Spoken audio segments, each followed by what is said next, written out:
we'll get one. And, I grabbed a handbook, but I don't know which page the fundamentals are on, or even if they're gonna be the. well, don't worry about it, all the fundamentals. You know the basic. Yeah, I do. Mountains, I've been. And you know what, I can just ask them to get theirs out. Yeah. I thought, oh, this one's pretty marked up, I'll take this one. Yeah.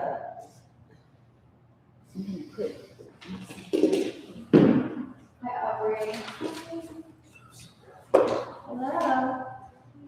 Did you just get down here from a call? Oh, there you go. I was gonna go first. You guys can do that. Just go off first. Oh, yeah. Just a little bit.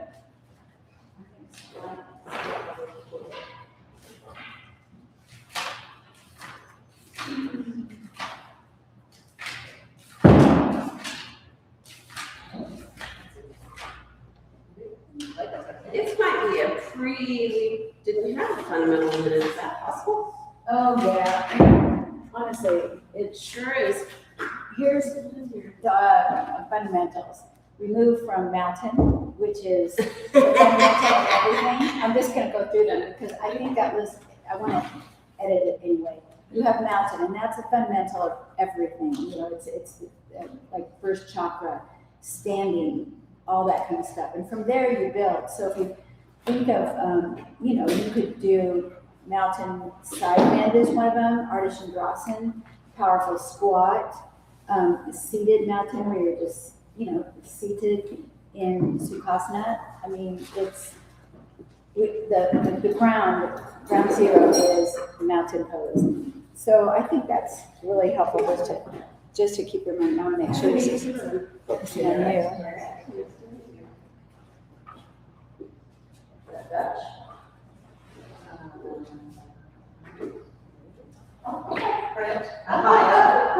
my grandmother's name. Okay. She lived in Ohio. You can call. Wonderful. Yes, great. I'm just gonna go throw one. So I'm just gonna say right now that I wish we were on the TV. Yeah. Like I always go that way, but I had to sit in the chair for almost 8 hours on Thursday, and it is so painful. And then I volunteered at the flower show all day on Friday, and so then I stood all day. Yeah. Oh, yeah. And then my husband and I are building bookshelves, and so then I was lifting on Saturday. I can't move this, it's frozen. It's like, Yeah. Well, this is the beauty of this workshop really is that asana itself, because so many people say, oh, I can't go to that because I can't do this or can't do that. And it's like, yoga is not the asana, and I think you guys all really know that quite well. It's, the first things are the yamas and niyamas. That's why it comes before the A limbs of yoga. That's why, we first learn about being kind to ourselves, and I think Kimberly's talking to that right now is like, I tried everything. I sat on a plane and then sat. Oh, I can't imagine you did it. Yeah, but you get up and you're like, oh my gosh, you're stumbling, but Yeah. then Doing seated cat cow on a plane is Yeah. always good. it is. Poor me, Oh, it I'm kind is. of like you. I just went to my little hot tub once I got to my home in Costa Rica and sat there for hours and just did all this stuff. So that's really what asana is all about. It's about that's why this is called presence, not performance. We're not trying to be, in a shape. We're not trying to be in a perfect tree shape or something, but we're trying to use a physical body, that outermost kosha, to help everything that's going on underneath that, So I think if you think of that as, the body is just a tool. The body is just a question. I don't mean that's a bad, to put it down for that. The body is not important, because it is, but yeah. I saw this thing the other day where somebody, and it was on a hard thing, she said doing this Oh, There were. yeah, I've done a lot of with a foam roller. Yeah. That one goes. Did a lot of foam roller, did a lot of tennis balls and socks. It's just loosening up. I have the same problem right now. Do you? Yeah. I was like, okay, this could be fun. Why don't you guys, I'm gonna go get the cord for this, I had to look for a pair of readers. I didn't bring mine. the charger. The charger. The thing that brings electricity to it. Yes, what do you call that? The cord. You know, yeah, I left it in, we're staying up little, with our 2 dogs, we're staying in a little place where these 3 days we're in Boise and stuff is tucked in all these corners. But it'd be great for you to introduce yourself and maybe to your point, you know, maybe just kind of say, this is what I'm doing. It's not that we're here complaining, but it's not a bad way to, you know, understand that we're all coming from a different place. You know, some of us, as I heard in some workshop, I love it. Some of us just had our hearts broken, some of us just experienced a great joy. But when we come here into our yoga practice, we are on our mat and we are, we try to free ourselves from everything. Your hip pains and all that stuff will, you know, be teaching you. What comes out will be teaching you. So I think that we could think it started there, okay? And Kimberly already started Kimberly, and I started my thing about sitting on a plane for all this time. But yeah, but if you guys, you know, just want to kind of, I also want to tell you real quick, I had a yoga teacher once, and this is when I was going to classes in Venice Beach, California. There were 200 people in a class, and this great teacher would get up in front of everybody and say, okay, what's bothering you today? What ailments, so we can address it in class. And I thought, oh my God, I'm like, we're gonna have to sit here and listen to everybody, you know, weenie whine all around the room. But she did it in such a great way. So it ended up, you know, one person would say something and 5 people would say, yeah, me too. It took a few minutes, but that might be a good way to start. And then I can run home and get my cord, my power cord. We don't have one here. I feel like we should. Well, no, this is for my computer. Oh, your power. Yeah, that's what I was saying. Now, what do you call that? Power Okay. Juice. Juice. Yeah, it's gonna be interesting. Probably not gonna sit in a comfortable seat. That's just where I'm gonna be today. Because that would be a comfortable seat. Feels like it's been a while since I've been teaching, so I'm very excited. And I'm excited you're here, so thank you for taking the time to be here. I really love the theme that Debbie created of this inward lens and the shifting from performance to presence. And it's a really interesting thing, even though we come to practice, come to yoga, but we kind of get back into some of those ruts and patterns of performing, or we start to push ourselves, or maybe we're upset, we punish ourselves, or we're trying to prove ourselves on our mat. And I think that it's always a really great reminder for us to be present and for us to invite those that we are sharing yoga with to also be present. I noticed, actually I was listening to my PDF on the way here, and unless I picked up the wrong one, I opened the wrong one, I think that on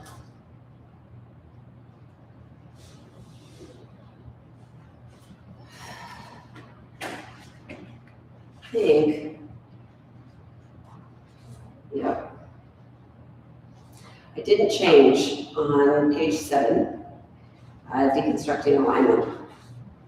I didn't change because I was just, I used Canva and then I uploaded to PDF, blah, blah, blah. But I did not change the teaching focus and the practice. If you look on page 6, those belong to breath. So once we get there, I'll pull up my phone, see if I can figure out, and give you the quote or the line that I put in there. But I did catch that on the way here, and of course I couldn't change it. So our voice, when we teach, and since this is a teacher training, even though you might not plan on teaching, that's the doorway we're entering from, and recognizing that it could be just for yourself. And you can always, the journal prompts and reflections and notes it will apply to you as an individual, or you as a facilitator, or you as a teacher. Okay, so our voice isn't just instructional, but it is directional. And our voice shapes experience. What we say, just like in everything else in life, what we say matters. The tone that we use, and even allowing the space between.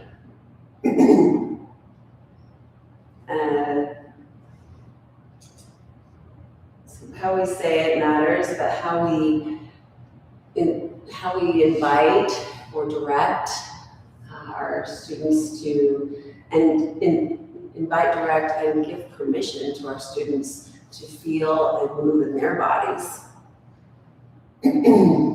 is really, it matters even more.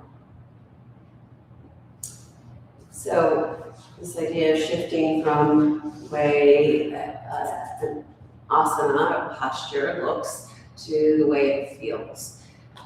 That said, we are looking for alignment, right? So there's the shapes of the postures that we're going into, whether they're standing poses, which we'll work with this morning, and then we move into some back bends and twists and hip openers and inversions and all of the things. But what did I say about that?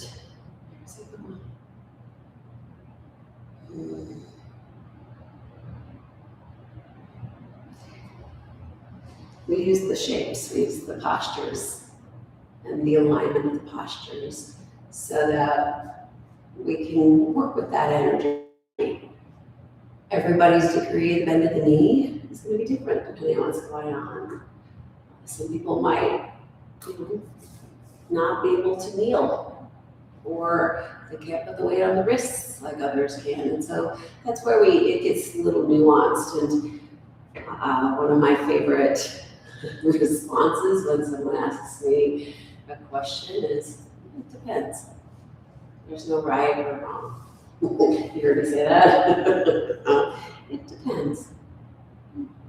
So, teaching presence requires more than cueing shapes, and it invites introspection, sensation, and the awareness that we have with our bodies, this most profound relationship that we'll ever have. Okay, so here's a little reflection. Where do you notice yourself,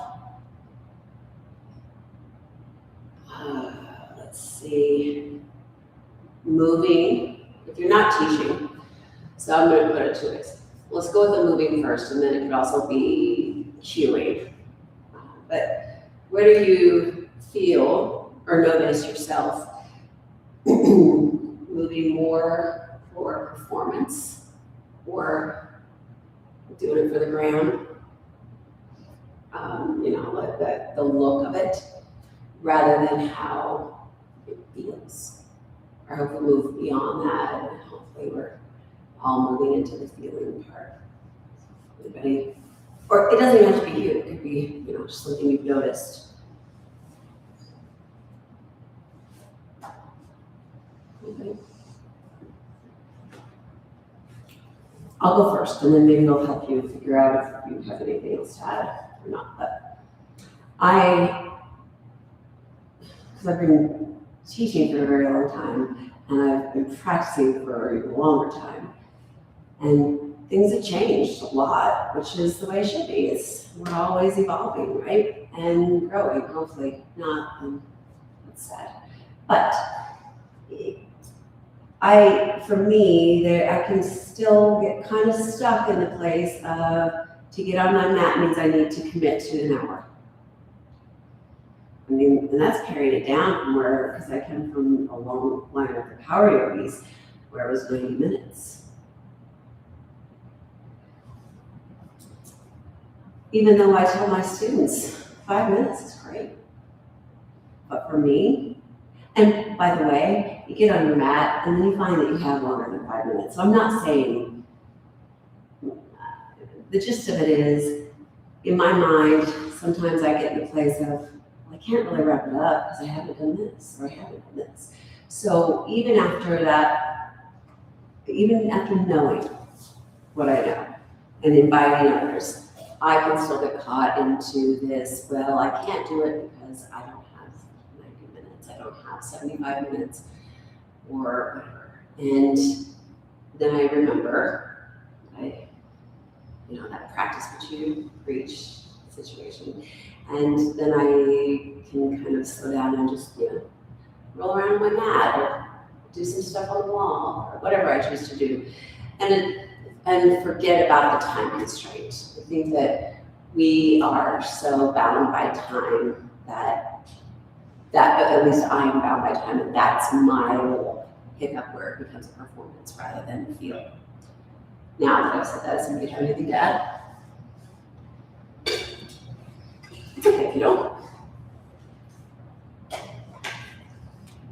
Probably for me, maybe lunges, because sometimes I still have to drag I still have to drag my leg up, and it kind of gets, I mostly do it at home, so nobody knows, but when I'm in a class, I feel subconscious. Yeah, I get that. Yeah. Although nobody really notices. I know, Yeah. nobody does, everybody's frustrated or everything, but it's still just. It is, I understand, I do understand, yeah. It's an interesting thing that we think we have to prove ourselves. That's one of the things that I probably say a lot when I'm teaching is nothing to prove. There's the comparative aspect of it. Yeah. Where, like, I'm watching some guy and I'm like, oh, I can do that. Yeah. No, I can't. Yeah, we feel like we have to prove ourselves or punish ourselves or, there's a lot of things, and really all we need to do is make peace. I noticed lately that I've been moving more out of just like the confines of the specific move and kind of trying to make it better for my body, just to like maintain mobility if like I have an injury or something. Yeah. Injury is a really great teacher. Not a very welcome one. It's a really great teacher, and every time I've had an injury, it gives me a lot of insight on what some of my students might be dealing with, whether it's a chronic illness or chronic injury or age or whatever. It's been very humbling to experience some of those things. I'm coming back off of a cold or a flu. Me? I'm just like, no, me. Oh, you are. Back into it, just like, okay, I'm gonna do it now. Oh wait, I can't. I should slow down. Yeah, that's the invitation in yoga of beginner's mind. That idea of coming to your practice, whether it's with meditation or yoga or any aspect of the practice, of coming to beginner's mind, even though you've done downward dog. 1,432 times. You do it because really it is the first. In fact, there's that, it's a Greek philosopher, starts with an H, but I can't remember it. Maybe you'll know it.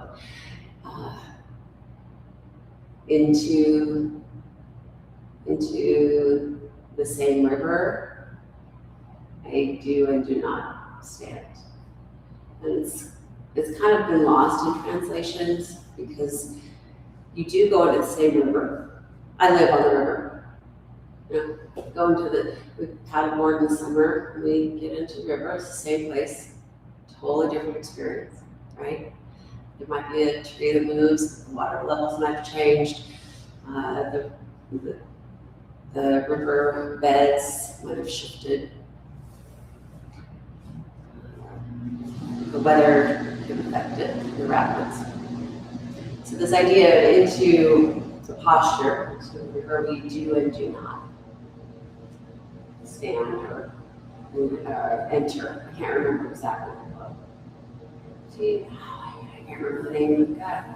Anyway, this idea of moving into every posture as if it's the first time, and this idea of understanding that our body shifts just like the river, just like weather or mood. Okay. So some of the objectives for the next hour and 40 minutes ish is that we really focus on shifting from this perspective-based cueing, or performance-based cueing, to presence-based teaching.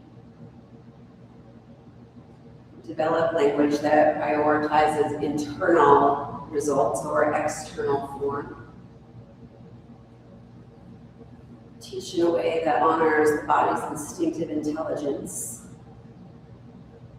And teach the students to feel, some typos, rather than what to feel, rather than to what they look like. That idea of the energetics, rather than is it Instagram worthy. Just listened to a podcast. And they, oh my goodness. We had to with Jason Crandall because that's the yoga podcast I go to, but talked about there was a pretty well-known teacher and there was a student that was a seasoned practitioner, but they didn't think it looked, the teacher didn't think it looked like what it should look like. Things have changed a little bit. I think that COVID did some great things because teachers weren't walking around the room anymore to adjust people. Had some interesting adjustments in my own life, but anyway, in this instance, I think it was Jason who said that this teacher did some adjustments, and because he thought it didn't look right with this girl or woman, but she had some, I think she was hypermobile, and she ended up I think she dislocated both of her shoulders. I think it was shoulders. It's been a while, I can't remember, but because he thought the way, and it was a long, long time ago, but it happens. And even like there's a great book, one of my teachers, Darren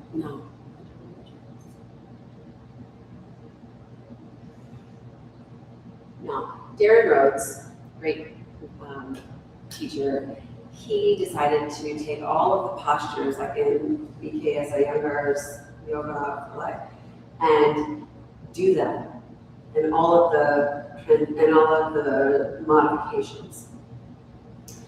And he talks about the fact that he pushed himself into places he could get there because his body allowed some of it, but he really knew the propositions, but he was doing it for the picture, the calendar, whatever it was.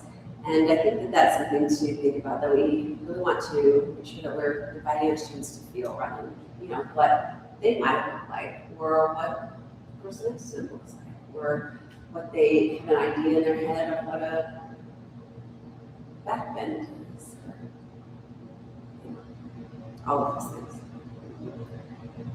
How the breath, the nervous system, and the spine respond, and where effort becomes unnecessary or aggressive.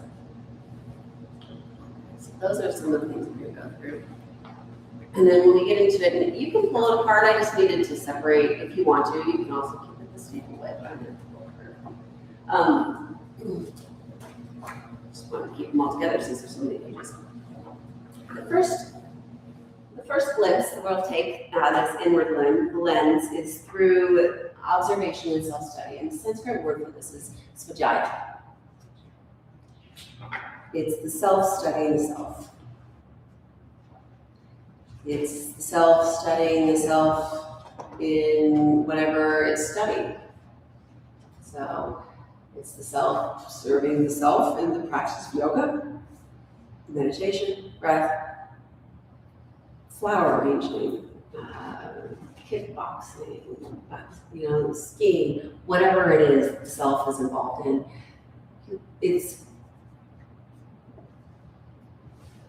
If you're taking that on, then this idea, you should start to really check in and study all those aspects so that you understand. But really, it's studying the self in whatever the study that you are involved in. Okay. So one of the deep core inquiries of this idea is in teaching, or if you're just planning on gaining some knowledge and being a yogi, then how do you guide awareness inward?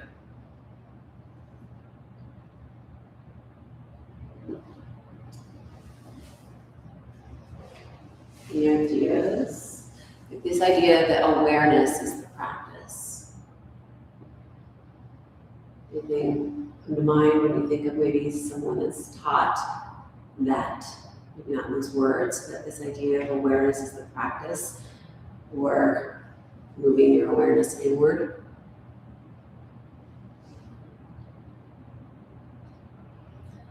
But the breath play a role? Yeah, breath does. Mm-hmm. We shift from the external. And then we start, we come into the yoga studio, right? We put our shoes and our belongings in the cubbies, we roll out our mats. We sit, we take a few, we put our phones on silent, all of those things. Those are the beginnings of moving away from the external and into the internal, right?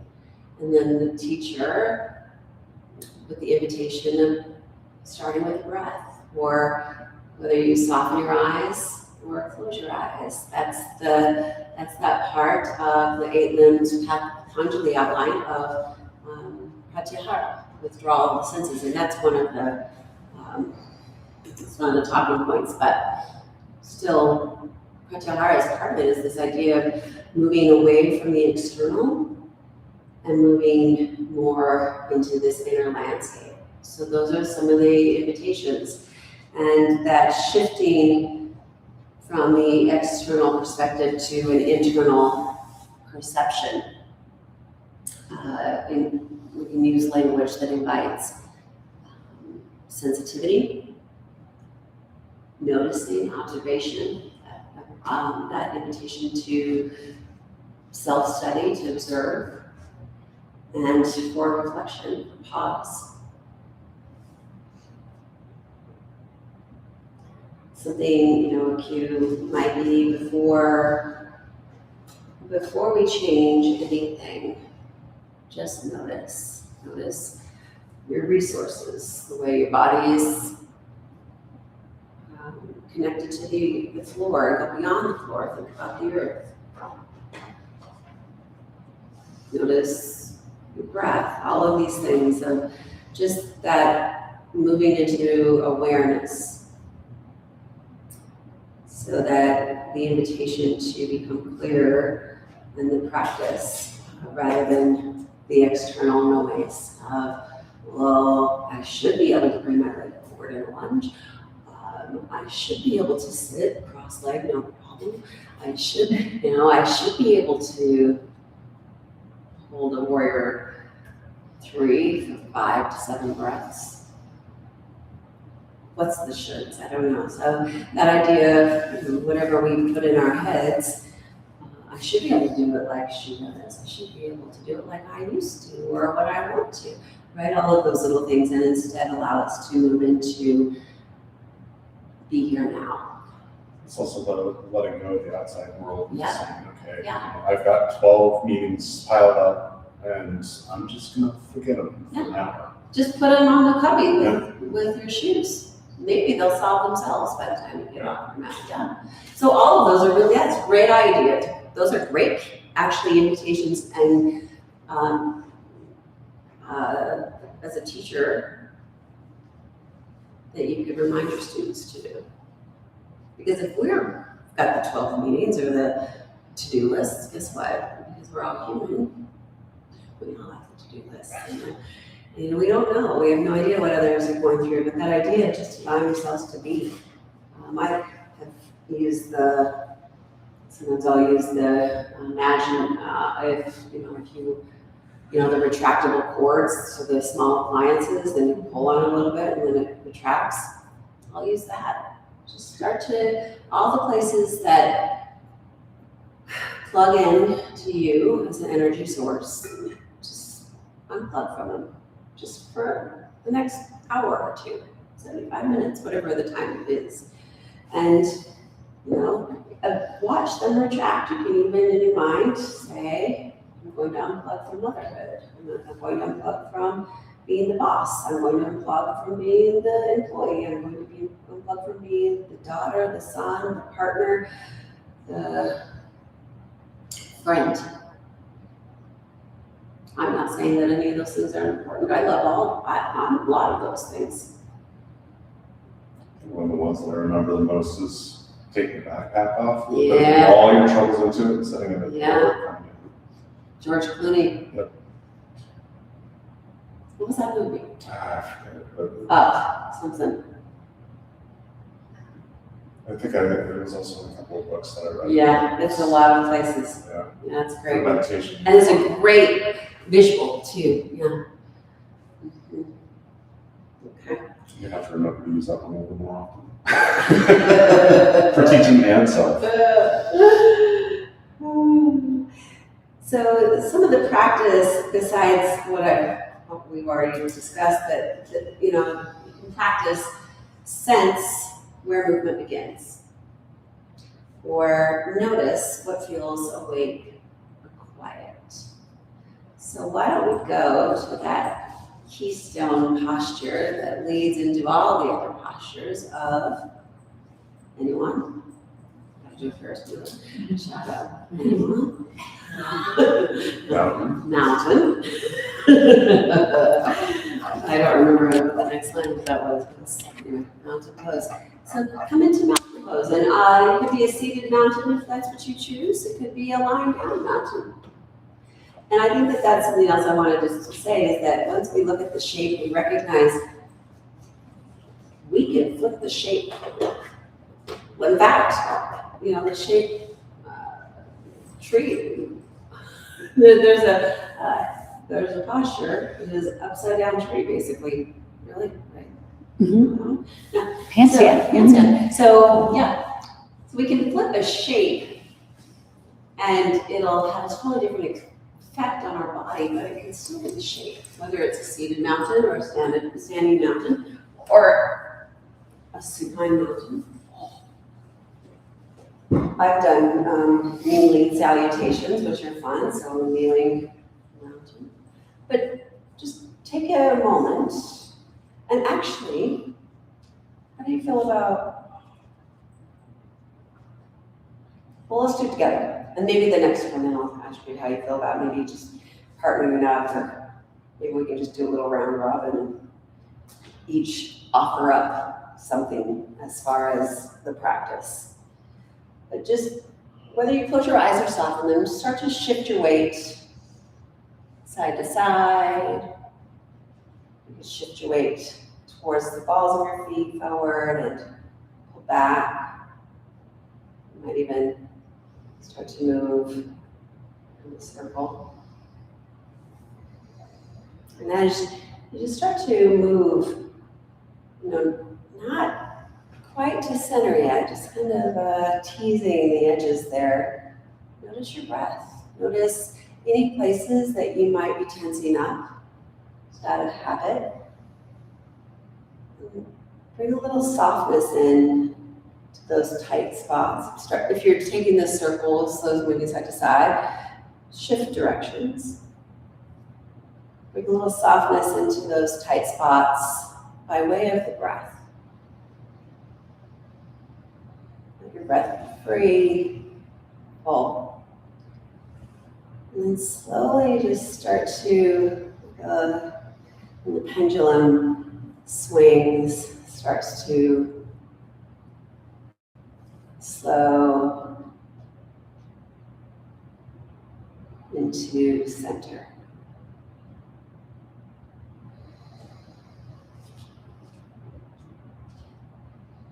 Observe your breath. As you breathe, imagine lengthening from the crown of your head, inhaling all the way down the back of your body. And as you exhale, tone up the front of your body, all the way up and out. Imagine like a loop, energetic loop. Crown all the way down the back body. Exhaling all the way up. Whether you've softened your eyes or closed them, your mind's eye. Imagine maybe it's one that you hike, maybe it's one that you've seen, maybe it's one just in your imagination, but imagine a mountain or your mountain. And the majesty as there's shifts, there's some rumbles, there might be some erosion, weather changes, but the majesty.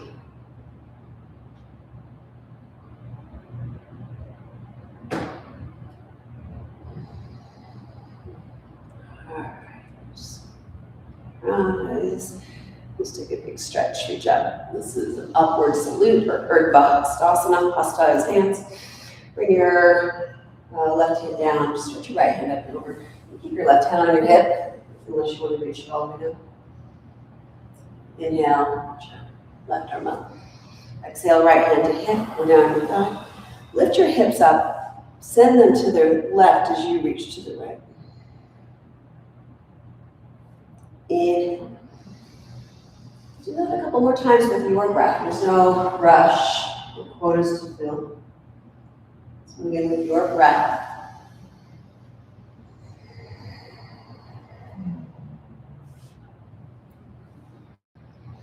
Move this lateral flexion, standing lateral flexion. Posture we call half moon 1. Ardha Chandrasana 1. After you finish both sides, return to your mountain pose. I'll use the cue that I've written down, but just notice what feels awake, even though it's quiet.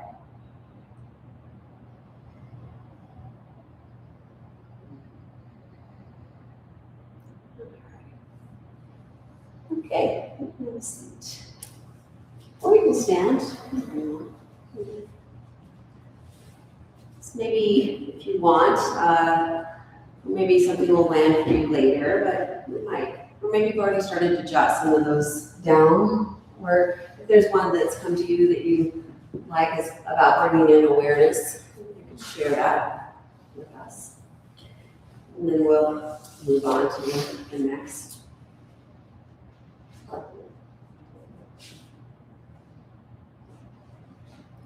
You have nothing to fix, just to observe. the idea of giving the mind, his mind gets really chatty.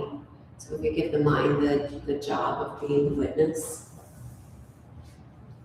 So my teacher, I mentioned Dhammarija, and one of the very first things I remember him saying, remember a few things. He's older, I don't even know how old he is now, but anyway, Brazilian,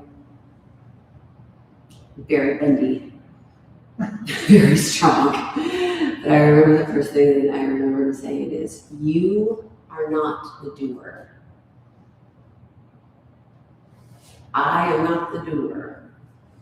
You think I am here and I am teaching you, but you are there and you are teaching me and we are teaching each other, and you are not the doer. You are the witness. You do things. You are the witness. Anybody have anything? Little ahas before we move on? I like what you guys said about creating visuals to like metaphorically release the outside, so you can kind of focus inward. Mm-hmm. Yeah, that's nice, huh? Those permission slips are really important. I think I got that from Brene Brown. Gotta give props for this dude. You write yourself a permission slip, right? Yeah. It's really important. And it's silly that we have to do that. Because we think we have to. Maybe I might be projecting on the group. Tell me if I'm Tell me if I'm wrong. Okay. The next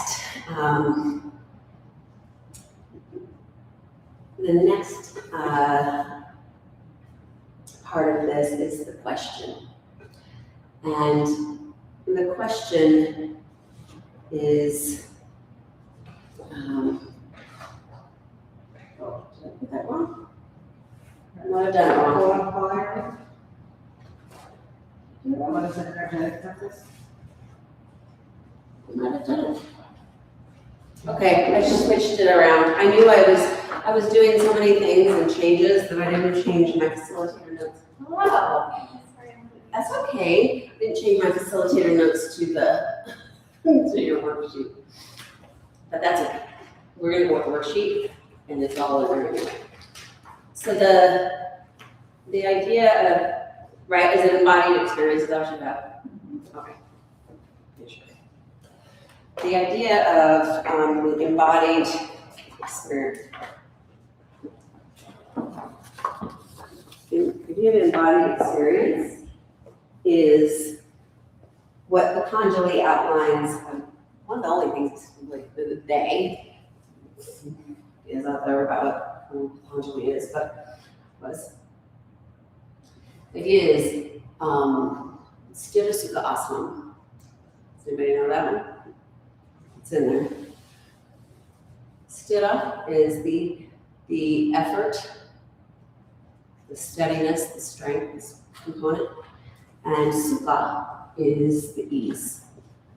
So in the Patanjali Yoga Sutras, Sthira Sukha Asana is every asana, every seat, split asana,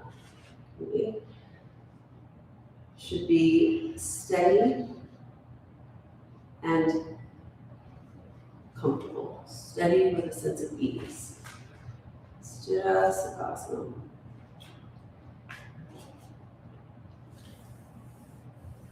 So this idea is, what's the energetic purpose of the pose? So I pulled an energetic purpose in mountain. What would it? Would we catch it? Centering. Centering, Centering. grounding, and Grounding. expanding. Mhm. The root to rise. The root tries. I didn't even say any of those things, but you probably are feeling it. Yeah. Majestic is the word I used, right? Mountain. But all of those things, even that moving from, that side to side and into center, of just allowing that shift. So what's the energetic of the pose? Let's just talk about one. Anybody have one they want to talk about? besides mountain, where did it? It's a mountain. Okay. A standing pose. Ish. Tree pose. Tree pose. Okay. Love it. My name's Kimberly. Have we met? Kimberly, I just, I've been at one before. Okay, you look familiar. I just, nice to see you. All right, what are the energetics of tree? I just love it for balance and like this sense of finding stability within yourself. Stable, that's what I was. Stable. Even in the walls. Yeah. Isn't that great? It helps me with focus. Yeah. Just Because of being the- present. Yeah. Because of the drishti? Is it part of that? Yeah. I love it. Yeah, that's what I love that. Mind focus. So focus, stability, balance. I also find it very grounding as well as expansive. Yeah, You know, you're grounding through your feet and then you're expanding through your head. yeah. Well, expanding outward as well. Yeah, sometimes I haven't used this, you just reminded me of, I used to say, like, you know, so if you ever try to close your eyes and you go in a tree, man, that's hard, or just one eye, because that shifts everything, right? But I'll say, you know, imagine your roots, and you can decide what kind of roots they are. Like big gnarly oak, and then more like carrot roots that are coming really down here, or like the bamboo. Bamboo, I can't remember, it's a long time before it even surfaces because it's got to go so deep because of the tsunamis and all of the storms. It's got to go so deep before it even surfaces. And then when it does, it's like, I don't remember, fast, high. Does anybody remember how high it is? It goes so fast. So fast, like a couple years underground, nothing, and then all of a sudden it's up. But it's because of that deep root system. So I'll say that. Imagine your roots. And before even moving upward, but it's great, yeah. And then sometimes our branches need to be a little, we gotta clip them, they'll stay in. Sometimes we gotta, a little more of you gotta decide what kind of tree branches you've got. But all of those things are great. The root to rise, the rooting down, the extent that you are taking up some space. And that, I feel it with every posture, and I'm sure you do too. It's when you're practicing in a community, but just like trees, and that communication with each other, there's no criticism. At least for me, I've never felt critical of someone that's wobbly. Usually it's because, well, maybe I'm critical of myself. Usually because I'm a wobbly one, but we all are in it together kind of thing, and it's a really cool experience to have that network, much like the trees do. So every asana cultivates something, whether it's space or grounding, stability, regulation. We can clarify when we're teaching, when we're practicing, why that posture is practiced and what internal quality it develops. Some of the things that we could think of to, inform the way we might vocalize and cue. Where does the shape create steadiness? Let's that create on the spaciousness. Add a little create right there. Where does the shape create spaciousness? Where is the balance? Sometimes I will use the idea of the balance scales in triangle or in warrior. Any of the warrior 1 or 2 or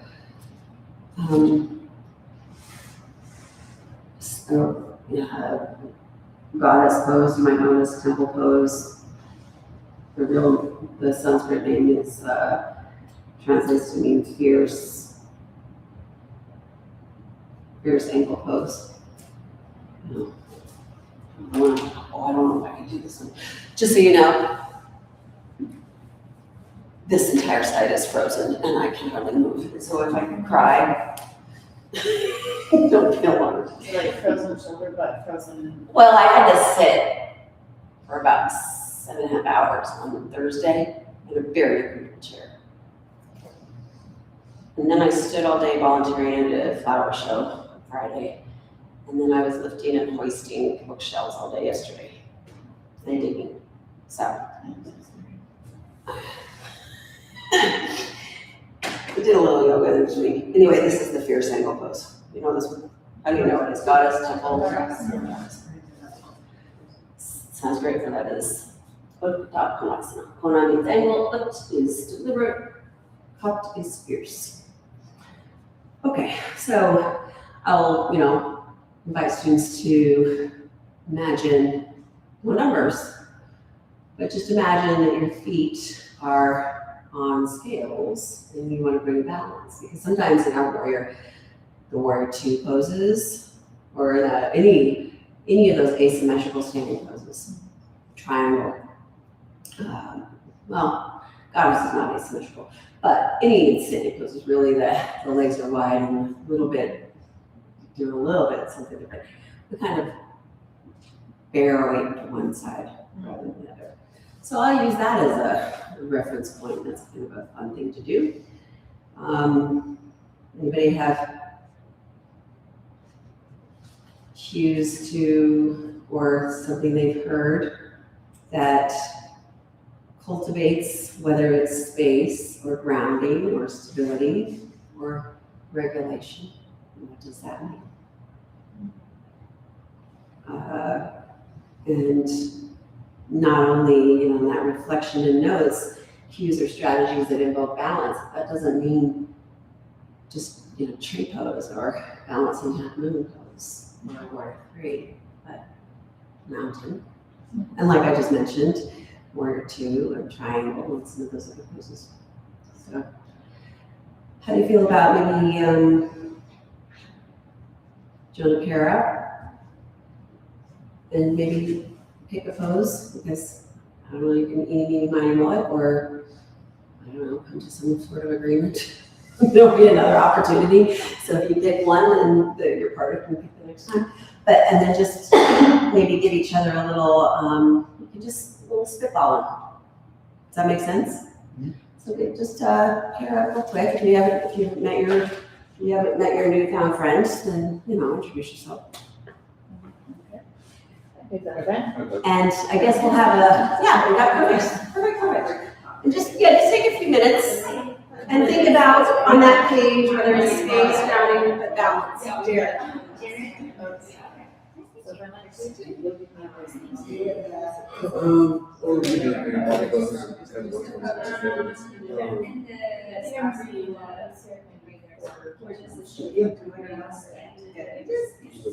today I was actually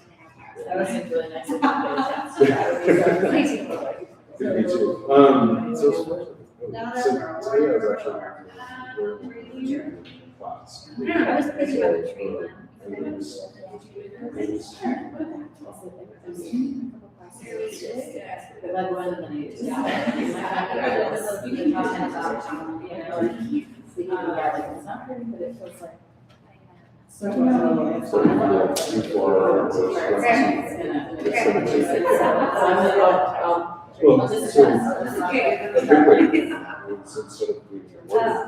What do you want about it?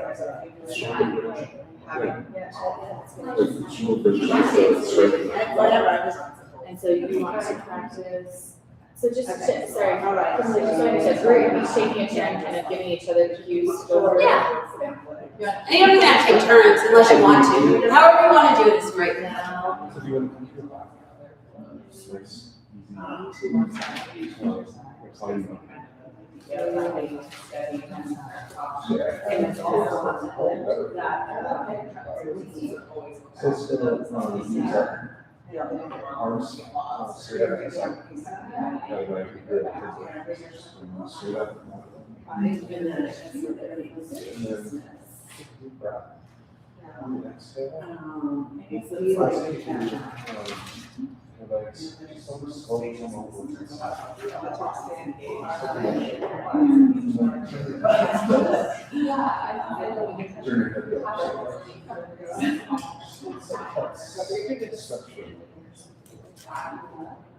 And then all the ADs back. So, And then, it's like that.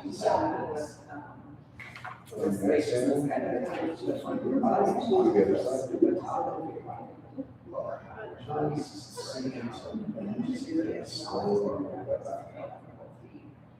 it's creating.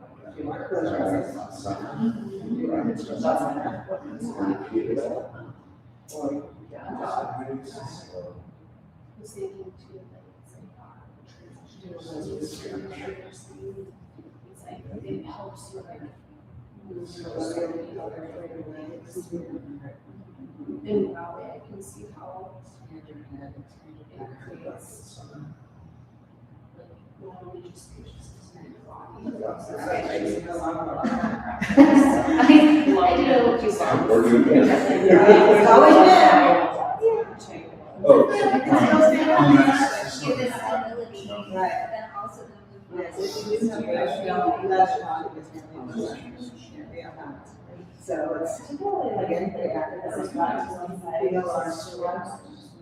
Like that, has to follow. To Like permission. Right. That we know sometimes the. really Mine was a little stuck. It's like, I think because that's. somebody is lifting up. That's why we do yoga, right? This is just Growing out. Right, it's just, I mean, that's good. Just being able to, just the bottom.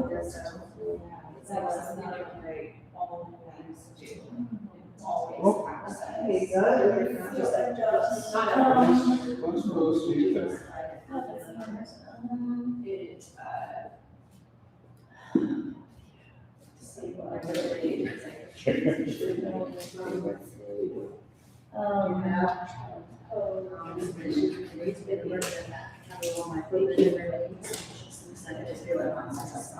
Don't forget to worry about the bed. Just stay warm. How limber are you feeling at the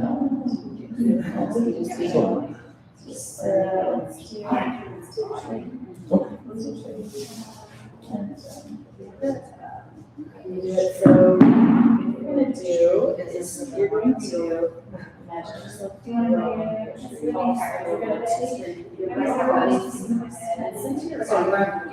Yeah, okay, turn to your right foot, and it's going to be. Okay, so start with your And feet. it's just moving forward, it's like deep breath in, embody that experience, and stillness and ease, still in your words, and then next thing that you're gonna just gently lift your left legs.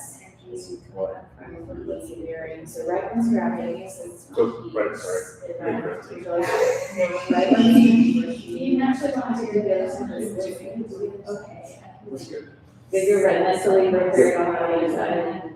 Okay. Bring the other foot up, and bring it to your ankle, or back, bringing it all the way up, to your outside. And really channel that energy, resort back to that sense of release and balance. You might just add to your extra days. And down to your yeah. And so when it's time to go your way up, it's a little while to hold that sort of strength. Maybe that's needed. It's sadly, I was just thinking about what we did. There's really this. I don't know how you I think that's really exciting. I don't know how you did that. Lovely nature. Space. We would go to my. That's true, that's true. It's not a I was like bad. And then.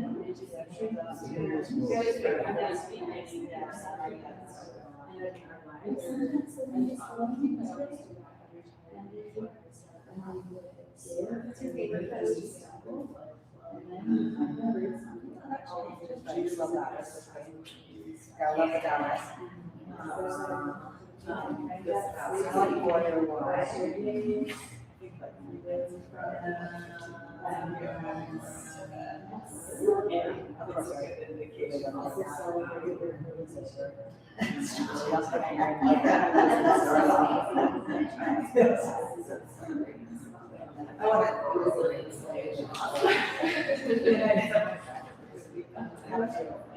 I want I like the ones where you can.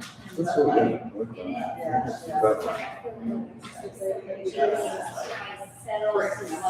Right, it's not always rigid. Yeah. You deal with free So, flow. yeah, she also, she does, she does, Debbie has the, does this. All right, how are you doing? Yeah, she's got- Yeah. We wrap it up? Yeah. Okay. Anything you want to share that you just felt? Experienced? One of the things we were talking about is that giving permission. And so as we were working on one of the proposals, it was like, go ahead and melt into it. And it's that permission.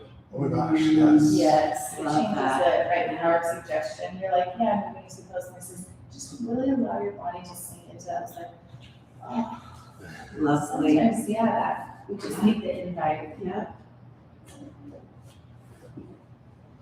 And accept the invite. Yeah. Mm. Yeah, Or it is, it's a see- two-part, yeah, it's two-part, Anybody else? love it. I really liked how my partner, we were doing tree photos and she said that she was in Aspen, I think it was. Yes. Yeah, so that she could share all the energies. And I like how she really tied us to the earth and shared as well. She tied us to the earth, so I really, I like that. I don't know if all the students would appreciate that as much as it brings me out like. Well, that's the thing is, not everybody can love everything. Yeah. So, which is one of the reasons we do this exploration, so that we have a lot of different tools within the toolbox. And of course, we're gonna have our own styles, right? And if someone doesn't resonate, then they'll find who does. But we can also be a little more inclusive by, I'm gonna use some visuals. I also might give some alignment based or some energetics, right? Energetics of melting and that all to give way. Or some of the other energetics might be part of that. So that's why this little brainstorming is so great, is because then we can start to say, oh, I've never thought of it that way, but it works. It just gives us a little more to play with, so that when we are teaching, we don't get stuck in the rut, which can happen. However, I'm going to say this. There are some things I say, I'm pretty sure I've said since 1998. I mean, they might change a little bit.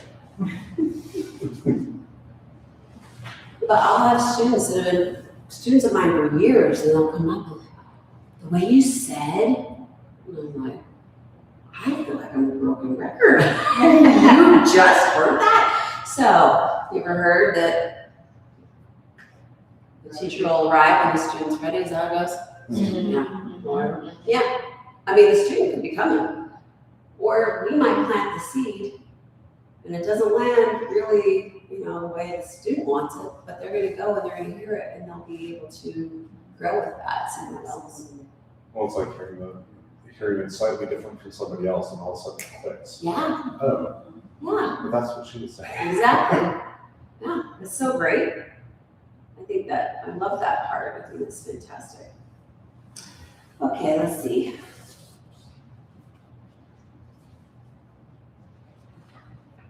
I want to say more constituents about yes, I do. So this idea of steadiness and ease, these qualities that Patanjali describes for asana, they're not aesthetic ideals, but they are felt states. The pose is the vehicle, and these qualities are the destination. We're using the energetics of the pose to get into that felt state of steadiness. Steadiness without ease is strain, and ease without steadiness is collapse.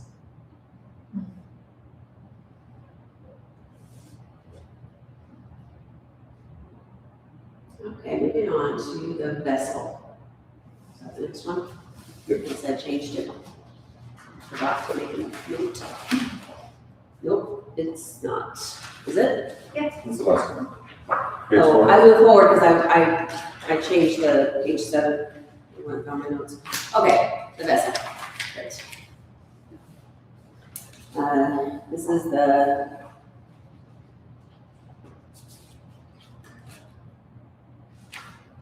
what's that word again? Svajaya. So we got it twice, right? That inner awareness. And the idea of it is no, I think I forgot that too.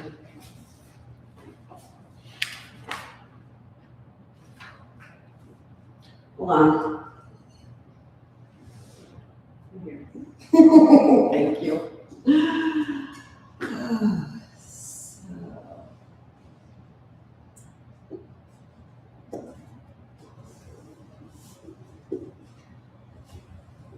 Maybe kept it the same. Why would I have done it?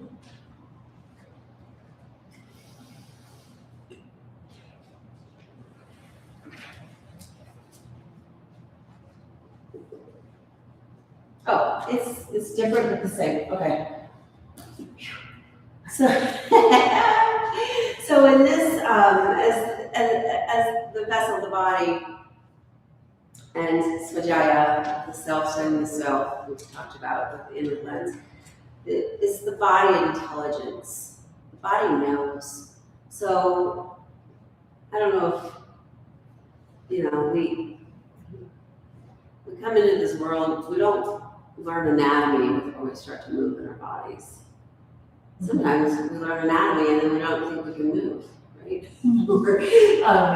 Or we are so worried when we come into teacher training because we're getting into some of the deeper esoteric parts and you don't know the position of the knee to the hip to the, And the thing is, like I said, we all moved before we learned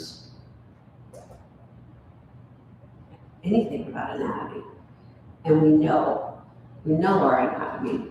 We might not know, the humerus from the femur. We might not really understand that part, but we know. And so this idea of body intelligence is tapping into those feelings, especially when we give our students, we give them and we don't even have to say the Sanskrit. We could say effort and ease or steadiness and ease, where we don't have to say pratyahara, go through all of the senses. We can just say moving inward. You can say those things. They'll still be felt if you don't say those things. Totally up to you. But this idea of guiding our students to interpret rather than to override sensation, to let the body lead with compassion and to lead with trust. Our bodies are intelligent systems. Have you ever held if you've been around a newborn and then they get stronger and their head bobbles and you're like, oh, and you do have to watch because you don't want them to flip back, they will. But they're getting to understand their own strength, and it's really necessary for them to be able to move up and back so that they can start to build some of that strength so they can hold their heads up. And anyway, our bodies are just these amazing intelligent systems that are constantly offering feedback, whether it's sensation or restriction, sense of ease or tension. And when we start to teach this idea of the body intelligence of the vessel, especially like if you think of the koshas, koshas, all of the energetic layers of the body.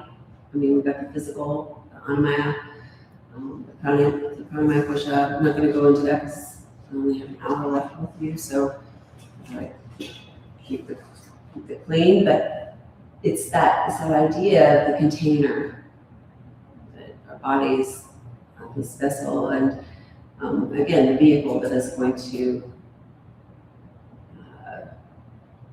get us to the qualities of the destination. So when we use body intelligence and we teach body intelligence, this idea of starting to understand the vessel, their bodies. You don't have to use the word vessel. Did I get that from, did Debbie have that in there? I don't know why. It's from Vonda, sorry, Vonda Scarabelli, which is where this part comes from, and I'll get to some of her juicy stuff. But a lot of Vonda, her idea really changed that performative. And she met a Iyengar, and he invited her to allow, which is fascinating to hear that to me, because that's not what I get from my Iyengar. but that he also did teach to the student in front of him. So if you went into one of his ashrams, it would forgive. It's going to be very juice, but it would be like a boot camp situation. There'd be a station here for people that need to do stuff because their right butt cheek's frozen, or people with the frozen shoulders, or people that shouldn't invert, and he would move through and he would give different instructions, and it wouldn't be, what we see like in a contemporary practice. So in that case, I can see him being that way, but that's where Vonda took that and started to, one of her students said that the first time she went, she really had a hard time because she was a dancer and everything was punctuated and precise, and she first called it floppy yoga. And I just thought, that's so funny, because some people might feel that way, right? Maybe you're one of them, I don't know. Anyway, when we teach body intelligence to our students, they learn to start to read those signals. Again, we're giving them permission rather than to override. And that's sometimes what we do, right? We override, we push through it. I'm an 80s kid, so I grew up with no pain, no gain. Just do it. Anybody else? I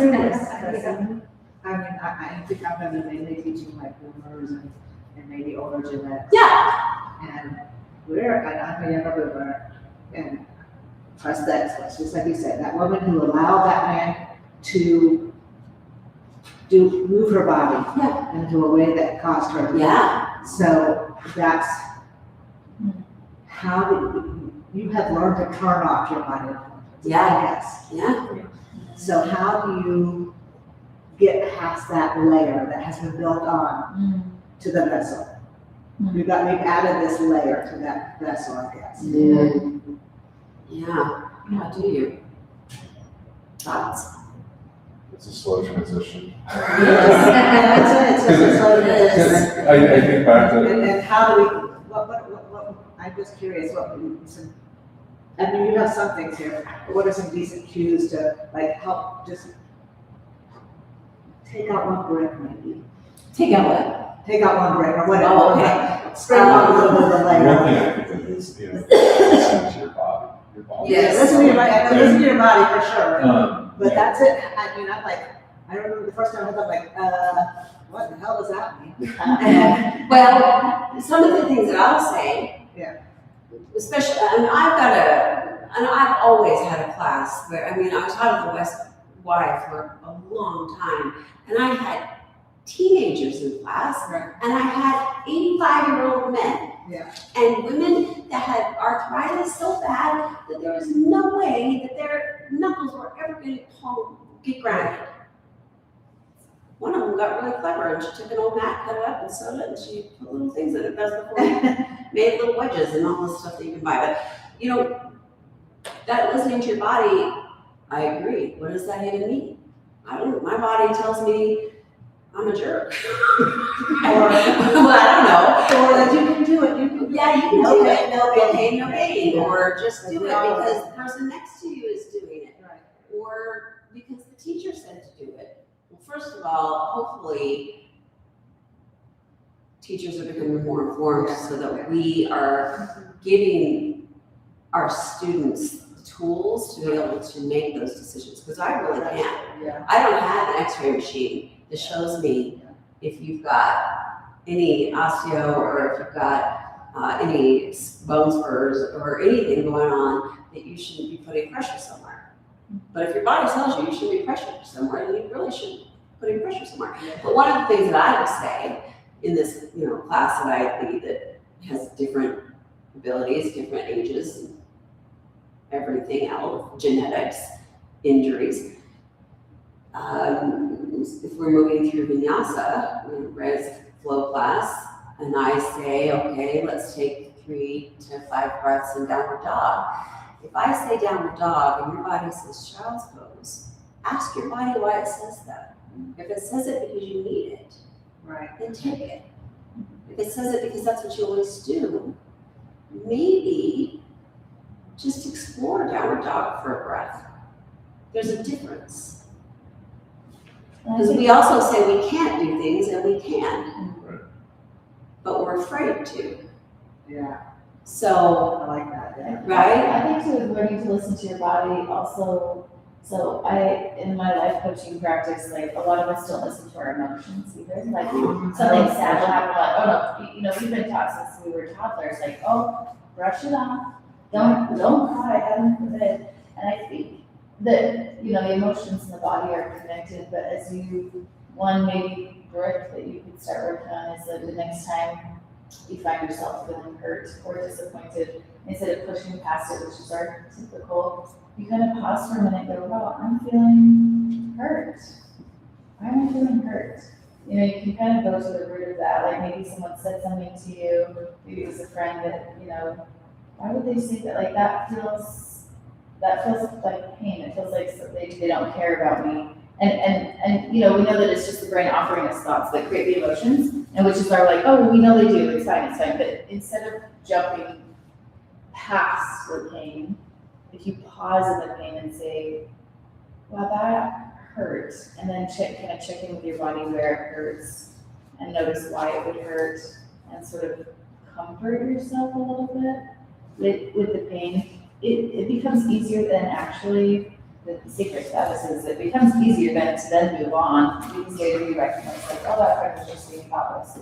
But we tend to just cerebrally skip the pain and say, oh, that friend was just being thoughtless, but we left the balloon sitting there. And so I think as we do that with our emotions, I would bet that it transfers to our body as well. That we start to listen, like we have a little flag or something when you go, hang on. Are you talking to me, right? Like what's here? Well, if you're thinking of the, it's like it's giving permission as well. So like this morning I had a student that was having problems with the floor full because her hamstrings are so tight, but she was trying to walk underneath them. They always do. The ones with tight hamstrings always try. Right, and I'm like, it's okay if your hamstrings are tight to bend your knees a little bit to relieve pressure. And she's like, I never thought of that. I'm like, let's go ahead and do that. And isn't that silly that you probably thought, I don't even need to say that out loud?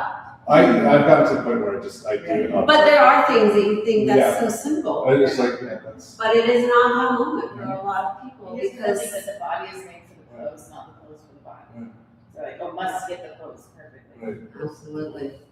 Yeah. I'm also just wondering, like, prefacing that in the beginning of class, right? Maybe not going super in depth just for sake of like, all types of like cognitive and emotional abilities at that moment, but doing a little bit of a preface, noticing your body. If the pose isn't working for your body, then ease up or ask for a little bit of support. Because a lot of people are not aware of their bodies. But some of that is actually the teaching aspect of, it's like, oh, I can bring a word to this. Oh, the shoulder hurts. Maybe I shouldn't be doing that. Right? They give you Yeah, pain is an invitation for inquiry, not, you don't stay. It's an invitation to get out, to inquire, and then to move into something that is that place of steadiness and ease. Sthira Sukha. Like that, saying that. Pain is an invitation for inquiry. Yes, but don't stay. Yeah. Don't stay. But don't stay. But don't stay. Yeah. Because I could see. Here, Leslie, I could pain see is myself as, invitation. oh, Pain is, let's try it out. Here, let me preface that part with pain is an indication to get out, and pain after you're out is an invitation to inquiry. Yeah. You don't want to inquire while you're in pain. Good. I'm glad we clarified that. Yeah, no. Let's see. There's, with this idea of body intelligence, this is where we could start to introduce sensation and vocabulary, compression, tension, length, pulse. I don't know why I would put pulse there, because pulse went out with Jane Fonda and leotards on the outside of tight, so. I don't know what I was thinking with pulse. Maybe breath is what I was going for. Warmth, numbness, ease. Those are some of. So numbness obviously is something you don't want to deal with. Compression. So we want some compression, but not. I was just going to say, compression in the low back is never a good thing. Compression in the hip is never a good thing. I do say, like in a warrior two pose, or even in the standing lateral flexion, the half moon one. I didn't say today, but I would say just pull up your compression tights, your fashion tights, right? Pull them up, right? Pull them up and then reach over, because that's support, that's that root down to rise, right? So I might use compression in that way, but not in, compression would be, if you're feeling compression in your lower back, then move out of it, let's move back in and find a place of ease. Yeah, no, compression, I can't. The only way I think I would use compression in a positive way would be pulling up your compression tights. We're super fashionistic. Okay, anything else? Okay, we're gonna move on, and we'll kind of combine this one and the next, because we only have, I always tell Debbie, I don't know what you're thinking now I can do in 2 hours, but it's because I always want you to share and to get to know each other. Comes from my long line of being a hostess. Rid of mingle, fun, conscious of diagnosis. It's really hard just to be a taskmaster, except for my husband.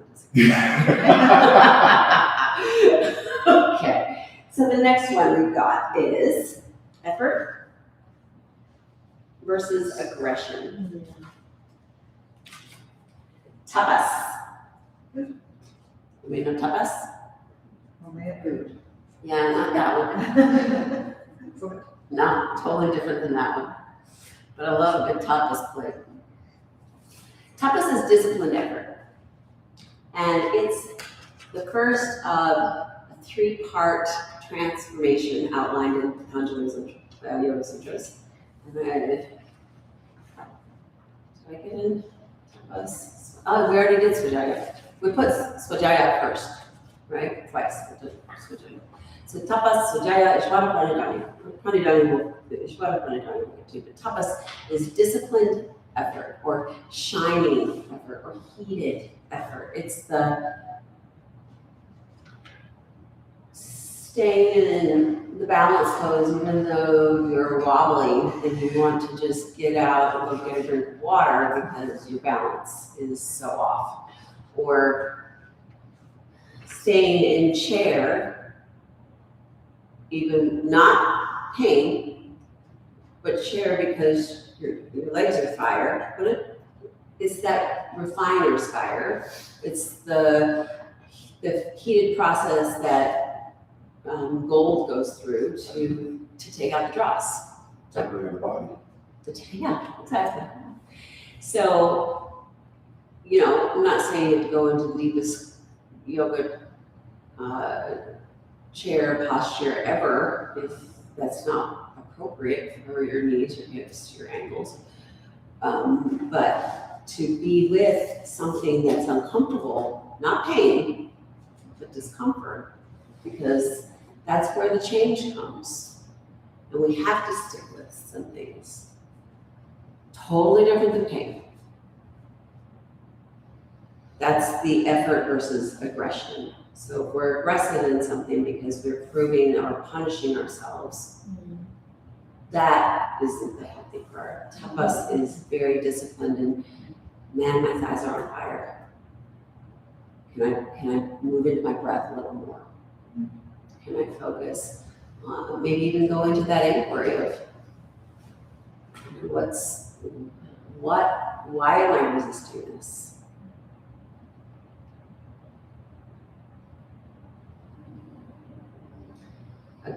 So true tapas is the heat of engaged, intelligent effort. Aggression is a force without awareness. The difference lives in the breath and the quality of sensation. So how do we distinguish effort from force?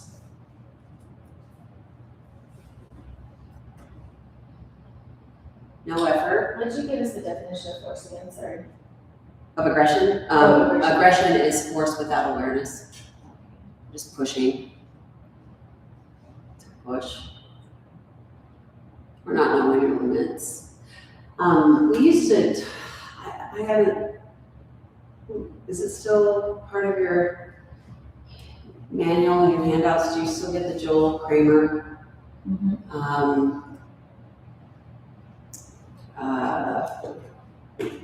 Exploring the Edge. Yes. Is that what it's called? Yeah. Yeah. It's been a long time since I've read that article. It's a great article. Yes. And Shipman, he moved from that as well. But just exploring the edge, but staying within the edge. So, yeah. If strain walks in, strength can't be there. Nothing can be. Strain and stress take over. So, okay. So this idea of teaching tapas, disciplined effort, rather than aggression, is we have to teach the spectrum, right? We have to teach no effort means collapse. And supportive effort, tapas, might be a little uncomfortable, especially if your teacher puts you in chair, I don't know how many times. She tries not to. I once told my class, went into chair, and I was trying to remember what the vinyasa was. I said, just an insider note. Any teacher that's put you in chair lots of times is because they've forgotten where they're going. So anytime I go to chair, I'll have somebody say, did you forget? No, I did not. It's like a perfect spot. Sit there for a So is all of the poses. I mean, I'm kidding about chair because that would be really mean. If I am in chair too. Well, I'm trying to remember, or usually I'll last, but they do tease me sometimes. But downward dog can be that way, or coming up from any, as people are transitioning out of pose, then that's a great pause for you. You don't have to always be talking and cueing. Let's see, the breath is a really great indicator. We're going to get into the breath. Next one. No. Yes, it is. Yeah, breath is nice. But if the breath if there's any gripping or it's shortened or forced, the student, the practitioner has probably crossed the line into aggression and not tapas. And definitely our breath is different when we're in standing, heated warrior postures or sun salutations than when we are supine or in deep releasing postures, right? Our breath will be different. But strained is, It's also the casual face compared to the cringed face. yes. Yes, that's, I never said, yeah, face of bliss. Right? Yeah. Effort feels alive and productive. Aggression feels tight, gripped, held, and often accompanied by face gripping, jaws locking. And we can validate the instinct to try and then redirect towards intelligent engagement. Right? You can even, I sometimes will do that before we go into Shavasana. I've done it for a long time, but I'll have everybody, maybe I'll just have them lift one leg, tight, flex everything tight, lower other leg, lift it up, squeeze tight everything, and arms squeeze tight and everything lift, squeeze, reach face, and then let go. And it's a compare contrast. I love compare contrast in teaching. I think that that's a really great way to, especially in those places where we don't understand some of those things, like, what does listen to my body mean? I've never listened to my body. My body's mad at me. She's not talking to me. So some of the language here, what shifts when you soften by 10%? Where is this strength? Or is this strain? Where there's a difference between working and forcing. Can you feel which one you're in? If the breath is suffering, the pose is too. Can you find effort that does not cost your breath? What if ease and effort could coexist here?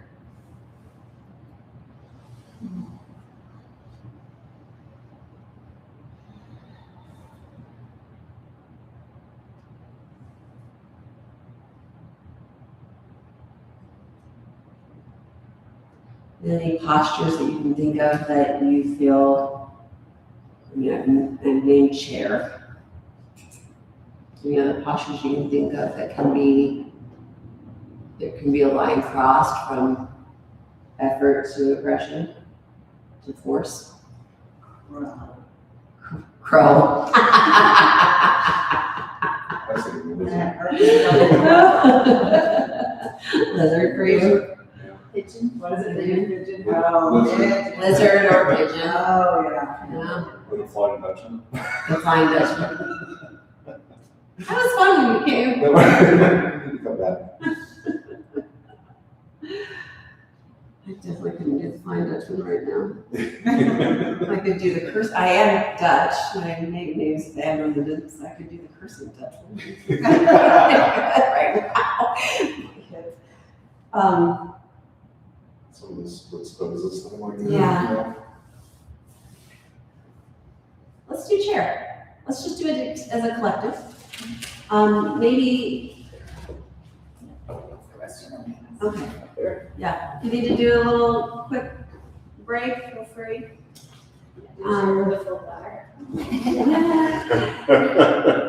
Then, as I go into chair, she's, that's typical. She's always fine.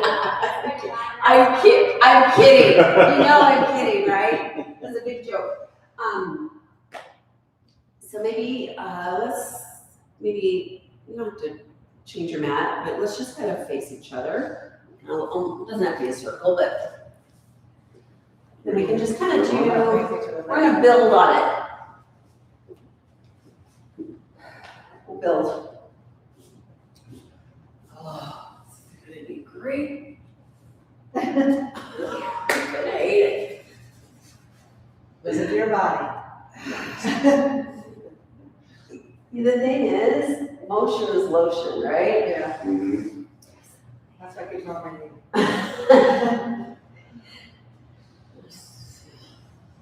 Okay, so if we're in mountain pose, well, how do we get to chair? Anybody wanna lead us and get us into the beginning of chair? If you don't, I will. If somebody wants to, go first. Anybody? Okay, I'll do it. Inhale, reach your arms. Exhale, bring your hands to your heart, sit back, push your hips back. Inhale, sit back. Exhale, send your hips back. Inhale. Exhale, sit back, hold the posture, not your breath. Take your thumb pits to your armpits, like you've got little suspenders on and roll them. Inhale.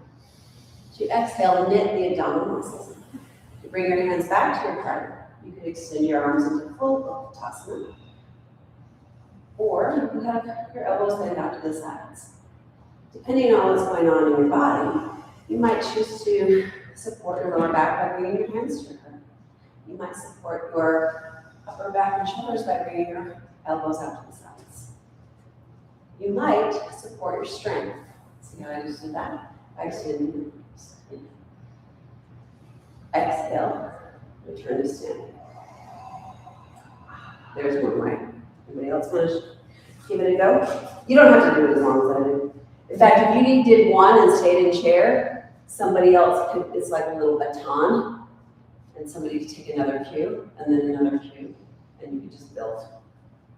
Does that make sense? So, or you could get out of chair and come back in if you feel like that's what you need. Anybody? Take a deep breath, arms up, Thank you. sit back, hands if you're in the chair. And your arms and hands to heart. Alright, and if you wanna do a little balance here, ground your right foot as you lift your left foot over into one leg. Oh, Again, notice the wobble, find that space, find your eye, your gaze, and just lean just a little and land that. Release, bring it back down, back into chair, and then back up. Shake it out. This one has to do the other side. She's teed it up. You're ready to roll. Anybody want to take the other side? I will, yeah, that was really nice. That's a good one. For the Yeah. So, I mean, I'm rusty, but yeah, like raising your arms up, bringing your hands to heart center, and putting your knees, pushing your knees back into the chair. So were we standing on the right leg last time? We were standing on the right, raising your right leg over your left. I need the motion lotion in my hips. I like the thing you said, Kimberly, of hold the pose. Not your breath. Yeah. Thank you. If your arms need to move, one leg over there being led. And when you're ready, drop your leg, rise up to stand. Thanks. Let's see if I can do this. And let me just, this is not teaching yoga, this is asana, right? So I didn't get into the teaching part, but that's okay, because we're friends. And there's no judgment. But if you need a little help, here's my, do you know it? What is that? Here's my equation for super effective teaching. Remember it? Verb. Starting to. Verb plus body part plus direction. Y'all have done it so far. Inhale, and then you add breathing cues as needed. Inhale, reach your arm up. Exhale, hands to heart, send your hips back and your knees. Verb, body part, direction, right? With some breathing to link it. So if that gives you some help, great. It usually helps. Or keep that at this. Anyway, thought I'd just throw that out there. Okay. All right. Sorry, interrupted your thought. Inhale and lift your arms up. Exhale and bend your knees. Lean forward onto your toes. Bring your feet down, just here. And then back up. And bend your legs back again as you inhale. Exhale and lift your toe, and then not lift your toes, lift your heels. Meditate. And back up. Love And it. lower your heels. Oh, feel taller. Love that one. That's good. Good. All right, I've done that, I was scared. It's not all about one-legged everything. all right, inhale, arms up, reach to the sky, and then slowly bend over and touch the ground. Bend your legs and sit. Ooh, I like this. Love it. And then forward fold again, down to the ground. Release that lower back. And then sit back into the top of the chair again. Arms up. Breathe in. Feel the burn. Nod to the 80s right there. I do that all the time with me. Hands to the center. And stand up. And arms up. Breathe in. Breathe. Do you want to try? You don't have to. That way. Okay. I like that. Okay. Awesome. Love it. Love that organically led us to some ideas on it's not a fixed place. You can lift a leg. You can start from forward fold. You can lift your heels. Right? It's great. That we get into teaching yoga, we'll talk about like ratios of what stays familiar and what changes. But by just doing one of those things, it can change something that people do all the time and give it a different perspective. Love it. Okay. So if you want to write that down, verb, it's just a, just a little teaser into the next time. Verb plus body part plus direction. Lift, verb, your arms, body part, up, right? You can add visuals in there. We did one, I can't remember what it was now. Verb, body part, action. Besides for the verb. And you're saying that that's kind of a nicer alternative to saying, and now we're going to. Those are filler words.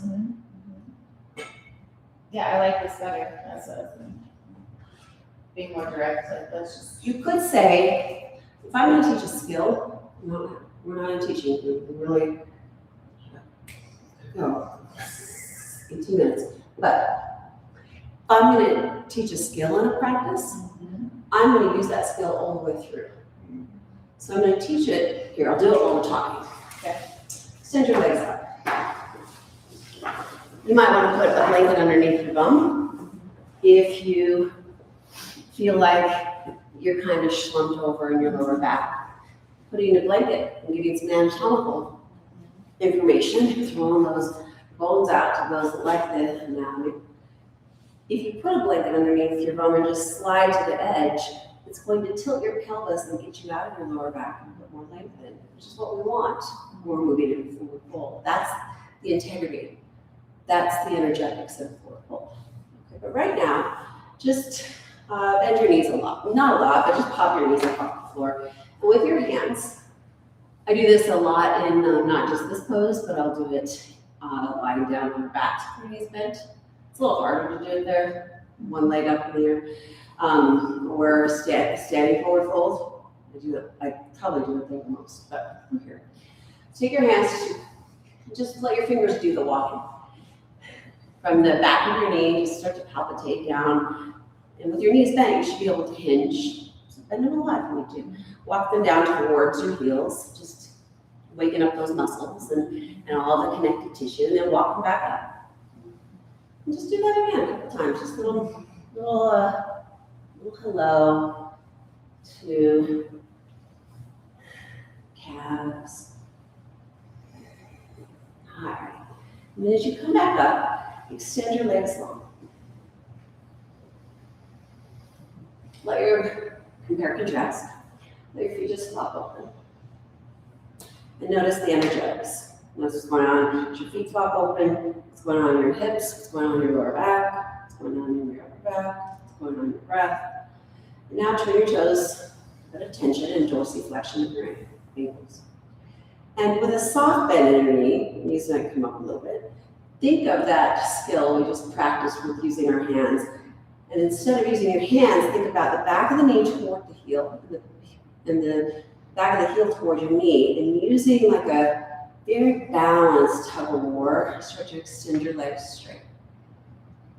So now we're working an eccentric contraction.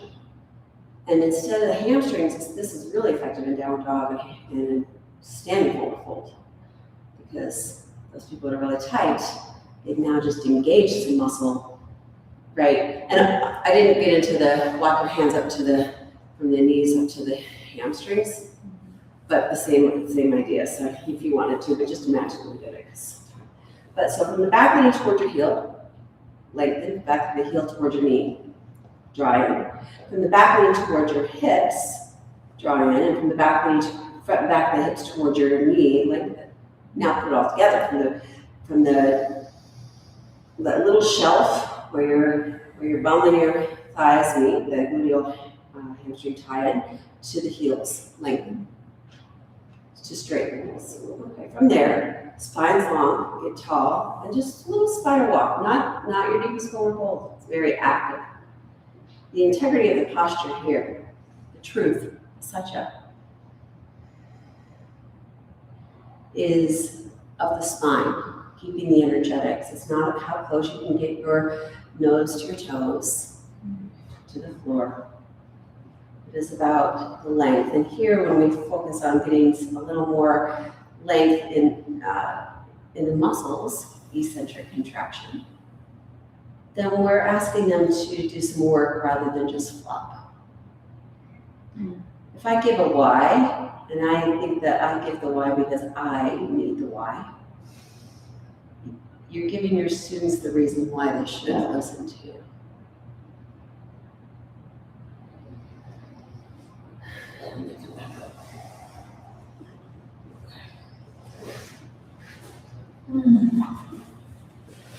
So you can always link things in, but if I were going to use that skill, I could say, because I could reference it, just like we did when we were seated, or just like we did in forward fold, let's use that in downward dog, right? Yeah. Or wherever else I might Yeah. employ it. Yeah. Okay. Supine pose in a lot of places. Okay. Next one.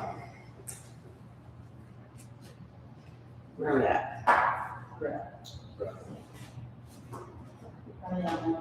Pranayama. Dharma Mitras, as I already mentioned him. Yoga asana without pranayama is forget to that the sauce. The what without the sauce? Spaghetti Spaghetti without without the the sauce. sauce. Okay. So the inner guide or the compass, how will, the breath is an informer and a guide. Pranayama are the techniques that we use, whether it's Ujjayi, we start practice with breath awareness of just moving inward with our breath, right? With maybe even count. Ujjayi is for a little stronger, active postures, but it's a really great teacher. It's most it's most effective. And it's a great way to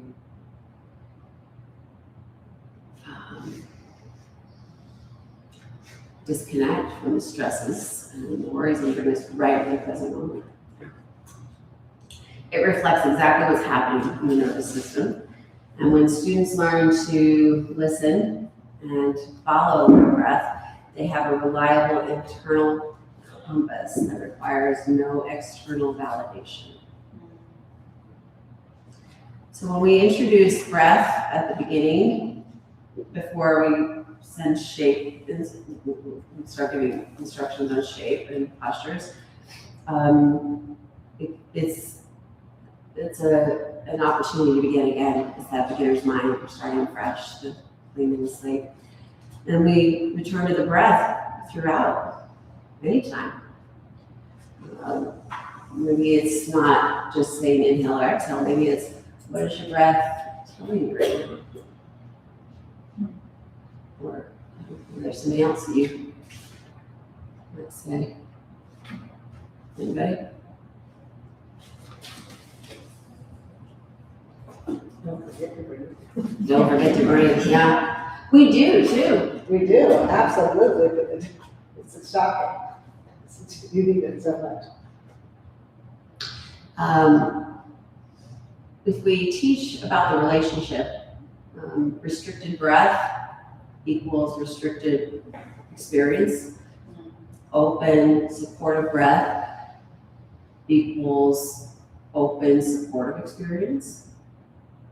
If the breath can't move freely, the pose has gone too far. We talked about that gripping the face, clenching.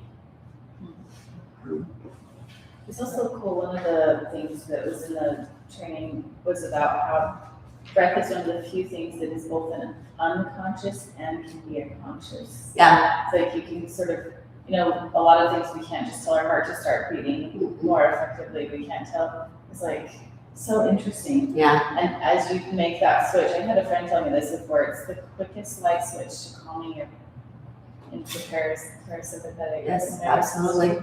Is to just like engage the breath. So it's this cool, like, it's the door in between, right? Mm-hmm. Our unconscious and our conscious mind. Mm-hmm. Fantastic. Yeah. It's the pausing, it's the brakes, it's the, rather than the pushing the gas. So. Yeah. Yeah. It can be used to excite the body as well as calm it. Mm-hmm. It's kind of intermediate. Yeah, it is. Agreed. I know I've said this before, but I remember a nurse said that she taught yoga in the hospital. And, but she would go to the bedsides, and often it would just be breathing. And I heard that, and then when my father had a heart attack, we learned he didn't know how to breathe. He knew how to, right, he breathed. Yeah. So it's so important. It is. Love that. Some of the practice language, can you your breath stay effortless here?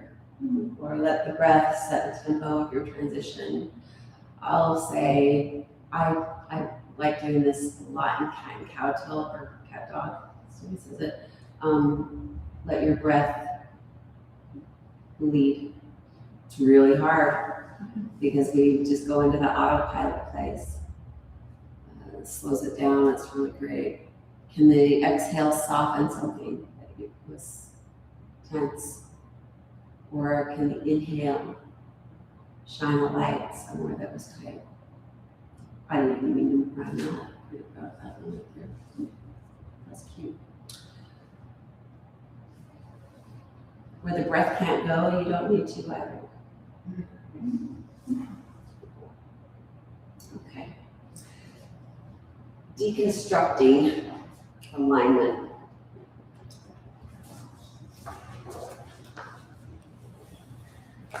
So asana,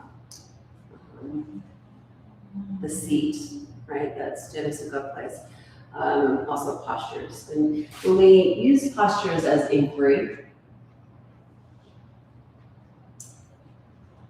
and really the deep for this is how will you move beyond rigid rules? And Leslie Kanoff, who's a shoot from the hip New Yorker teacher, he says in yoga, we're not looking to add anything that's missing from the system. It's to focus on what is still going right in the body and help unblock what's in the way.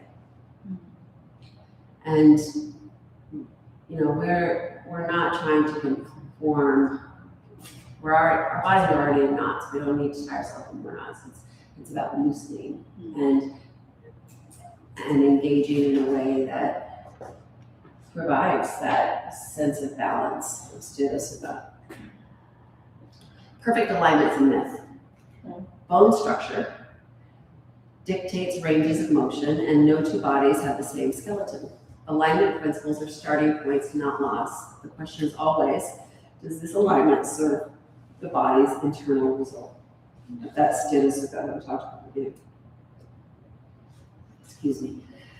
We can distinguish guidelines from the hard rules. Like traditionally, the knee tracks over the ankle. But what does that do to your body? Okay? Traditionally, it's heel to heel alignment. But what does that do to your hips? Or your lower back? Right? So that's where we give some allowance, right? So in the Warrior 2, where it's heel to arch alignment, or in Warrior 1, where it's heel to heel alignment, what are some of the cues that we do to allow our students to move into the posture, allow our students to feel the shape of the posture in their body, rather than to conform their body into the shape?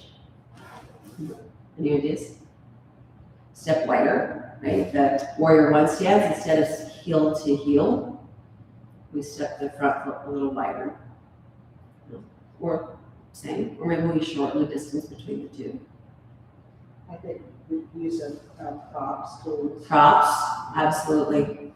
I think that we've done it. I mean, I say props all the time, and so, but I think that in our mind, it's one of those little things that we think, oh, I can't use that, right? So if when my students come in, they'll say, everybody grab 2 blocks today. And, people don't. I said, are you the one that hangs up a picture with the shoe with the nail and not hammer? I mean, we want the right tools. Right. And somehow we think that we're doing ourselves a favor by not having the right tools.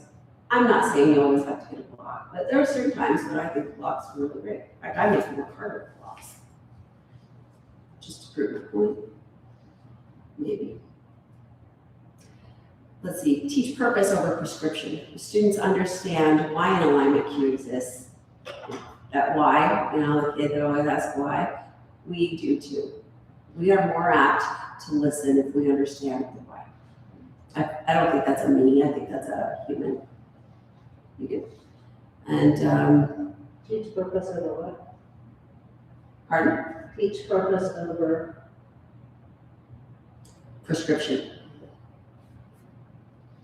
Modifications are not lesser versions, rather they are, in fact, y'all did modifications. Some made it, I made it a little easier, some made it a lot harder, right? Those are all modifications, so it's not necessarily lesser than or harder than, it's tools for tapping into like those aha moments of, oh, maybe pay attention, right? Maybe it's just that. I'm stuck in chair, I'm gonna think about my laundry list or what I'm gonna have for dinner. And instead, oh no, I'm not, because I just had to lift my heels off the floor. Right? Well, sometimes it's meeting where your students are. Yes, oh, absolutely, 100%. Yeah, if you're going into class and you have an idea what's going on and then you look around, you're like, that's not happening. Yeah, that's great too. Talk about that in teaching too. So some of the, let's see. This is the starting place, not the destination.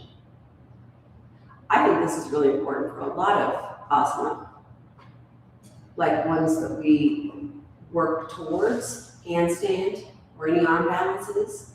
We might not ever get there, but we do these little micro progressions over this macro failure, right? We do these little progressions because it is nice to be challenged, but then we also let go of that, which is coming up. So I gotta do it in 1 minute. Just put those out there. If that instruction doesn't serve you today, let go of it. And listen to your body and find what does. There's another allowance.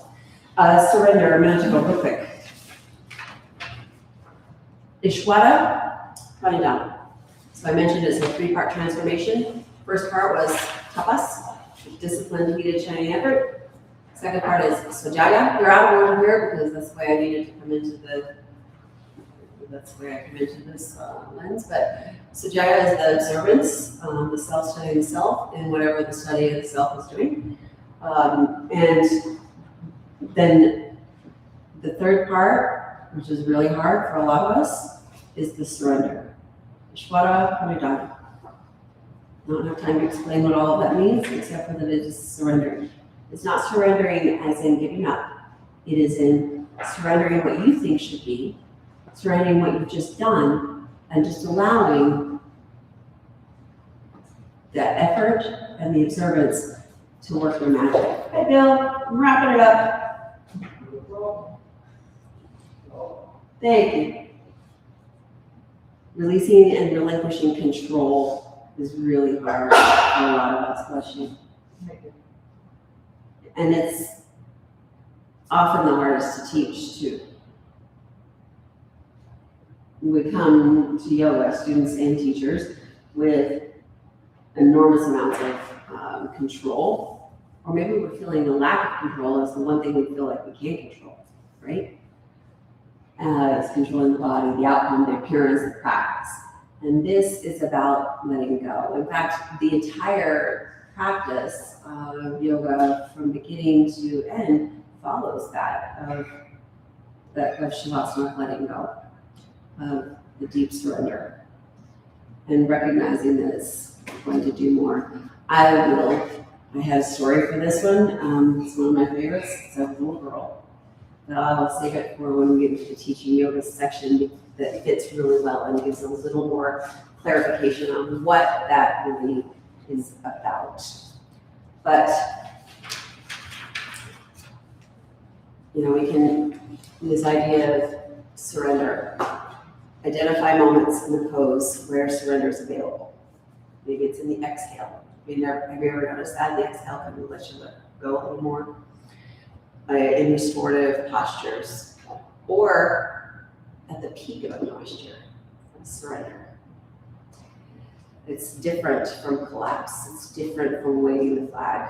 It's the releasing of the unnecessary grip, the effort, and still maintain presence. This is where the spiritual aspect, spiritual connection of ourselves meets the physical asana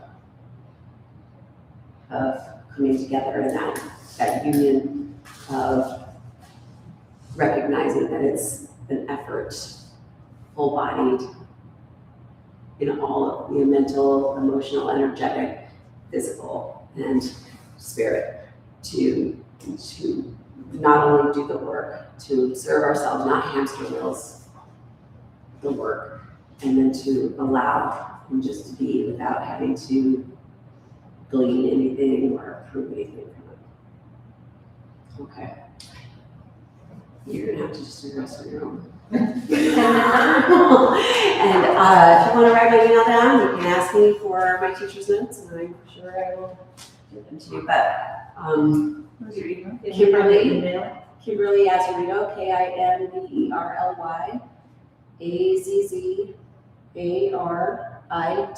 @gmail.com.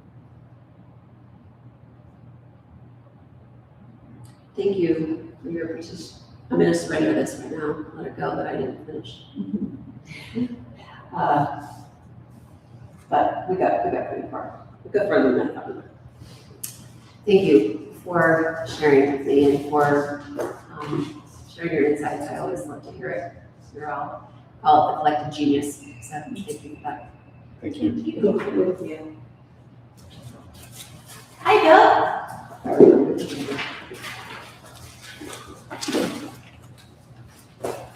Did Debbie build in a break time? We want, let them have a few moments. Yeah. She wrote me because she'll be here Okay. 2:30, I said, she said. Okay. So, yeah. Here, what time do we want to start at like 1:34? As soon as you get back. Take your time. Okay. We'll figure it out. Like I said, I got more information that's necessary. Let's do that. I don't know anything about that. Would Would you like, Yeah, right. would you like props? Would you like any of these? You can leave it, I'll get there. Okay.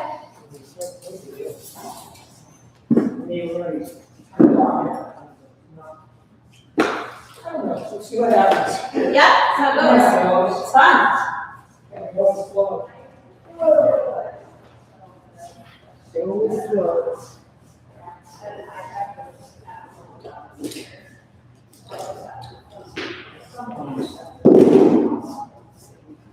Oops, sorry. Oh, you're good.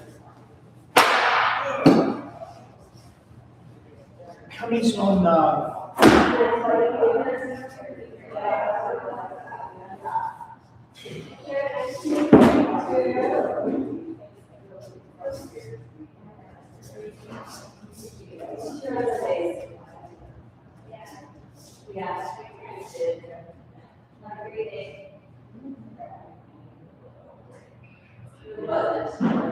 I can't tell, so, she just said she was running and was fine, and, yeah, okay, whatever. Nope, not right now. So, Actually, nope. okay. So is it usually a box, like, Are you supposed to stop and start it? no, there's. Oh, yes, usually there's a All box. the boxes are there. Mm-hmm, in that right side. Last time I thought I just ignored it. Yeah, I typically do too. Once in a while I'll smile if I remember. Yeah, Not my favorite. I really do life. That's me. Yep, I think we all, I'm not gonna criticize it. no, I think we all would. Well, times, changing times, right? I mean, things are different. Things are different.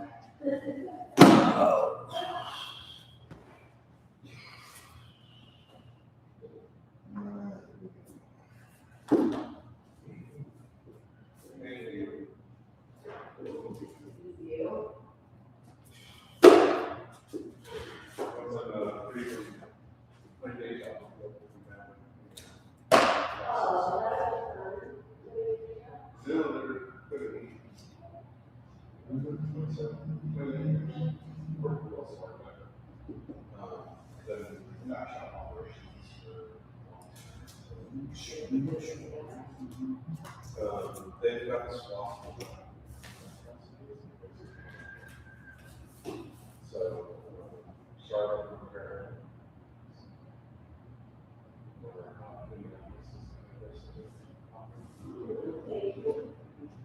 So they all. That was.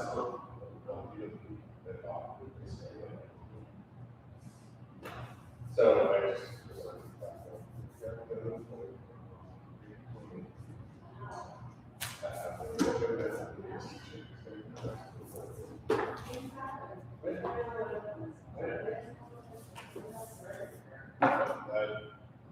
I fully support this 105 years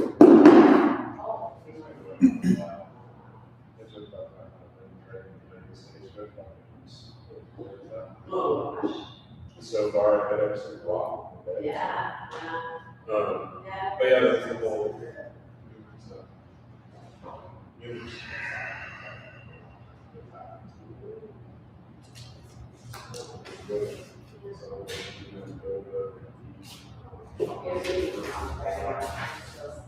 yeah.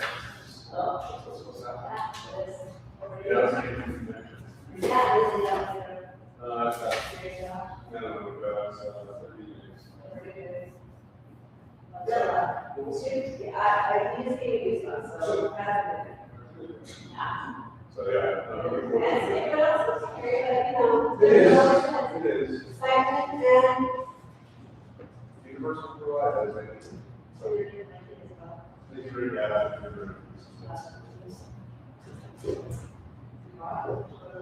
no, but I've not done it. My mom passed away about a year ago. Are you okay? no. Are you okay? Good. So but I was hoping these are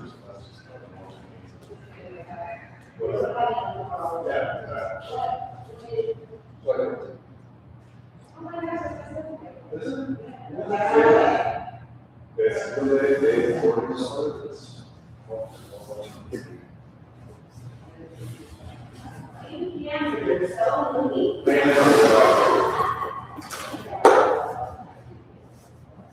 Joke about it, so that's when I was really on exploring.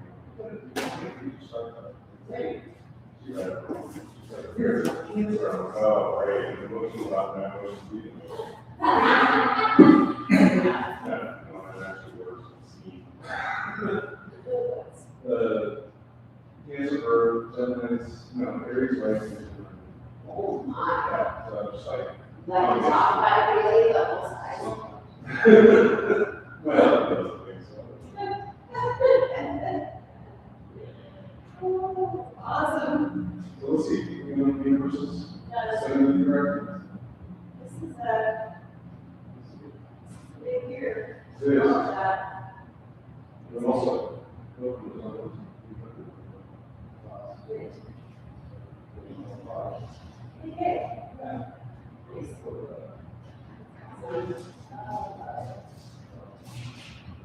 the experience of the future, that's is it to me? That's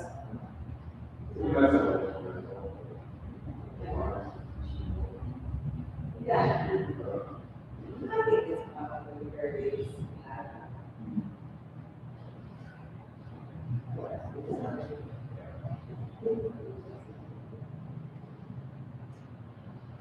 Great. It was.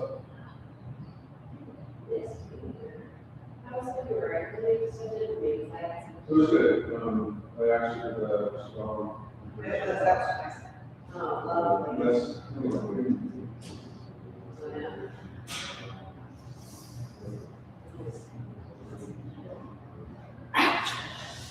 Would you like me to hand out some handouts for you? Yeah. Great, thank you. We can start right away, when everybody comes back. Thank you. You're just individuals. Yep. Just what you I'm just getting my finger down so that I can.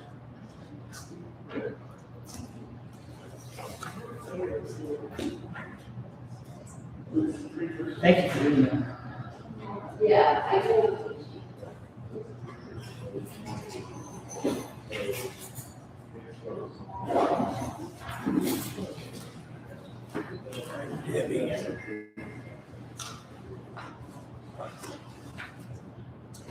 Yeah, I try to keep it simple. I got the different. Oh, well, thank you. Appreciate it very much. I have no relation with you.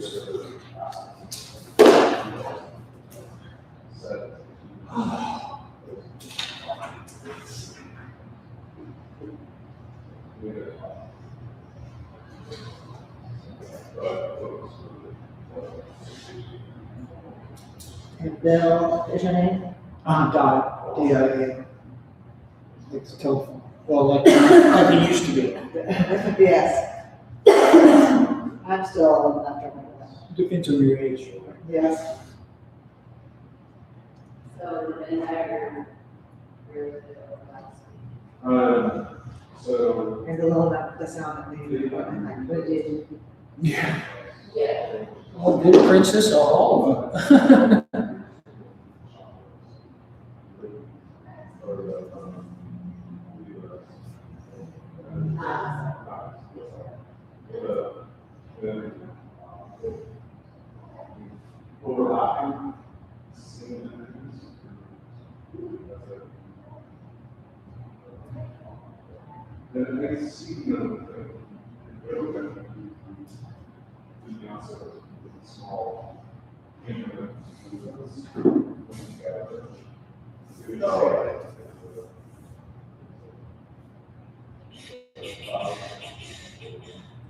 Should have given us a time. Well, I gave Debbie some time too. She's trying to pack up, go to Bhutan. Yeah. So anytime I would give her, instead of, Are you going to? you might be here a little bit longer though, I don't know. Yeah, she leaves this weekend, or first of next She week. said that she was. No, here she's for gonna 3 be here, days. she's gonna be here next week. I think she looks like, she said she was only here for 3 days, so. Yeah, she's taking up to college. That's so- true, I sub Oh, for, I guess next week. No, I have it this week, I have it next week, Oh, yeah. I guess. I'll figure it out later. All right. Who do I not know? Who do I I not don't think I know you very well. I've seen you before. We haven't really officially met. know? You. How was that? Okay, I'm Bill, just like, and I know you. Hey, Yeah. Congratulations on graduating. Thank you. Thank you. I've seen you since then. no. And so I'm Bill. I'm Jessica. Jessica. Jessica, good. Jessica, I didn't know you know, speak up in this Yes. acoustics in your hall. This, you wouldn't be aware if you've been here at least one time. Aubrey, we Aubrey. have met before. Yeah, right, okay, Yeah. yeah, I remember the name now. I'm Jarrett. Jill, Jarrett. Jairus, Jared. Jared. That's a cool name. Thank you. I'm Jared. See, you said it that many times, I remember. And Marla. Marla. Good. Okay, good. Well, I don't want to give you, take a lot of time to background. I've been around this school for 17 years. So, I went through in 2009. And so, so I've been doing this for a while. I teach basically here now, all over town, gyms and everything else, chair yoga, you name it, I've taught it. And so I'm glad to be here. It's a little interesting to flip this, but I think knowing how bright it is. And, this change has been really big, especially in the mornings and stuff like that, because I teach 5 classes here a week. So, yeah, it's challenging this time of year as it changes. So I get the privilege of discussing, I don't know, you all, yeah, you read the program, you know what I'm going to be doing. So I'm teaching on the heart of yoga, actually, is what it is, which is, how many of you even, I mean, you probably know the book, some of you, yes, no, you don't, if you don't, I'll show it to you anyway. And you know who wrote that book? Okay, here's the book. I have been torn, I have like 2 or 3 of these, so I've torn them up so many times, I have to have 11 bound. That's the heart of yoga. So that's one of our textbooks. Yeah, this is a really important book, just to let you guys know. I spent when I went to yoga school, I spent very little time with them. I should have spent a lot more. Let's put that way, okay? Because it's the foundation, in my opinion, it's the foundational book of yoga, because it comes from Desikachara. Desikachara is the son of Krishnamacharya, one of the sons, okay? And there was other sons that also taught yoga, but his practice and his books and the stuff is probably more prevalent, and he's more well known.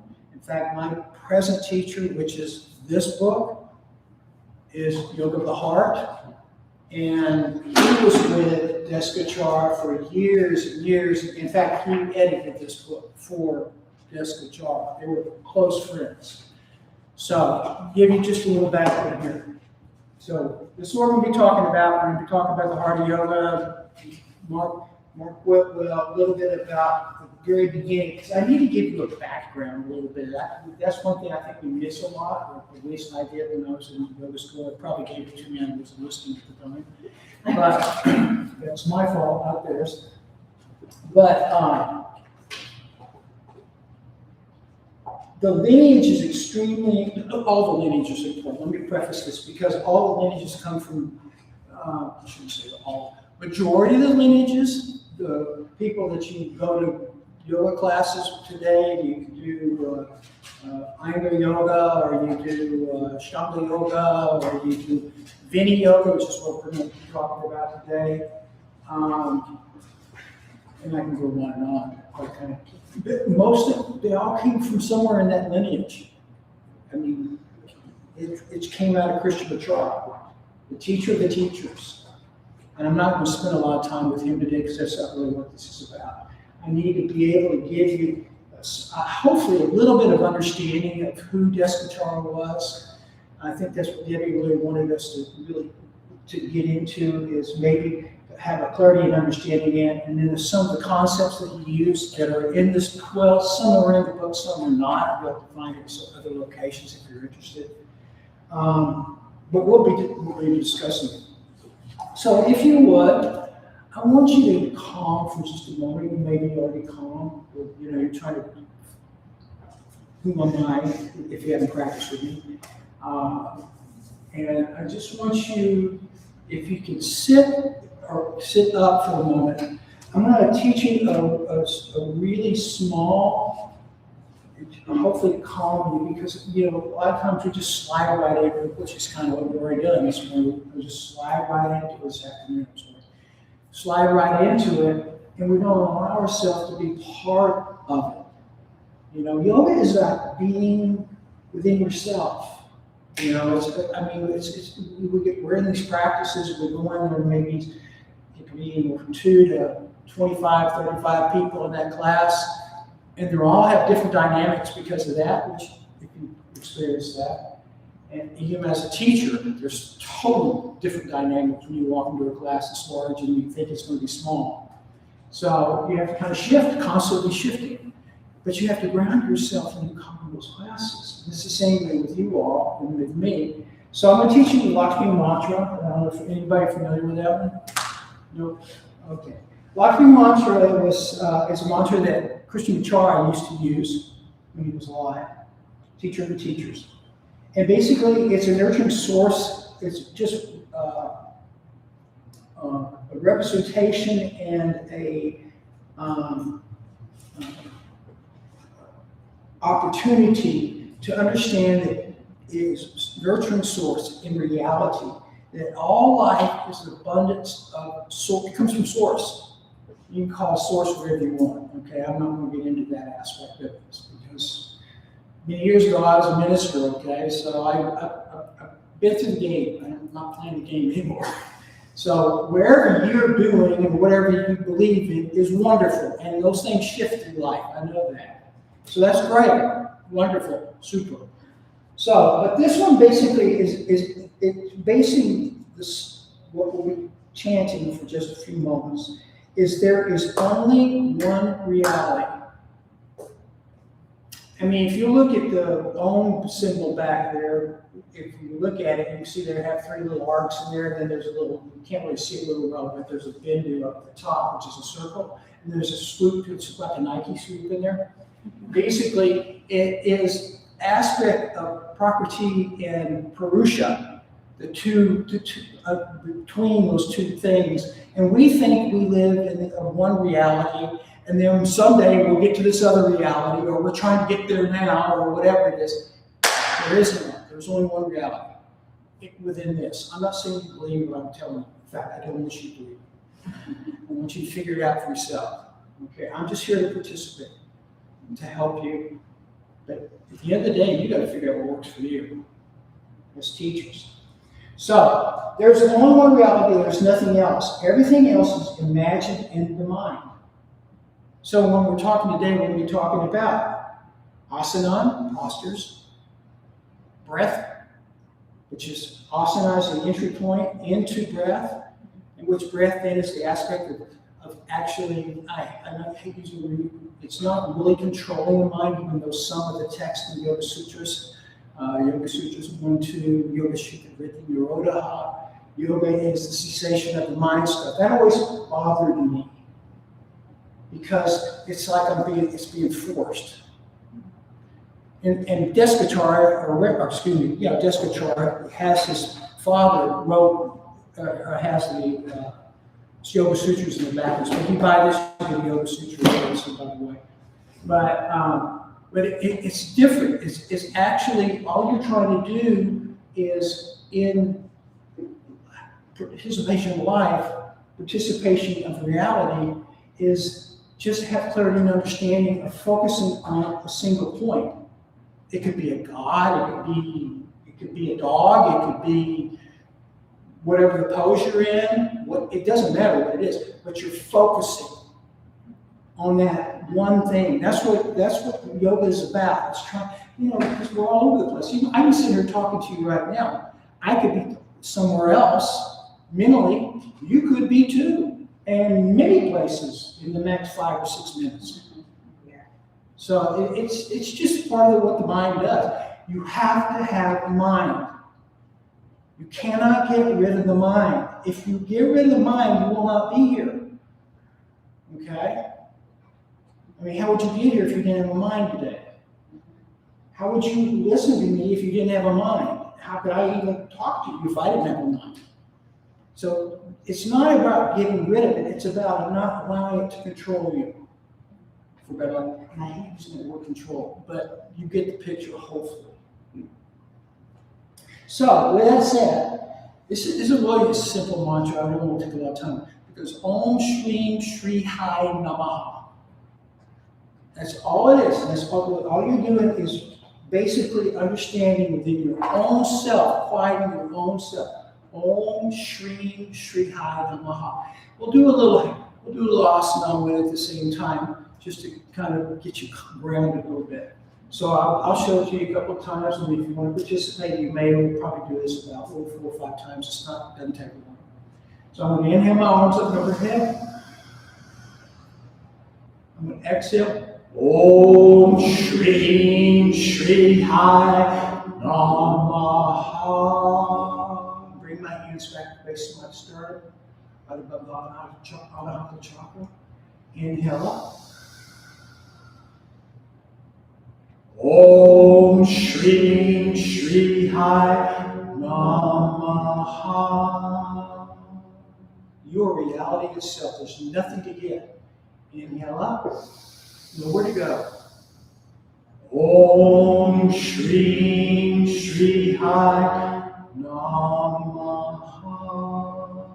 Let's just about 3 or 4 more times. Inhale up. Om Shri Shri Hai Namaha. Let's do about 3 more times. Om Shri Shri Hai Namaha. 2 more times.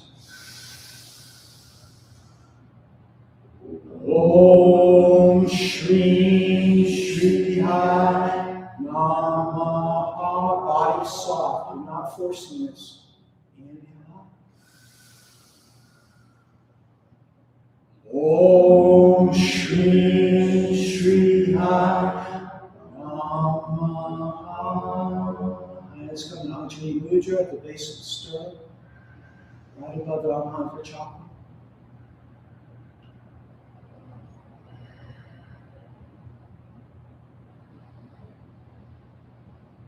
Breath is smooth, not forced.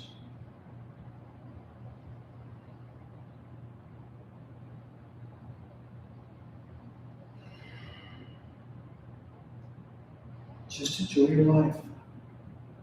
That's what yoga's about. There's nothing to get and nowhere to go. You already are.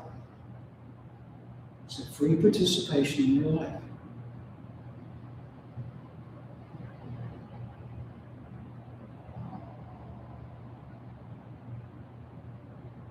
All right.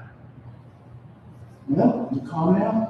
You can come back late if you want to and everything, because we're going to cover a lot of stuff, so whatever you want to do. I feel as though that we sometimes just jump into things, we need to slow down a little bit, you know? Life goes so fast for all of us. All right. So, TKV, Descachar. I'm going to go over a little bit of his background so that you have something to take from that, and I'm going to give you some of his lineage. And then we're going to go into some of the principles that he taught from this book, which again, you have to understand, he got a lot, his information came from his father as well. And he was with his father, and I'll say it a few moments from now, but I'll say it now. He was with his father longer than any of the teachers that we know as important teachers. Like I said, B.K.S. Iyengar, Patabi Joyce, which is Ashtanga Yoga, Indo Davidi, there's A.G.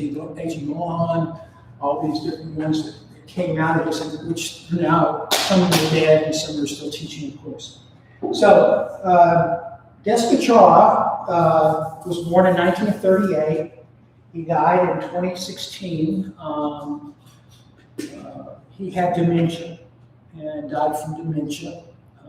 It's kind of a hidden thing at the last. We all knew about it, but it was kind of hidden, which was understandable. He was with his father for 30 years, and working with Christian Machara, which is the longest of any of the students that worked with him. He was known for popularizing the hard yoga approach, that's a word, emphasizing personal adaptation, breath, and holistic health. So that's going to be a little different here between Mark and them. They both are from the standpoint of holistic health. And that's the way Christian Machara was as well, too. He developed things to heal himself. In fact, if you didn't know, he died when he was 101, but he broke his hip, I think, when he was 91, and he tried to keep heal. He didn't go into surgery, and so he tried to heal himself, and then it lasted 10 years, which was pretty good. So, Descachar was born in Mysore, India, on June 21st, 1938.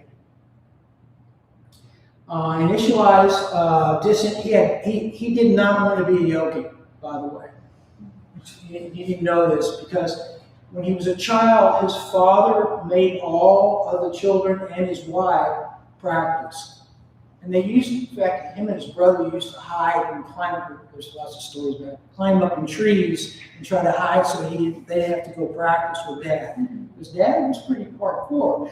If you've seen pictures of him back then with the younger men that he worked with. So he said, despite being the son of the grandfather of the modern yoga, Christian Machara, Descachar initially was not interested in yoga whatsoever. But he had a turning point, and I'll tell you about this turning point in a minute. But he began studying with his father in his 20s. He began studying with his father in his 20s, and after witnessing his father's ability to heal people using yoga, including individual conventional medicine, could not help. So his father was working with his practices to help people that couldn't. They wouldn't go to a doctor, and they couldn't get healed. Or at least they thought they couldn't. Okay. So that's the important part of this book, because it's body, breath, and mind. And so that's what we're dealing with, basically with any kind of illness in most situations. I'm not going to go down, I'm not a doctor. But in most situations, there's always something that's going on mentally somehow that's over time, it's now the change is happening in you, good or bad, and one or the other. So he developed the Vata Yoga in those teachings. Descachar did. As he said, he studied 30 years with Christian Machara for 3 decades, longer than any notable student. Vinny Yoga is the development, he built this approach to tailor yoga to each student's unique physical condition, age, culture, mental state, rather than one-size-fits-all method. Now, if you're teaching now, you kind of understand that statement. And because we have a tendency, because we've commercialized the practice, which used to be this relationship all the time, it wasn't this relationship. And then you could figure out what was going on with each individual, work with them accordingly, and each of their practices would be different. Where today you come into the studio and you depends on the teacher. You'll get whatever they're going to give you. Okay? We'll get into that a little bit more in a moment. So, holistic focus emphasizes that yoga is a program for the spine at physical, respiratory, mental, and spiritual levels. So it's going to cover everything. But you have to let go. I'm going to say that over and over. Now, let go, you need to understand that term too. Let go means you don't suffer. When I say you let go, oh, I'm letting go, and everything's okay, and everything's not okay, but I'm letting go. You still suffer. So that's what I'm trying. That statement is about. Is that you want to allow yourself. We all suffer. Okay. I'd be lying to you if we didn't. You would be lying to me if you didn't. We do. And we hold it a lot of times. And what we're trying to do is not hold those things. Let go of them. Don't. You're going to suffer. People are going to die. You're going to have all these things are going to happen in your life. You might already have. But can you overcome that? And maybe the practice will help you. Maybe. Okay, universal approach. Unlike his father, who was traditional Brahmin, which he was, that's a whole other story for another time. Deskachara taught that yoga is for everyone, regardless of their faith or background. So and I probably will touch on this in a few moments, but he taught all over the world, and he could speak English. His father couldn't. He was broken up. He probably tried. But that's why he tended to gravitate more in India, where his son, Deskachara, went all over the world. Okay. Kind of like BKS and ongoing videos. Okay, he helps basically his contributions to Krishnamacharya was he developed the Krishnamacharya Yoga Mandara, which was founded in 1976 in Chennai, to continue his father's teachings, offering yoga therapy, Vedic chanting, and teacher training. His son has now taken that over after he died. That's another story from the time. Key publications, of course, The Heart of Yoga, The Heart of Health, The Heart of Yoga, Health, Healing, and Beyond. It's a good book, by the way. And The Vinny Yoga of Yoga. So there's 2 or 3 books he's got that he's helped. And actually, this book has a lot of his stuff in there as well too. Impact. This is one from the actual studio that he created. Deskachara pioneered the research of yoga's impact on illness like asthma, diabetes, and depression. So this is not Ayurvedic, what I'm teaching you. This is just, and I'm not saying they weren't practicing, because they probably were practicing Ayurvedic medicine at the same time too, because that's kind of what Krishnamacharya did as well, his father. So just so that you get kind of a background of this man, but he was very, very important to the practice. So why I'm giving you a little bit of background is that Deskachara, was talking to you a minute ago about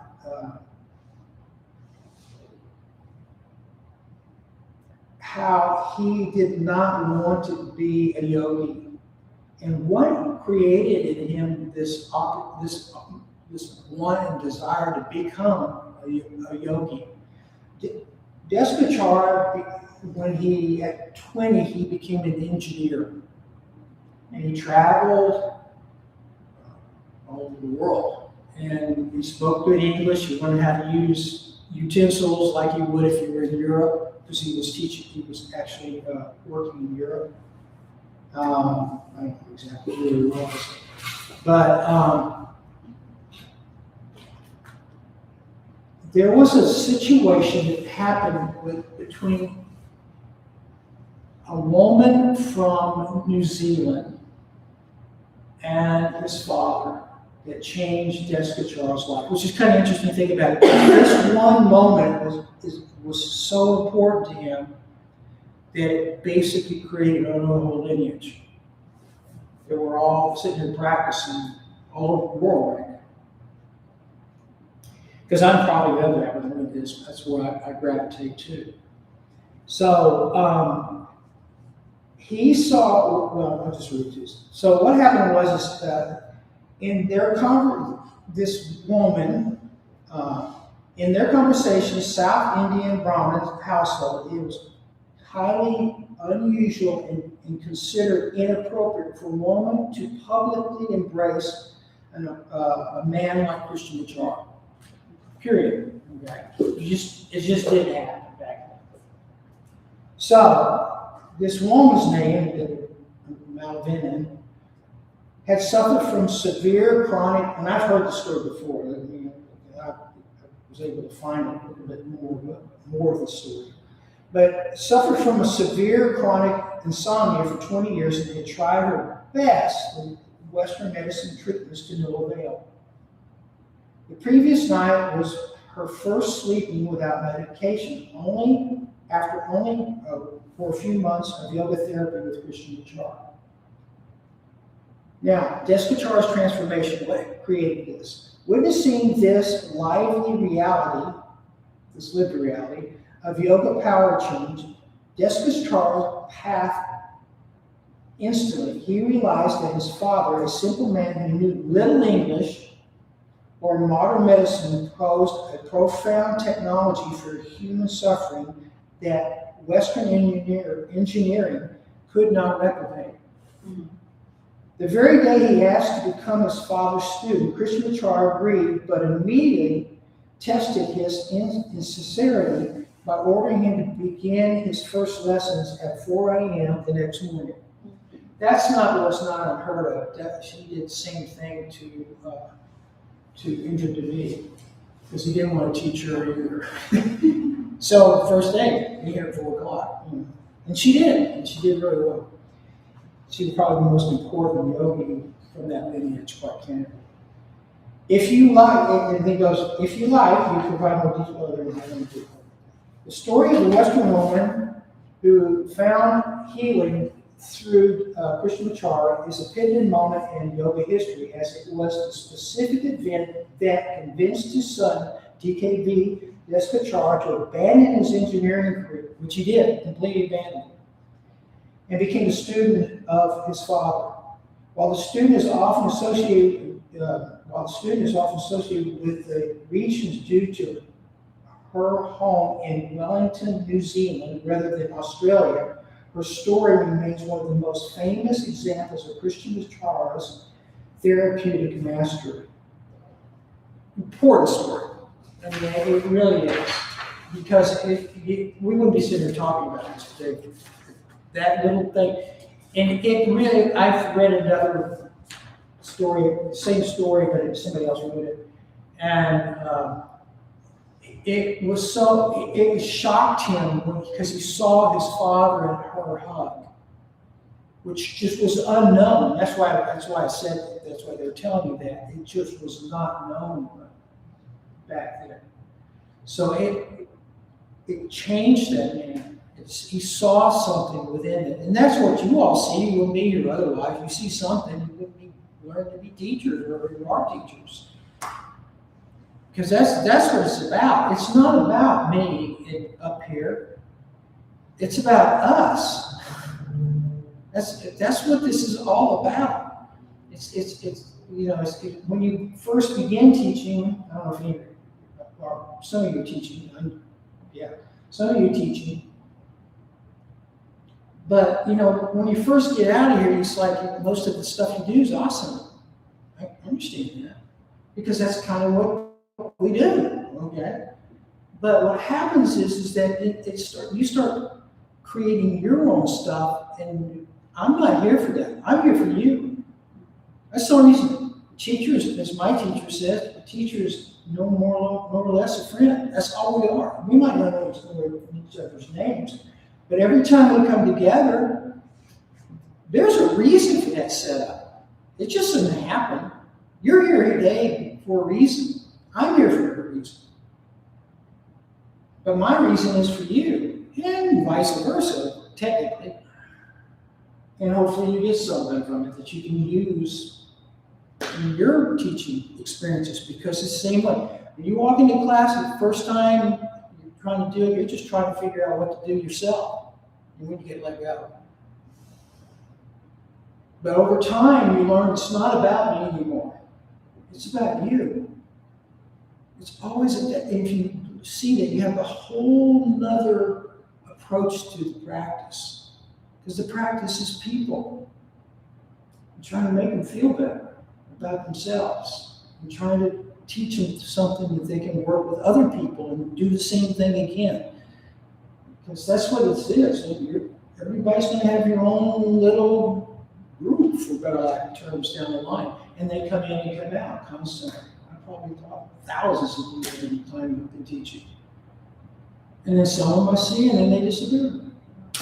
And that's part of the game. It has nothing to do with me or them. It's just life. Okay.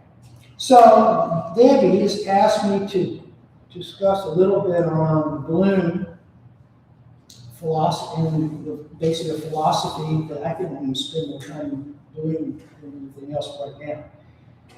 So, if we know what the purpose of an asana is, we can find many other ways to achieve the same results. Well, just remember that statement. Because we get real rigid when we start this, especially if you come from some of the other lineages. Okay, and I'm not criticizing the other lineages. We would never do that. But some of them, when I went to yoga school, my teacher here was an Iowa teacher. And she was a good one. But it was too structured for me. I mean, I went through it, I did what I had to do, but it was structured. And so I appreciated it, loved her. I really did. She was a wonderful person, still, and I haven't seen her in years. But that did not suit me, or for me, maybe I didn't receive it the way I should have. I'm not blaming her, it's me. But this practice, Vinyasa Yoga, resonates more with me, and I see more for what I do, more benefit. Because I deal with older populations. Most of my people are older. I do have younger people, but most of them are older. So, the Bloom is basically is integrating the Desvecharya approach, which is the heart of yoga. The heart of yoga is the divided yoga. Using props and variations to make the pose fit the person, not the other way around. Now, when I teach, and I'm going to use a little bit of me here. I don't use a whole lot of props when I first start with a lot of people. And the reason is I want to know where you are. And not to say that you can't use them, and if you've been practicing, that's wonderful. I have no problem with using props. But sometimes props can become hindrances because you won't allow yourself to feel who you are and find out what is really working, what's really where the issue is. So I like to find out where my friends that I teach, where they are. And then over time, when it might be better to use a strap. It might be better that you need a bolster. It might be better that you need blocks. But I gravitate that way. Otherwise, I really never get to know who you are physically. So, let's talk about the key aspects of it. So key aspects of Desk Guitar's approach. Individualization. You are all independent. I am an independent entity in this room, okay? So my practice is going to be different than your practices, technically. And you might have the same practices with somebody's class, but you're still probably going to modify that somewhat depending on your physical body, or you'll try to stay with what they're trying to do and get frustrated because you can't do it, or you're not ready to do it. That's probably a better way to put it. Or maybe you're never ready. There's some poses I don't do anymore, physically, myself. That's not to say you couldn't do it. I just don't do it anymore. I'm getting too old. So the practices are custom based on students' age, health, profession, and culture. So if a younger person's in here, when I say a younger person, somebody 24, 25 years old, in fact 14 years, but with that said, they're going to have a completely different practice than a 73-year-old person such as myself. I've done those practices. I know where my injuries are. I know how I've injured myself over here as a teacher, and still have to show up and still work around it, not just give up my class. So, practices are customized based on the student's age, health, profession, and culture, so we're all different. Breath centrist. So, my practice is based on the breath. The body movement is the breath movement. The breath movement is the body movement. The breath is the gauge. The breath is the teacher to the asana. The breath, not the asana, the breath. So, movements in asana are synchronized with the breath, vinyasa karma, to promote mindfulness and deepen the practice. The breath will deepen the practice. The slower the movement, the more you'll get out of it. Not the faster the movement. I taught those classes, lots of them. And it's just like I'm going to the gym. It's the same premise. But the slower the movement, the more the benefit. You know, if you go into cat, cow, cat, dog, my lineage is cat 1, cat 2. But same thing. But if I would sit there and just slow it down. Inhale, pause, which is Kumbhaka. Exhale, pause, which is Kumbhaka. Breath retention, breath suppression. Hold that breath for a moment. All of a sudden, oh man, everything starts to come together. The mind starts to come together. But it takes time to do that, because especially depending on where you came from and what you're still doing right now. I'm not saying it's good or bad, okay? Please. It's not. We're all different. Functional over form. The goal is how the pose feels and its effect on the practitioner, whether achieving a perfect pose. It's how it feels. That was what I got from Christian Charles. That's what he said. Yoga is about feeling. If you can remember that, yoga is about feeling, that's a huge statement. Always remember that. When I'm in the class, how does it feel? How's the breath feel? How's the body feel when you're moving? It's feeling. It's really about that. And if you feel it, you're going to slow it down. Because you want to feel what's going on. You feel that spine being elongated. You feel your muscles working. You feel as though if there's something going on, you haven't had enough prep. You can feel it somewhere, possibly in your lower back. You know, you need more prep. So you always want to slow down, and any of you, I always slow down with all my practices at the very beginning, and I would climb that mountain, and then I climb back down. So, but I would spend a lot of time on your knees, and a lot of time over your back, and all these different things, because they need to be open. I teach early morning classes, 6:15 classes. So, 6:15 morning, you want to be open before you start getting into, Warrior One and all the others. Headstands, etc. Moving on. So the goal is how the pose feels and its effect on the practitioner, I just said. The approach utilizes asana, postures, pranayama, breathing. So asana leads you into pranayama. And then pranayama basically at that point leads you into possible chanting, meditation, maybe even studying the Yoga Sutras. Anything that would be something involved with that aspect of it.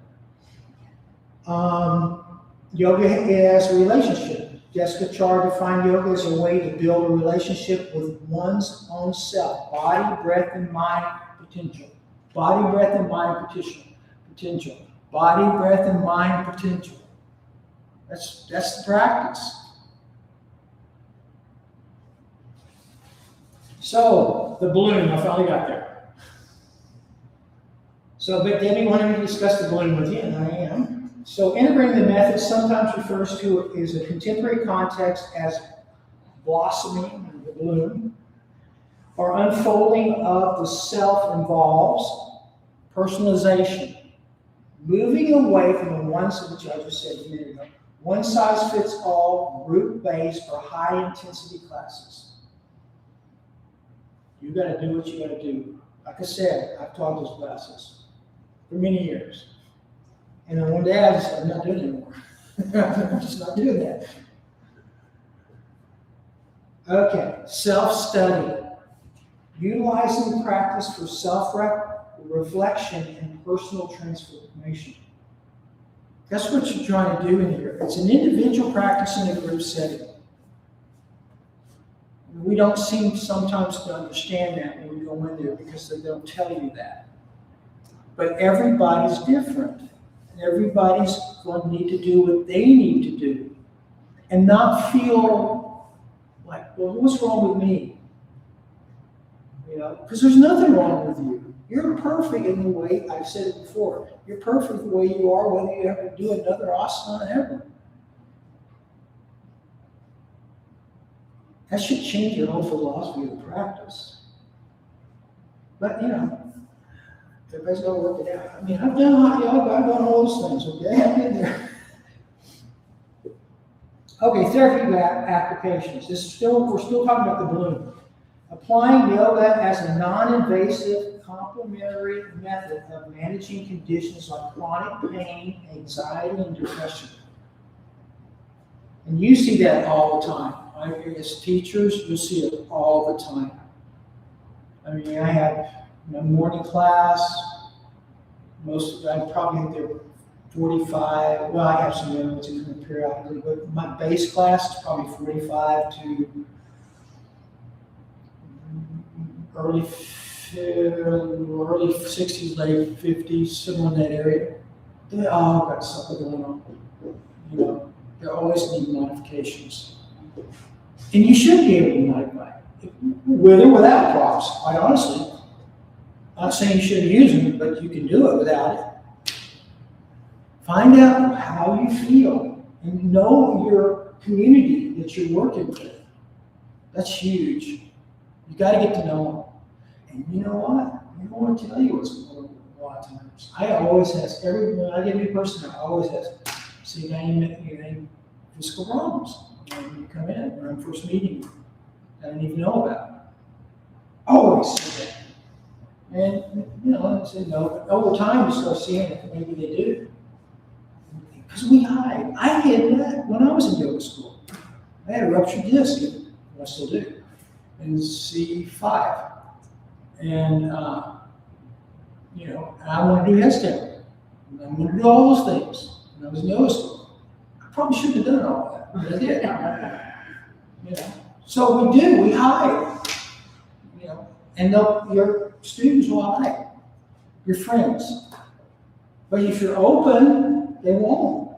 You know, they know that you're just like they are, and you got problems going on with your life, and you're trying to work it out just like they are. That's a good teacher, in my opinion. Okay, introducing tools. This is gradual adaptation. Introducing tools slowly based on the student's evolving needs and progress. And going back to props and other things that you may want to use. Okay. The Heart of Yoga by Jessica Char is a primary text used to understand this, with emphasis adapting yoga to the individual rather than the other way around. Key aspects of Jessica Char's approach to props includes, this is good because we all have props out. Adaptation over idealization. Sorry, these are long words for me this afternoon. Props are used to make the posture accessible to the student's unique current body structure. The goal is not to look like a picture, but to feel the effects of the pose safely. Feel the pose. Go back to that feeling thing again. Feel what's going on. So, you know, to me, I could go back into child's pose, Asana. I go, yeah, I did the pose, but I didn't feel anything. I just moved through something. But if I got back in, connecting my breath, spread my fingers nice and wide, slowly inhale up. Pause, exhale.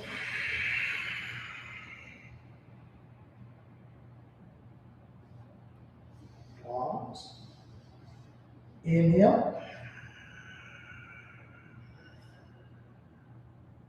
Pause. And exhale.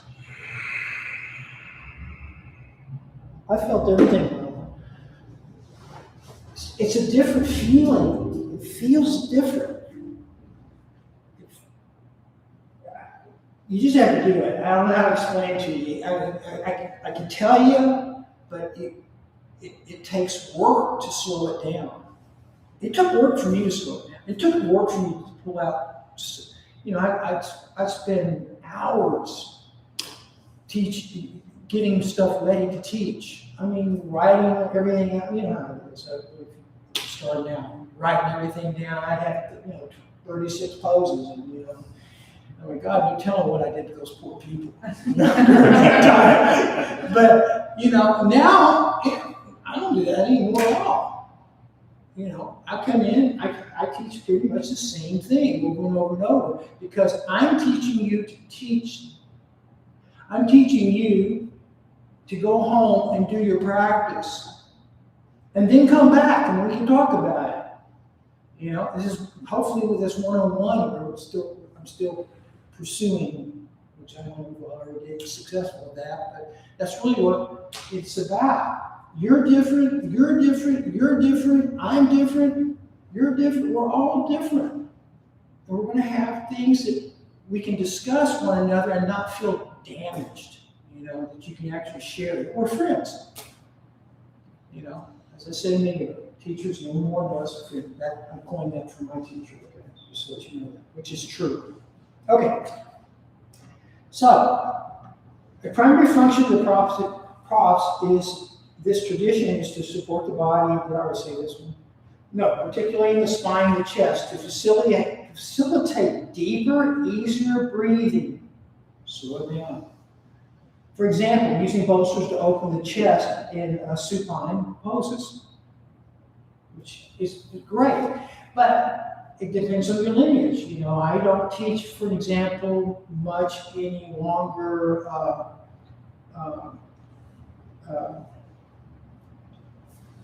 full back bends. I teach it's called two for the desk pose, which comes out of this lineage. So it's not. I'm not in the boat. Not to say it's not a good thing. It's probably better if you support it. But with that said, Mine is basically from my knees to my chin, it looks like a slide. So it protects my back. But you gotta engage your glutes, you gotta engage your hamstrings, you gotta engage your,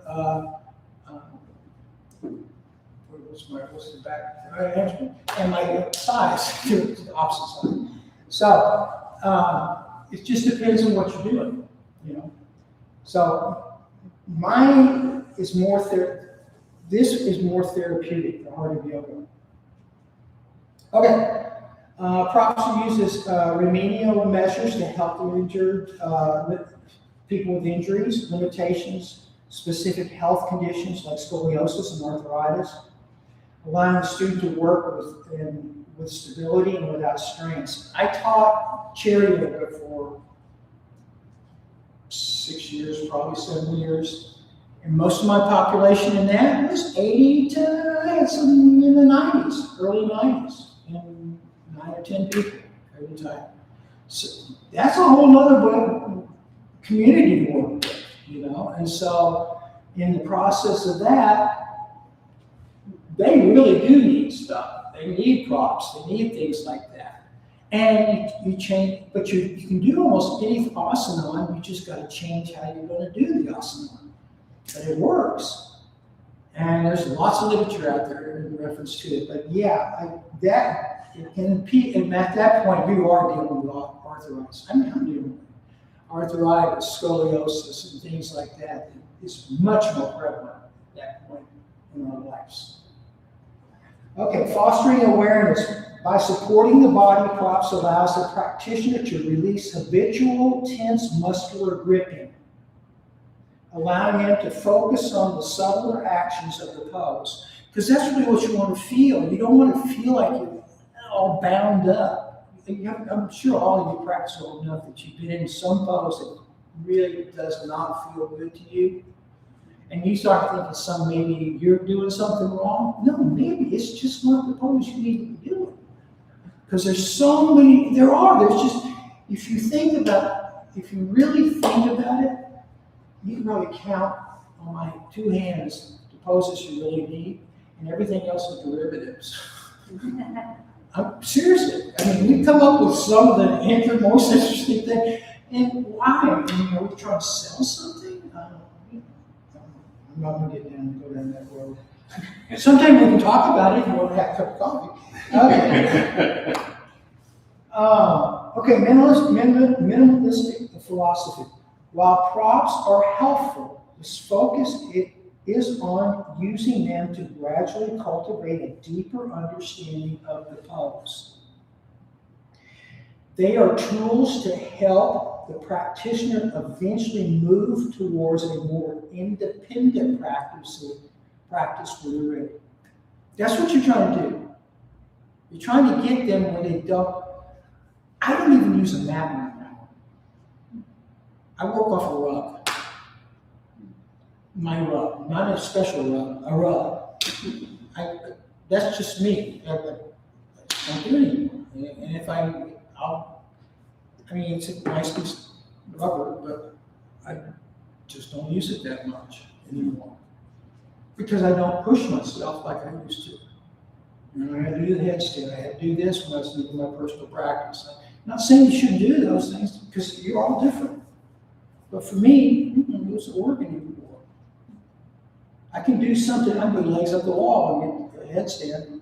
Headstand and also shoulder stands.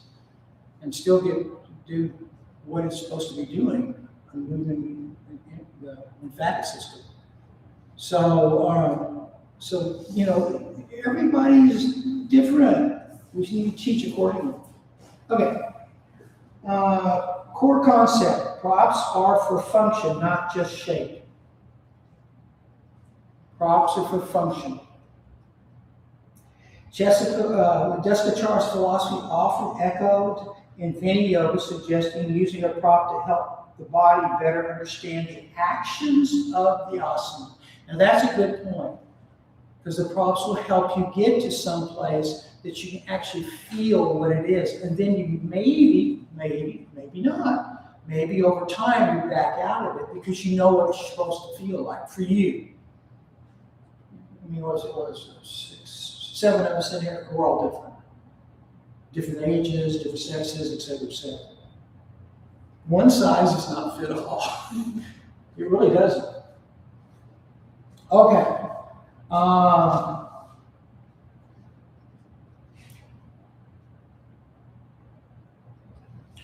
Descachar's philosophy also echoed in the Vinyasa Yoga, suggesting using props to help the body better understand the actions of the asana rhythm to make it easy. See, and a lot of people will use props to make it easy for them. And then it becomes kind of like, I gotta have a prop. I had a student in the last couple of weeks, which I don't teach very much, but this individual was in my class, and she goes, I can't do static posing. We'll talk about that in a minute. I can't do static, I could do static posing, I can't do dynamic movement. You all know what dynamic movement is and static posing is? Some of you, everybody, nobody cares? Okay. So we'll talk about it anyway in a minute. But that's part of it, that's huge. Dynamic movement and static posing. I was in pretty much dynamic movement a minute ago when I was in child's pose and cat 1, cat 2, cat cow, cat dog, from all the lineage you're from. And, but because of that, you know, my body, I could, like I said, I could feel what I was going on. I could feel my spine, I could feel my shoulders, I could feel what's going on. My hands were spread wide. All the things I need to have, I need that solid aspect of it. You know, it's, even when I'm in, for me, even when I'm in cat, cow, cat, dog, I'm preparing to go downward facing dog at the same time. So I'm pushing that index finger and that thumb, trying to take that wrist off the mat. Because I have wrist injuries. You can't imagine how many people I've seen over the years that get wrist injuries, especially new practitioners. You know, and then you're in the slap board and all the other things that come along with it at that point to help you heal. All right. Descachar's philosophy often echoes in Vinyasa that use of prop to help the body better understand the action of the asana rather than make it easy. This help creates space in joints and aligns the spine, which is critical for therapeutic benefits. So you're trying to allow yourself, as I just said, those poses there, you're wanting to feel that because you want the spine to stretch. You want, but you don't, I don't want to have my lower back start hurt because of what I'm doing. You know, so you want to feel that, and the slower the movement, the more the effect. So the faster you move, you'll end up injuring yourself over time. And teachers, you have to watch out because you're going to be practicing more than anybody else. I mean, I've pretty much taught every day since I graduated yoga school, not counting my own practice. I teach 5 days a week. I used to teach 7 days a week, and sometimes 2 classes a day. And I had a full-time job, or did. Fortunately, no longer. So, okay. Does that help? Did I give you a little bit on props? Mm-hmm. Okay. Okay, let's move on. Aspects of the Hatha Yoga. Key aspects of the Hatha Yoga. So, Hatha Yoga. Descachar's book. If you don't have it, highly recommend it. I would definitely spiral it. I took it over and had both these books fixed because they fall apart over time if you use them as much as I use them. Nobody knows. And what's nice about these books is they have practices in them. The practices are a lot different, and you'll notice that you don't have to have 30 different poses in a class. You could have 6 or 7 or maybe 10 and get enough time to have pranayama with your students, which is good for you because most of the time we just kind of do asana and we go home.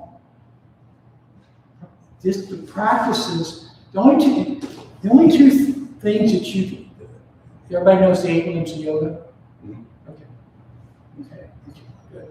Okay, the 8 limbs of Yoga Sutras. There's only 2 of the 8 limbs you can actually practice.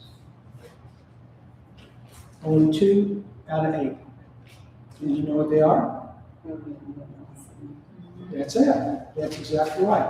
And asana is the entry point to pranayama, as I said earlier. Oh, it's not the other way around. It's not the other way. Even though Don't get your breath work confused with pranayama. Pranayama is separate. So if I was doing ujjayi, which I was a minute ago, doing ujjayi, that's really not pranayama, that's breath work. You were when we talked about breath, when we were talking last time I was here, right? Were you here last time I was here? Mm-hmm. And we talked about, what we talked about. But I kind of addressed that a little bit at that point. But no, we talked about breath work. That's what we did. We talked about the belly breathing, and 3-part breathing. And so sometimes we forget that it's a static pose. So when you get into asana, or excuse me, into pranayama, you typically, spine's nice and straight, you're sitting, whether you can sit cross-legged or not, that's not the issue. You have your legs out. You sit on broad, do it, bolster, whatever you need, blankets, whatever you need. But it is basic, it is actually static in whatever you're doing. So if you're doing nostril breathing or whatever it is. So that's the pranayama from that standpoint. So, I don't know how to get off on that, so I apologize. So, let's get the key aspects of the heart of yoga. Personalized practice. Yoga is tailored to the individual current state of health, age, lifestyle, not a rigid one-size-fits-all approach, which I kind of said a minute ago. Breath centered. The breath is the main focus with the movement. Asana, flowing in conjunction with the breath, creating a breath-driven practice. So breath is as my teacher says, the breath is the teacher to the asana. It is not the teacher, it is the teacher to the asana. You understand what I just said? Anybody have a question about that statement? The true self, many names, I won't go down that road, many names, that's totally different. The true self truly does not care one way or the other. It's just like a window that's looking at what's going on, not judging it one way or the other. What I'm saying is different with asana. Okay? And that was really, very abbreviated. Okay. Breath center. Okay. Breath center. The breath is the main focus. The asana flowing in conjunction with the breath, creating a breath-driven practice. Non-striving. The goal is not a future result, but to experience the joy of the present moment. Removing the struggle from practice. If you are struggling in practice, stop. I don't care who's in the class, I don't care what's going on, stop. And getting your confidence back. Whatever you're doing. Maybe you need to sit out for that pose. Or maybe you need to try to go back into it. But non-striving. The bloom aspect, this often refers to the unfolding of the one's own potential through the gentle approach. Some practical practices include visualization of lotus blooming from the heart center during meditation. Question I have for that, which heart do we have? What are we talking about? We got 3 hearts, so I'm not sure which one. We have the Hridaya, the causative heart, we have Anahata chakra, and we have the physical heart. So I'm not really sure what this person's trying to get to. But with that said, you can still visualize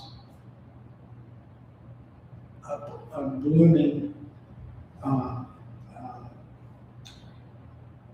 flower, lotus flower. Actually, lotus flowers, kind of like that. You're gonna do it that way. All right. Principles. It stresses that life is already given and you are already in a state of union which you can feel and experience. Now, this is Mark Woodwell. This is my teacher. They were together so much that a lot of the stuff that you read today about him came from him. Now, when I say that there's many teachers, Descacciara has a very large teaching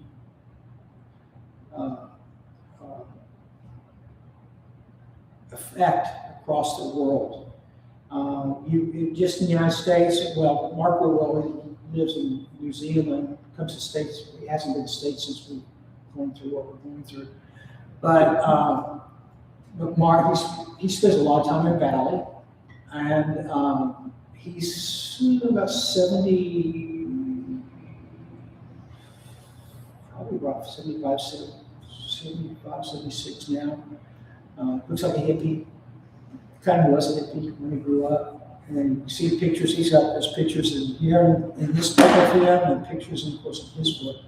But great individual. Real good yogi. But you got Gary Kraftso. Gary Kraftso is Vini Yoga. Vini Yoga, it's more of a, in fact, he's gotten into the hospitals, Vini Yoga, and he's out of California. And great book if you get a chance to see one. It's got lots of different poses and things in there and talks about some of his work. But he was a real close friend of Descacciara as well. And in fact, he gave Descacciara the permission to use Vini Yoga. Or Descacciara gave him the permission to use that term. So he's taken that on. And there's the breath, what's his name? I had it on the tip of my tongue when I was coming in here, and I don't remember it. Move on. But there's lots of different people that are teaching today that were his students who are still out there teaching. Let's see. Okay, so we're going to talk about more. Focus on removing the struggles to achieve promoting a seamless practice and connecting to life. This is Descacciara's approach, based on his father, Christian Descacciara's teachings, focusing on the connection between body, breath, and mind. That's what he concentrated, body, breath, and mind. And Mark is more on the standpoint is everything is the way it's supposed to be right now. There's nothing to get. When you try to start getting something, even you going to yoga and trying to get something out of it, it's not balanced. He teaches more of Hatha Tantric, which I have to agree with, which is balancing the feminine and the masculine. I mean, right now in our country, we got one that's way up here. Probably where I'd say it's masculine, and we have the feminine, and we're looking for this. At least I am. Okay, I don't know about others, but that's what I look for. Right, we need a female president. Absolutely, I have to agree with you too there. All right, so that's that, and then the Bloom yoga flow is a signature high energy and empowering Vinyasa style class focusing strength and flexibility. Now, when I read that, it kind of bothered me a little bit because it sounds like I'm trying to get somewhere like I'm not there, but I'm sure that's not what their intention was. It's just how it's written. But I could be wrong. Heart-centered yoga, emphasizing opening the Anahata chakra through specific poses like bow and fish pose. These are common interpretations. The approach is designed to help people move away from commercial yoga and towards a deep, personal, nurturing, and relaxing experience. That to me is yoga, but that was. The Heart of Yoga's goal is to help each student find a personal yoga practice beyond the commercial styles. Because that's kind of what we're dealing with. There's all these different styles that you don't know what you're walking into, most of us. So, let's see.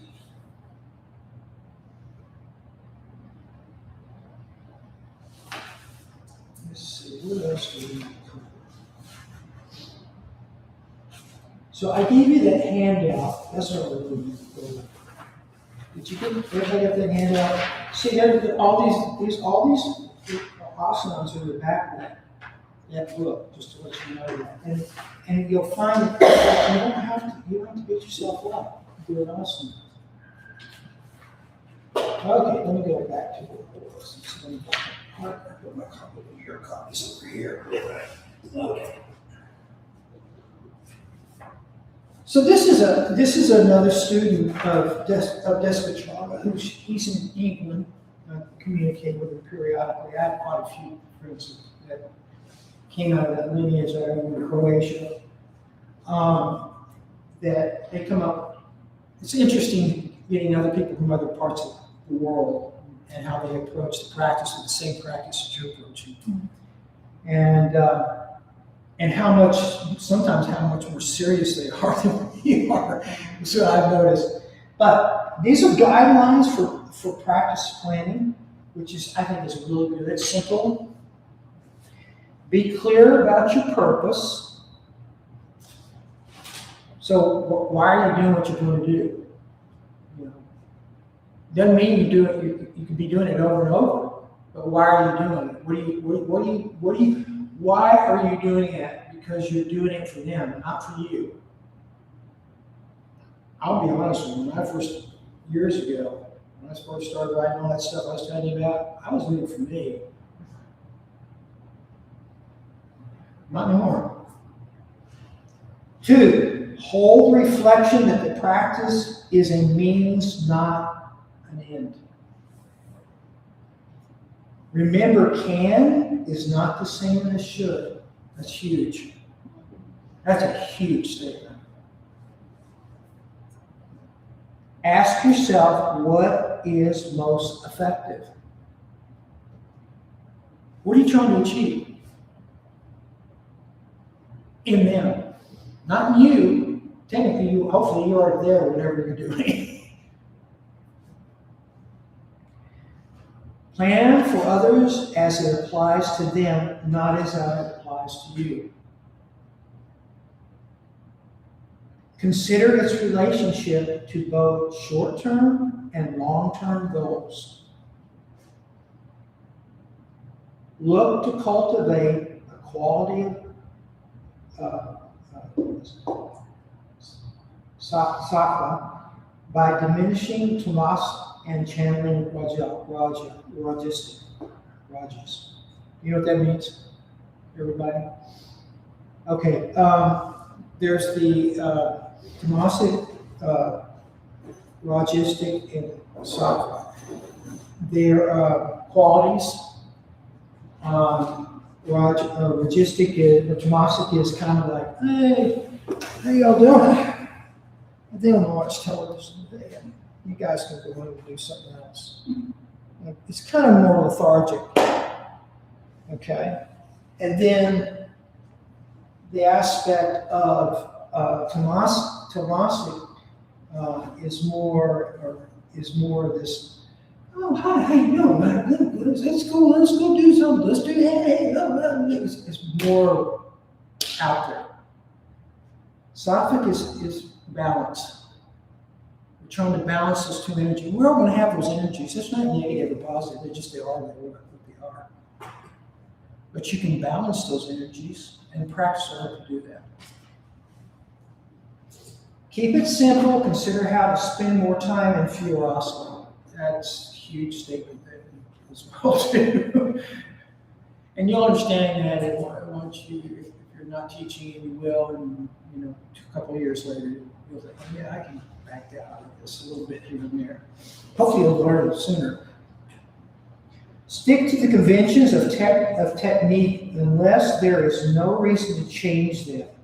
Stick to the conventions of the technique unless there is a reason to change them. So, whatever you're doing, you don't need to come up with it. A lot of times, it weighs on me sometimes. It's like, well, if I just change that just a little bit, it'd be different for them. Yeah, but maybe that's going to confuse them too. You're going to have to figure that out, and you'll see it. They're already, you're doing something where they can't see anyway. You go over here, well, honey, you do a twist. Like that. Well, where are you and where are they, or whatever you're going to do. Are you going to come back under? Are you going to keep it up? Are you going to bring your neck down? What are you going to do with it? So, because there's lots of places you could go there. So I think those are really good statements. And in the beginning up here, I didn't read this to you, but you can read yourself. The selection of the practice material that is appropriate to the needs and circumstances of the student. You see how it's addressing the student? That's difficult for us because you're not very, I have one student sometimes, but very, very rarely do I have that. And when that happens, it's a whole nother ballgame because I can change things at that point because I know who that person is. I know how it works. If I have 6 of you, and which I've never really physically practiced with any of you, I really don't know what you do. Until I work with you in a class, and it might take me. I can see if you've got something seriously wrong with you pretty quick, and hopefully you can tell me because I'd ask you. But prior to you actually practicing, and don't ever let that intimidate you. By the way, you need to go ahead and ask them, whether they tell you or not. Ask them, because you'll see it. You'll definitely see it. And that's what you should be aware of. It's not, in my opinion, it's not changing a body type in class unless you see something that's going on in what they're doing physically in the practice that would help them change. I have a friend of mine that I teach he's 77,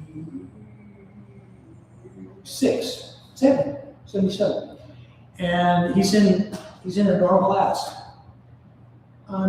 Bless his heart, he's got shoulder problems, he's got leg problems, back problems. He gets in the warrior, he has to bend his back knee, which the back leg is actually the strongest leg as support-wise in the warrior. But he has to buckle, he can't do it without it, which is fine. I don't want you to hinge on your joints anyway. But with that said, he's doing the best he can, and you know what? He feels better. He's been with me for about, probably 8 or 9 months now. Feels better, shows up, never complains, modifies. I have to give him props. He won't take them. I put him in, he went to go into the bow, he can't pull his legs towards his head. Just bend his knees, that's about it. But I give him the strap, and he tries to get a little bit. Well, he gets a little bit, that's great. He's 77 years old, my God, and he just started practicing yoga. I think he's doing great. But that's what you deal, that's what you deal with. And wonderful man, very gracious. So, these are the things that this book will help you with. This individual had some insight that his father gave us, and I think Christian Shard, I don't know if I could handle Christian truck, but I could probably handle him, his son, because I'm not that structured. And he was very strict. He was, and he was an intelligent, highly intelligent man, his father. Mark is a little bit more of this balance of male and female, which is, I love that too, because I believe you have no choice what your show is. You're born this way. Why would we look any differently than who we are, and accept that, and move on. But, I'm not going into that's a political thing we're getting into there too, and I don't want to go there. But I'm not going to probably give you any awesome one because I don't know if you need it. I kind of heard a little bit what you were doing prior to that. What I'm more interested in is you see another opportunity in Vini Yoga. And you don't have to call it that, okay? Let me preface that. You don't have to call it anything. It's yoga. It's just yoga. That's one thing about it. All the styles are, well, what do you do? I do this kind of stuff. No, you all just do yoga. Everybody just does yoga practice. You might look different. That's all it is. And philosophically, there's no perfect yoga pose. There is no, I tell all the classes, you might have heard this if you've been with me before. You all know, or you've been taught what, let's say, Warrior One, the Vajrasamatha. Go home, go on Google, go to Google Pictures, look up Warrior One, come back and tell me which one's the one that's the right one. Seriously, I don't know. There's stuff up there that doesn't even look anything like the Warrior One to me. I mean, it has no context to it whatsoever. But it's yoga. I mean, somebody's doing it out there and they're calling it that, and that's wonderful. So that's what I'm trying to say is that you change people, or you help them change if they need a change. You teach them something, Warrior One, since we're talking about it. Teach them Warrior One to come in, whatever Warrior One is, for them and you, and then work with them. But you're not trying to change them, you're trying to make them feel better with their body type and their age and the mental problems they may actually bring in with them. And I'm not saying that's good or bad, okay? But I carry those sometimes coming into class. Somebody almost kills me trying to drive in the driveway, these new cars. Well, I'm upset when they come in, So, and I got to teach. I got to go, I'm a teacher. I have problems just like everybody else. And I'll admit that. And that's why we do what we do. To help one another. So, I don't have any, well, I do have a lot more, but I think they're kind of burned out, and I would believe you would be. Unless you have any questions about anything. And I didn't give you all these handouts. I'm sure if you wanted them, I could give them to you, but you just had to let me know. All you need to do is buy this book and actually read it. Not like I did. It took me a couple of years after I got out. But because I went through, I just came out of another lineage is what I came out of. That's it. And it worked for me for a season. So if you would, if you mind coming up for one more time and bringing your hands back to the base of your heart. I'm sorry, not the 3 marks. I'm not having to try. The Hatha Daya, you probably have never heard about that. The Hatha Daya is located You've got anaerobic chakra here, the Hudurita is right about here, and your physical art's over in this area. The Hudurita, it says, and you'll hear it more in a tantric aspect, it is what was formed within your mother's womb. It's your first heart, actually. So there's a lot more into it, but I'm not going to take your time for that today. Okay. So if you would move your hands in Anjali Mudra at the base of your sternum, notice your breath. You don't have to force it in any way whatsoever.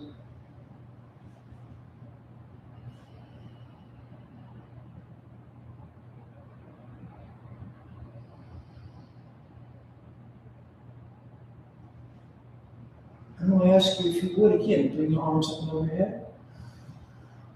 We're going to do that mantra about 3 more times. Om Shri Shri Hai Namaha.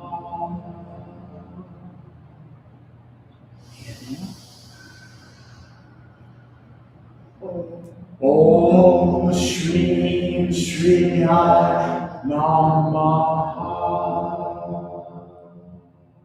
One more time.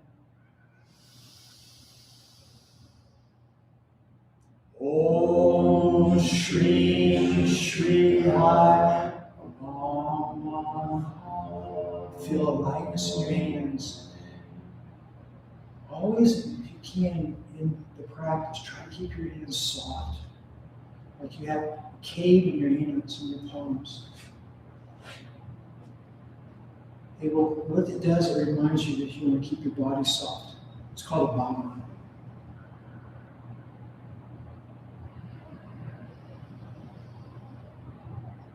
Truly, it was an honor being with all of you today, and I thank you so much for your presence, as well as your diligence in listening to me. May you be at peace. May your hearts remain open. May you be awakened to the light of your own true nature and truly recognize the teacher that's within you. May you be healed. And may you be a source of healing for all other beings. And I will say this, you cannot change people, you cannot change the world. The only thing you can change is your perception of the world. So it always comes back to you. It's all about you. And your success in this practice, it's all about you. As teachers and as students, it's all about you. It sounds easy, it's not.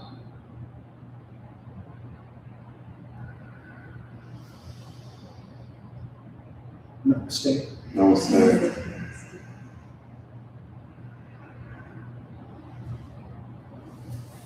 Thank you all very Thank you. much. I hope you learned something. Oh, where did all these things go? Two. Now you might want to stretch. Maybe see where you go.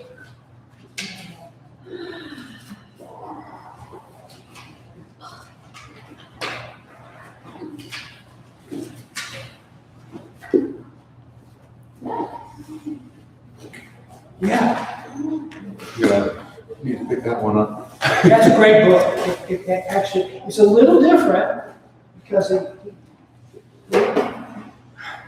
gotta remember, I'm originally from Texas, okay? So things are a lot different down there, and it's. More focused into the tantra. Hmm? Oh, no, that's good. Yeah, it's tantric. It's Okay. tantric plus hatha. Okay.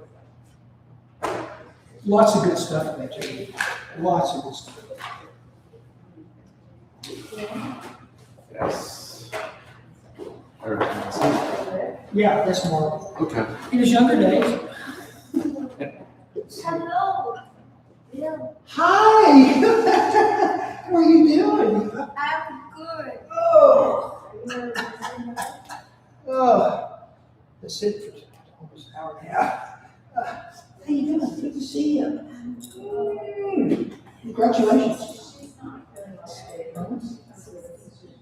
You're 16, all right, good for you. Good, good. Husband good? Yes. Good. He's good. Hi, congratulations. Thank you. On two fronts. Congratulations on your certification and. It's a big group. Yeah. Oh, good, Yeah, good. and it's my first time, so I'm looking forward. I bet, I bet. How's your house? It's good. Good. Excited? Yes. Good. And it's not planned. Are they ever? Did you give me your phone? Yeah. Okay, good. I got 3 phones. Whose phone is this? I go, how did I get another phone? Oh my God. Here you were sitting, so let's just sit there. So, Anyway, I think Debbie will be here because she got the second over there. Oh, yeah, I'll get my name out of the way. Hi, how are you? Good, how are you? That's Good. Yeah. And I think there was more too outside of the yoga thing. Yes. Oh, you are, yeah. That's very exciting.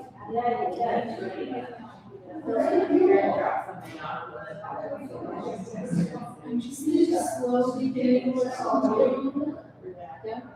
So mostly just like the I'm just gonna have to fix the days. So, yeah. Yeah.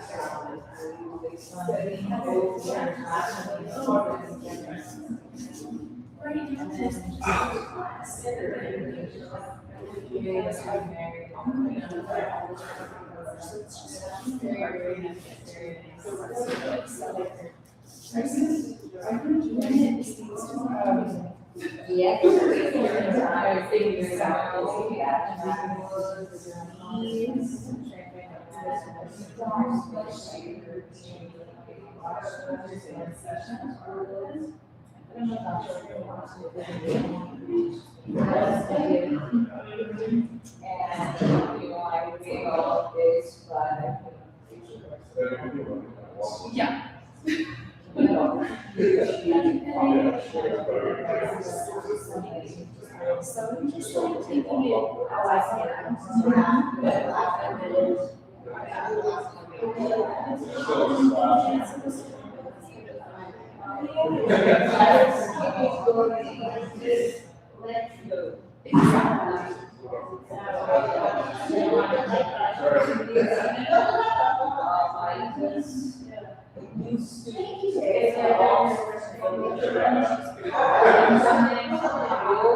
And I lost every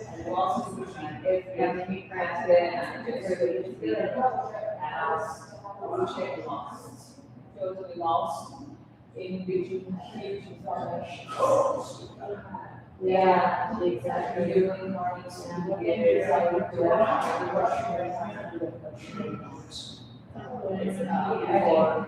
feel like mine's like right? So then everything looks better. And bodies on the way down. Yeah.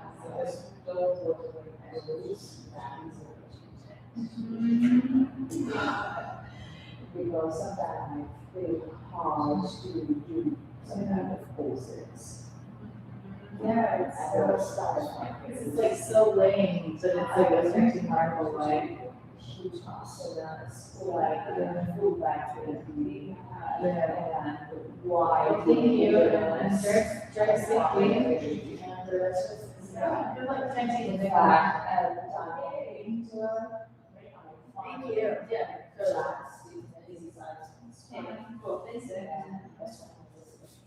Thank you.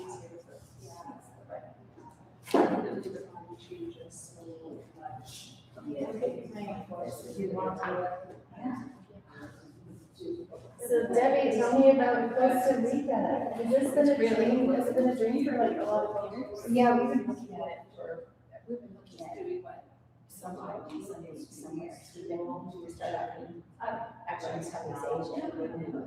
This is much better. They speak English, right? They do, as well as they, like, but where we're at, it's usually in Spanish. We choose, that's not really part of the thing, is to learn a new language. You know? So, yeah, it's just a really fun challenge for such adventure. So we have a house, It's not right on water, but it's about a 10-minute walk. We have a pool, but it really gave me about 5 pools. Right now. We don't have a pool. We're in the kind of lower. And so there's happening to be, there's been like there's flow every day. Yeah, 5-bedroom houses. And most of those, we come down this all of a sudden. It's also 2-bedroom houses.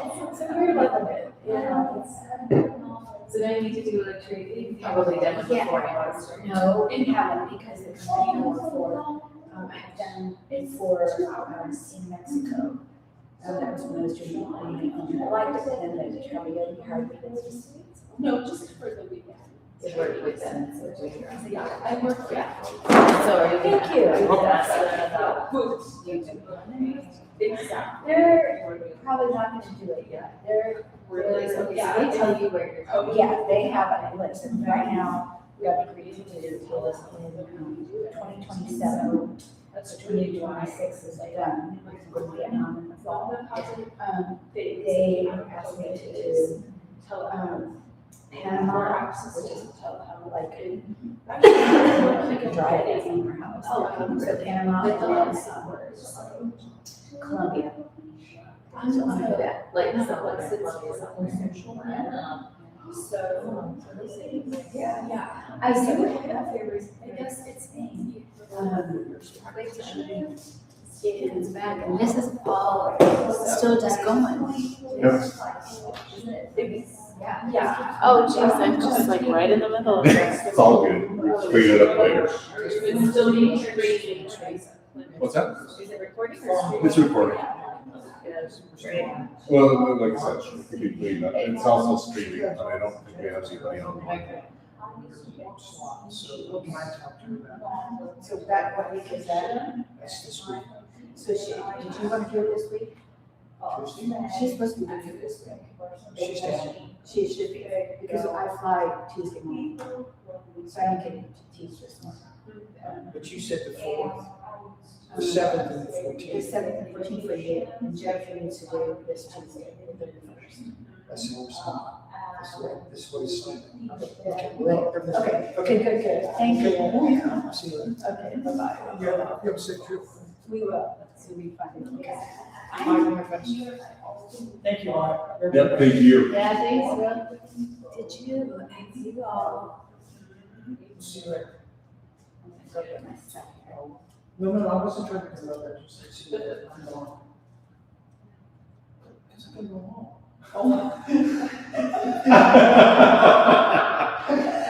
That's why. Good to see you. And I appreciate it. Thank you. You're welcome. Thank you. See y'all. Have a good one. Take care. Thank you.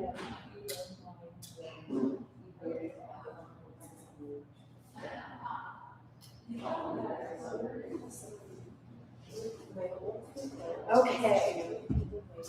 We're gonna start by having Doug doesn't know this, I'm just doing it. Having Doug, we're all gonna talk a little bit. What I was gonna ask you is, have you guys been doing a lot of document? Not at all. No, not the last one. We've been kind of still. Okay, so we're gonna do that. Do you want me? Yes, that would be great. Because he's just looking in. So I'm pardon? No, we're supposed to just be till 4:30. Oh, 4:30. Yeah, but we're gonna get going and get a lot done. Let me see where my phone is. I wrote it in here, but I did not. So there's, because I'm gonna put the music on too.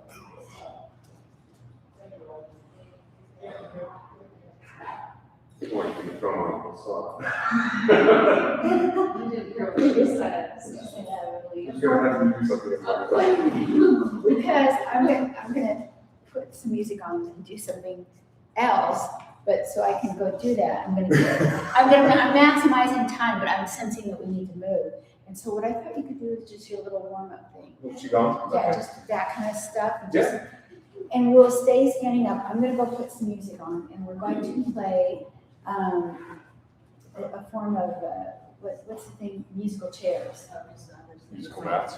Musical mats. Yeah. But I'll describe it in a second. I'm gonna go do this, and as you've been learning all along, it was all about why don't you say what, because Deepa wasn't there, just kind of explain kind of what did Bill teach you about everything? Oh, Bill taught us everything. Okay, about. A lot of it was history and that, but for right now, let's go ahead and come to a standing position. Just soft knees. We're just going to relax the knees a little bit and just bring your arms to the side. Take a deep breath in, exhale. Let's just go ahead and start rotating the body, just nice and gentle. Let your hands tap on your back and your front. Just do this nice and slow. If you want, you can take a little wider stance.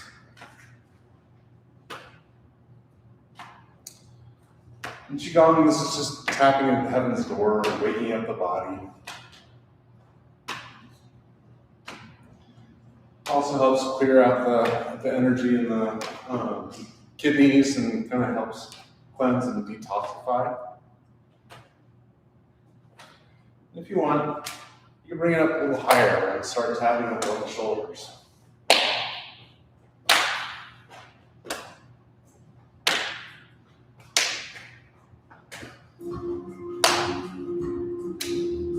And when you feel right, just slowly unwind, slowly come back into center, and come back to stillness. Okay. Let's take a deep breath in. Exhale, slow.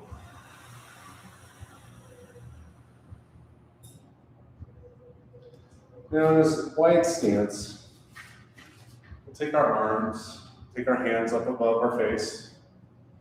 We'll just slowly rock out to this one side, bring the hand back over the other side, and just kind of do this figure eight with your hands.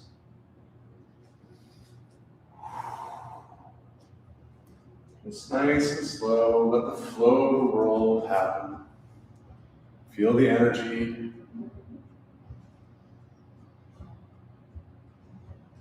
When you're ready, just come back to stillness. Take a deep breath in. Hands down the center channel. Relax. So, if some of you were at the workshop a month ago with that, did some work with that. I think, that was part of the workshop we talked about feeling your own flow, your own energy. And so I think that's probably what you guys been talking about a lot. Yoga should be personalized to the person. It's not, the poses are not there as a goal, something that you want to do someday, but sadly, that's what's happened to it, even though, there's been lots of changes here all along, but anyway, so I just thought that'd be a nice little transition. You've been hearing a lot of philosophy, and so now we're going to do 2 exercises. So the first one is, there's a couple of sayings. One, maybe people stick with just namaste, and that means, what does that mean? Does anybody want to just say what it means to you? Namaste.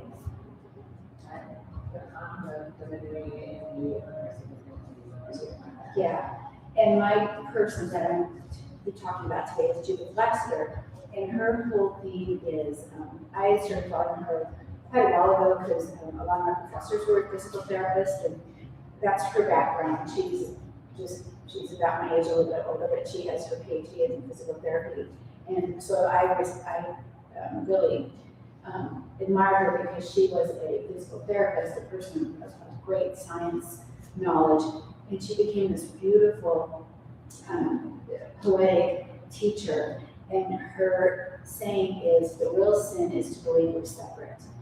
And that's really what Namaste means. It's that we're all connected, we're all divine, we're all here for a reason. And so what we're gonna do is I'm gonna play musical chairs or musical mats. We just, actually, this may be on mat, just kind of walk around so you don't have to walk in each other's mats. And I'll stop the music, and when I stop the music, so we'll just kind of, how do we do that? Do we just, Circle around. you lead that, okay? I'm gonna go get the music. So basically, we just kind of meander away around our mats, and then when she stops, Stop where we are. we'll stop where we are. Strike a pose. Strike a pose. There you go. We know what she's doing. Yeah, I'm doing something on my leg. Here we go. So we're just walking around, huh? Shake it. And say, Namaste. And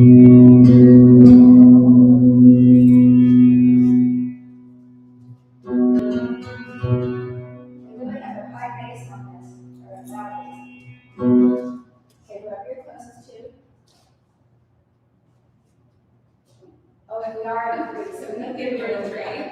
I was counting when you guys were.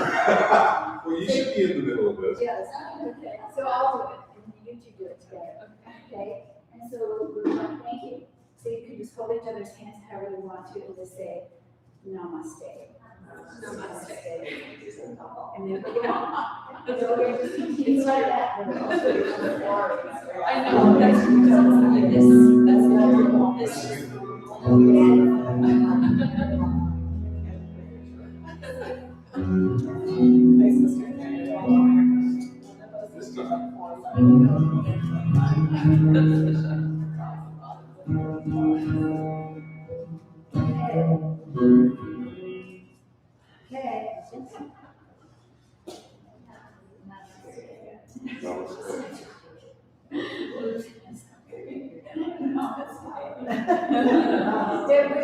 Was it the same for you guys? We're the same. No, I moved around. So I moved around. Yes, I asked you. Yeah, so move around so you can look at the same mark.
Is everybody kind More or of less. connected? Yes. Okay, for this, we do have to do it, one group's gonna be 3, and the other group will be 2 twos, is that right? 2, oh, three. Okay, so whoever you're close to now, like you 2, are gonna be a group, you 3 are a group. Actually, Deepa hasn't been here before, so, yeah, why don't you come over here, sure. Yeah, so that you can, that way she won't be, because what we're gonna do is take a minute to, not one time, you guys, take a minute for one person to verbalize what you felt, and perhaps what you learned, and conceptualize, for a minute, what you took away. And then the other person will just listen, and then we'll switch places. Have you done this before? Because we do it a lot. Yeah, but it's a fun thing too. Okay, I'll get my time wraps now, and we will do that. So For this, Okay. we do this for just a moment, just a minute. Here we go, just a second. I timer that That's, yeah. Yes, just talk. Okay, ready, set, go. What don't we just go? You go first. As a teacher, that you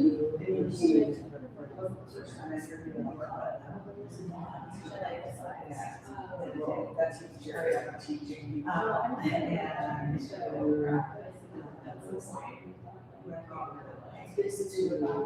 Slower is better. This is.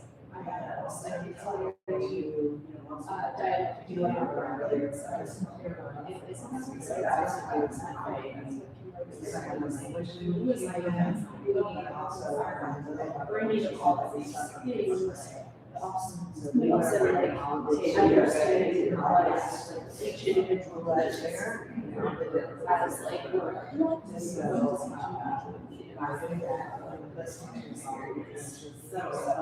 because it's almost like that. Okay, you can start winding down now. You can finish up your thoughts.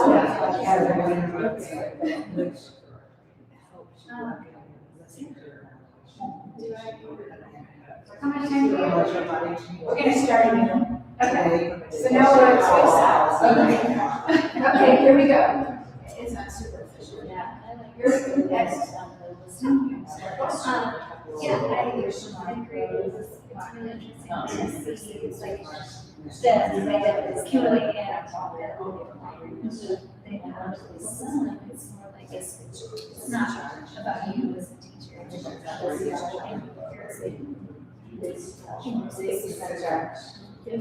She has. and then I was trying to like to jump on something. It's like one we saw Western people into the province, into yourself, elementary, that's awesome. It feels like that's the hardest part. You saw that.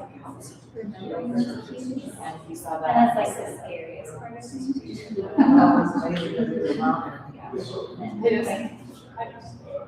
Running out of it. So like the way that she, like the verb, action, no, verb, body parts is like charge. And then also like visualization. This is like a little. You can start winding it down now. I like that. Sounds like you know.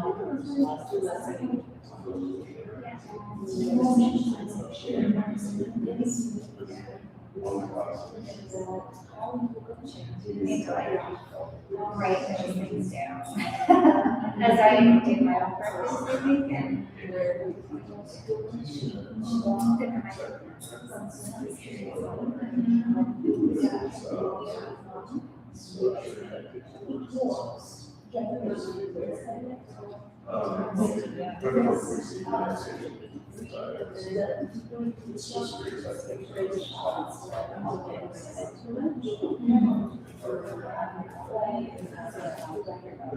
that doesn't matter. Yeah.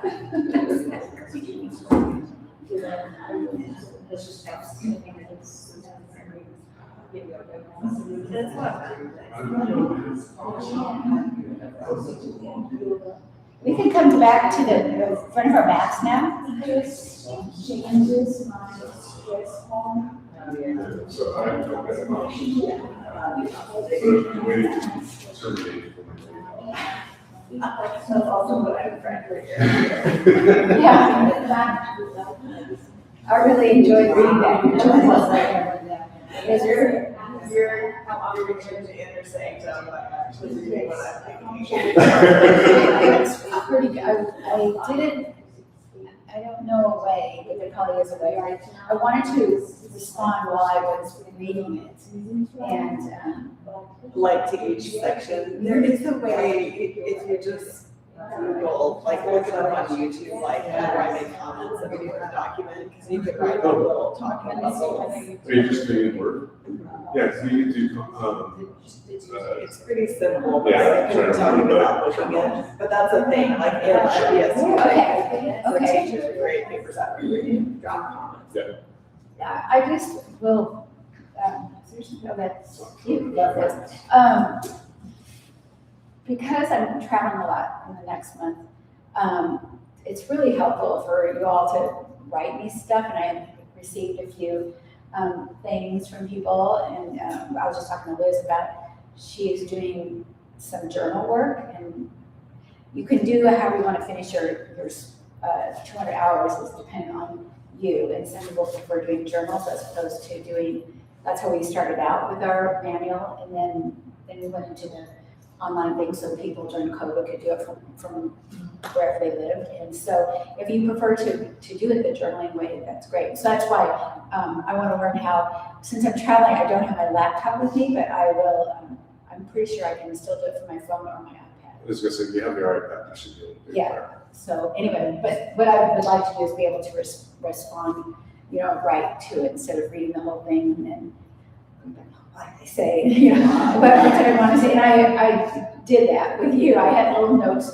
in the car and I would, go back in. So it was kind of scrambled what I wrote to you, but. I feel the same way, but with the journaling process of the reading, like I'll read kind of a big section and then if I don't journal about it right away, I just Yeah. notes or Yeah. like what I wanted to say to it, you know what I mean? So Yeah. absolutely. I'm trying to like read less and journal right away, even if I just write like 2 bullet points, because then it's like Yeah, easier. I think to that's good, synthesize. like just a couple points, but Yeah. it's really, great to do it that way if you feel like it. The, Jessica brought out some problems with the Asana with the part of the online platform, which I think some of the others of you have had, and it can be a little awkward, but anyway, that's, because it should be reporting to me so that I can correct it so you can move on, but it's not doing it, and I've told the web designer about it for a long time, but it's not fixed yet, so, Oh, you're not getting our pictures? well, if you tell me, I will do it, but it takes I need to check everybody's pictures. Yeah, it also doesn't always mark it as complete. I don't know if you noticed. But if you've done it, don't worry, it's there, because what Yeah. people feel. I better know which ones I've done, and also I know think which it's- ones I've done. There's like a holistic feel to it. If you're doing it, you Yeah. can just. Yeah, true. And you got it. Well, that's how we and I did it, Yeah, so. and this is a good platform right here. So I wanted to move a little bit since you've been talking and you've had a lot of philosophy in your head while we're standing here. Just if anybody has anything, a word that they'd like to shout out or say about what they learned. I know you guys have been talking to each other a little bit, but what did you take away from this that you learned, not just for your own practice, but in sharing yoga with somebody else? Does anybody have a sentence or anything that they'd like to shout out or? Slower will create a deeper practice. And it also is truly harder, so to speak. It requires more muscle fiber firings, which means, instead of just a couple muscle fibers having to work, when you're going slower, there's more. It takes, like the eccentric contractions when you're holding something, or isometrics when you're holding, eccentrics when you're going down and up slow, you're working against gravity. That's going to involve it takes more muscle than to go, like that. So, and you can see that in sports or whatever, if you watch, it's the, holding something for a long time where, they get more points if you're watching the Olympics. So anyway, thank you. Slower is better. And you're going to get people challenging you, and you just you can't let let it affect your ego, because it's not you. It's that they're still learning, and many people have a need to go fast because for a variety of reasons, psychological and physiological. So it's not your place to condemn them or your place to feel bad about yourself, nonviolence. towards both, but, yeah, it's super important. Okay, so anybody else have something that they'd like to share? Yeah, mine is similar. My life motto is less is more. And going into this year, that's kind of what I'm trying to have as my mantra for the whole year. Like just taking a break from a lot of things. Like in December, I can let a lot of things go just to have like a slower pace and more spaciousness. And I had wanted to do every trade for a long time, so I knew I was going to have to like, have a bigger container and kind of be able to come in. So every day or like very often I feel like that idea of doing less or just everything being less is like makes it better and more of an experience. So I appreciated him saying, Yeah. when he's a new teacher, like his classes were so crammed and then like the more he's taught, he does like fewer postures. Like, Yes. less. Yeah. But it kind of makes like a fuller experience. In a simple posture, something like, well, like Warrior One, you can hold it like this and you're getting all that eccentric work and isometric work. But then you can also just take that one pose and do things, like this, or, like this, or, like this. You don't have to have a bunch of different poses. Within each pose you can add. I think Bill said this, but if he didn't, Jessica Char said, why do we have modifications in life? Why do we have variations? Did he approach that? Did anybody? I think I heard him say that it's because we're all different. Right, because we each have our own. Yeah, and some people need to go down. I don't mean down, but need to. They're working on their feet. They don't need to be adding all this stuff up here. And they're focused on that, so that's why your movement becomes meditation, because you're in the present, you're not thinking about other things, you're thinking about my heel down, my knee forward. And then some people, they have that down so much, it's like that so much, and yeah, you could say, well, you should still be focusing on it, and they should, but sometimes they need something like this, they need that extra little, so to your point, it's good to be simple, but sometimes you have to kind of encourage them into the moment by offering sprinkles on their vanilla ice cream, something like that. So, yeah, so I think that, but all in all, that's really what we're trying to get to, is going slower so you can have more space. We want more space in our body. We don't want more tension, we want less tension. And space is what helps us be healthier. Space is what allows prana to flow everywhere. If you're like a garden hose that's compressed, or river systems that are compressed with dams, things don't flow. So yeah, they go together quite well. Anybody else want to say anything? Okay. What about, so that Jessica Char and going slow and creating more space, adding fewer sprinkles onto everything is important. What did you take away from Kimberly that stood out to you? So much. She said, one thing I like is ease without structure is just relax. Oh, yeah, I love that. Yeah. But too much also is, But too much structure is, I don't remember. strain. Yeah. It is. Not Jessica Char, Yangar has a thing that he would do before a class, and he would have people take their hand out. Have you guys seen this before? You take your hand out and you just, it's like, just like, I'm sending all my energy into my hands. And that's not what you want. But then you also don't want to be like, I'm not paying any attention. So you find that in between, where you find that the structure, like a house, a house has structure, or we're designed that way. We have these bones that are supported by muscles, and all that allows there to be flow within us. Our whole physiology, is comprised of that concept of first you have your structure, and then you can bring in the flow. So. We also talked about going to the edge, but not over the edge. Oh yes. So just kind of playing that area, and sometimes you need to back off. Yeah. And then we were talking earlier about permission. Yeah, So permission to sink into a pose and just to let it flow over and yeah, be, yeah, and then bring awareness back. yeah. Permission to rest. Yeah. Permission to do nothing. Or soften. Or soften. I mean, giving ourselves permission is again part of that. That's why before you learn asana, you need to understand the yamas.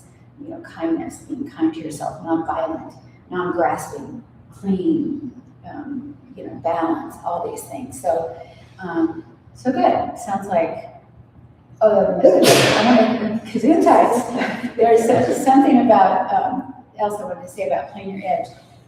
I don't know if you've read it yet, but there's an article that you're to read by Joel Kramer. Yes. Yeah, that is just such genius, I think.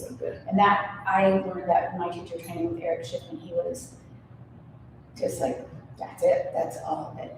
And Deepa, feel free to, and any of you do, feel free to grab a chair or something if you want to sit. Deepa's pregnant. I don't think you mind me telling you to do that. So just everybody take care of themselves. I'm just standing up because I was sitting down for a long time. But I actually have a lot of, I have some artist friends, and they say that concept is the same for artists in that, like, you want to be centered. You know, you learn the colors, the palettes, you learn how to use a brush, you learn how to play guitar. But then the true art comes when you start, you know, going out from there a little bit and not just, you know, being in a safe little, in the center, but, you know, like, what would happen if I did this? You know, you think of a big circle around you, you go to the edge, but you're still within the bounds. And it's, I think, a lot like that Sukha stira, because the stira is the form, the structure. But you also, you want to be staying like this all the time. You want to be able to flow out. Is anybody in here a dancer? Like an art of dancing?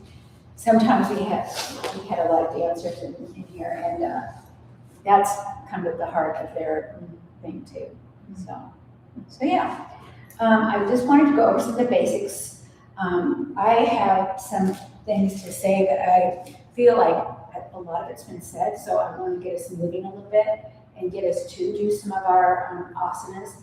But a couple concepts I want to mention. This one, I'm just looking at the books that are dropped off here. And the Bhagavad Gita, as you probably know, is one of the main texts. It's part of the Mahabharata, and it's you know, like Gandhi's favorite book. It's like his Bible or whatever.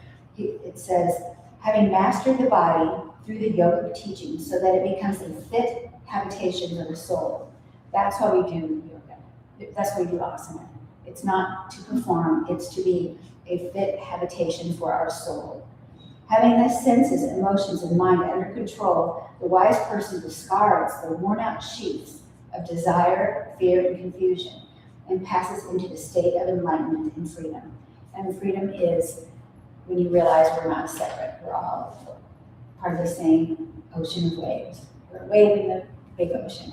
So I think that's what's important as we teach people. You know, we'll be teaching everybody as a special population. Sometimes we think, well, special populations, they have to have something going on, you know, but we all have some, well, we're all special, but also we have different, you know, needs. So just honoring that is really, really important, I think. So, any questions before we get going? Then I'm going to ask you a question. Since we don't have tons of time, is there a posture that you are curious about? And it could be a posture that's on our list of postures, but I'm kind of getting ready to throw out that list of postures anyway. So they're not like some holy grail of these are the postures. They're just, you know, to be honest, there was a Iyengar person who was helping me do a lot of, she's a lead teacher with me about 15 years ago, and she goes, these are the ones you should have, because has anybody studied Iyengar? It's very much like, so there's some in there that's kind of, you don't all have to know how to do the headstand or the shoulder stand or some of those things, I don't think. So that's his, is there a posture that any of you are curious about that you'd like to learn more about? or you don't quite get? I was struggling a little bit with the revolved triangle and the versus pyramid maybe. I can't remember the exact, I'm sorry. But I was struggling a little bit with trying to, I know one's with a straight leg and so I think I might have uploaded the wrong one, but. No, it's a great posture because it is in, so we talk about postures being in two basic formats of the hips, and nothing I is remember our, one was closed hip and one was open hips too. well, I'll get there in just a minute, but our hips, it was that, and that's just the way teacher training chooses to do it because it's easier, okay, to be binary, to say if you're either this or you're that. So here's, a square hip. Both my hip pointers are facing forward. An open hip is when one of your legs is, this hip pointer is not squaring forward, but it's kind of back a bit, and this leg is now in external rotation. So this leg is going like this a little bit, and this hip is back. So this is square hip. Examples of square hip would be pyramid. Pyramid is your hip distance apart, and there is a little bit shorter stance between your front and back leg, as in Warrior One. But you'll see here that your right hip is a little bit behind your, let's see if I can better pyramid my back. So you can see that your right hip is a little bit behind your left. Can you see that? Point your fingers there. Okay, you can't do this. You can't square it without, you can see my foot collapsing, my knee collapsing. It just looks wonky. So this is a squared hip posture, even though this one's behind a little bit, because both legs are going slightly in internal rotation or they're in neutral. So we're going to do several square hip postures. Here's one, and as we hinge at the top of our legs, we're going to stay right here. This is called axial lengthening because from my tail to my crown, my spine is just like it would be in mountain. That's why I say mountain is everything. So here we are in mountain. You see my spine is like this. This pose is simply taking my foot back and then hinging at the top of my leg, but my spine hasn't changed. Okay, so here I am in this shape. Take your hands to your hips and just gently bring your hips a little bit more level. This is beginning the basic process of pyramid, which is where we'll go first. So right now, everything's the same in both revolved triangle and in pyramid. Now, in pyramid, we go ahead and begin, unless you're super flexible, most of us are going to begin to round our back a little bit and bring our nose gently towards our knee. Now, the classic version is you have your hands behind your back. Your hands are in reverse namaste, which means they look like this. And we come forward like this, and we come down and we take our nose to our knee. Okay? Now, that is not a pleasant pose for a lot of people. And what we're going to do is kind of look at each other because I think that will be helpful. It's hard for many reasons. One reason is because when we're coming forward like this hip, it's the same stretch you get if you're laying on your back and you take your leg over like that. You're stretching that hip. So there's that, And then we have a teacher saying, bring your nose down to your knee, and it's like, oh, but to do that, I have to go like this because otherwise it's really stretching that hip. So then people round their back and they're going like this, and then they're twisting around like this. That pose is not a twist, and that's not good for your back. Your back in flexion shouldn't be twisted. You don't twist like this. You twist like this. Okay, so does that make sense? That's just the beginning of this pose. It's one of the most complicated poses, I think. So let's do pyramid and watch each other. Does that bother you? And you want to stay there and just kind of watch from there? That'd be good. Okay, so you 2, 1, and you 3. So 2 can do it and 1 can watch, and you switch around. Okay. Sure, you can get 2, 2. Oh, I will just go 2 and 2. Thank you. That's what we have here. Okay, 2 and 2 is good. We're going to watch each other do pyramid. And what if, So you two, so I'm gonna go like this, I'm gonna put my hands on my hips, you wanna and flip I'm it gonna up? come forward. No, we're good. Okay. Okay, and you're gonna come and watch her eyes. Let's see. I'll go and tell me what I And need. you're already started. So I strong did myself. muscles Stay straight, right? Yeah. And then how do you say?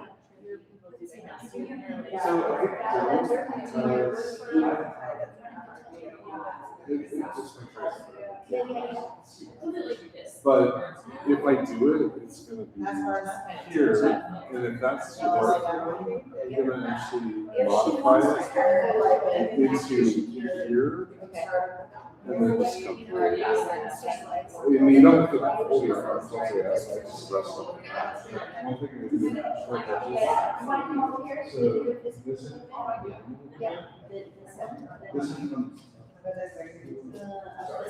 No, yeah. it's that angle that I'm in. There, yeah, you're square, you're just right, good. Like that? Yep. This is key, right here is key. I would just look here, ready to go. And that's it. Yeah. You come back up. I don't do this. Reverse Yeah, We get balance on the other side. Okay, so both forward. I can't do the. All right, so I have to reverse the. You don't want to. I think I just said my age is coming down. Yeah, you can shine. And if the knee, because I kind of have it, it feels like it's flexing back. Yeah. So I can soften it just a little bit. So, the other thing is I'll also be a little bit lighter, so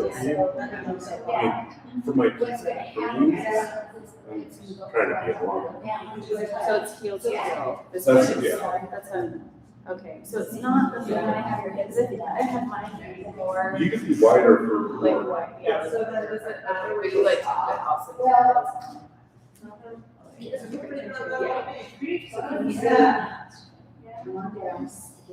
I'm gonna stop there, so I'm gonna encourage you to take that left hip up high. Okay. Yeah, it's. I just. Yeah. Always listen to them. No, you can be a little bit wide. And you can like even pivot it out. I do just myself, but you know, it's probably proper to have it straight. So, Well, maybe not, because I think we feel, I mean, this is probably that. I just get a little small. And then you can be wide like this, And your hips can still be. you're still coming in. Yeah, you are. And But- you're still like close forward. I like just myself. Straight. Straight.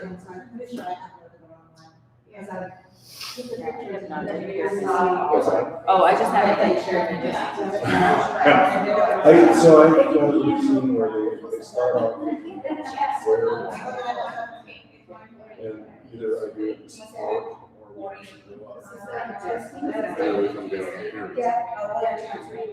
because I mean, it's, you're going from, you're already in the stance you want. When I started my company, I don't actually do I just and then I'll flatten out. Right. But that way, you're already in that space, right? Because if you're going from here, when you come back up, you're still in the proper pose. And then to try and to repeat on the other side. Or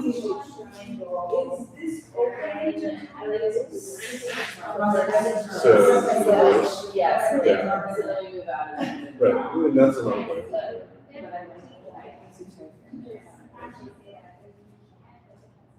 It's not really often forward to, but I'm also, we do it up. I have 2 committed classes and then 1 open. So, right now I'm doing a consecutive thing. So it's just kind of small, through. Yeah.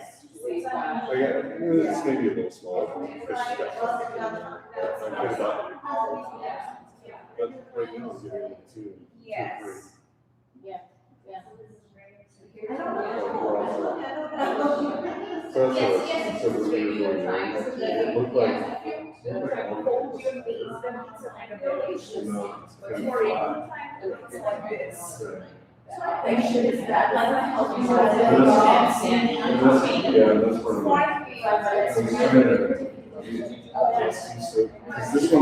this one looks low, and this one looks high. And so I was trying to square that off, but then you moved and all of a sudden it's there.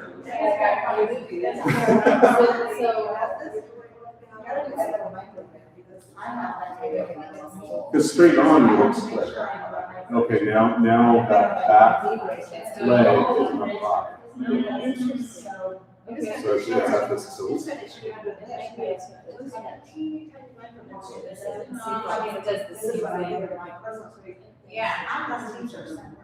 Yeah, it's up high, so it's not square. And maybe that your legs so now. I've learned that because I was Still push on the side though. So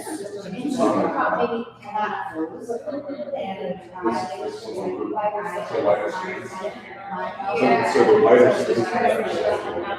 Yeah, where it is. The lighter you go. Let's get back together. Really want to know. She hasn't done a lot of triangle. And then I'm like, we're not. Okay, we're gonna do, these two. We're gonna do, these are the same, they're both closed hip. So, closed hip, sorry for people, there's no, nothing on right now. Sorry. I guess I can turn it. But, so remember, all closed hip, you're going to be, sort of like this. Or you could be warrior one, or crescent, I mean, but you see you're always squaring your hips to the front.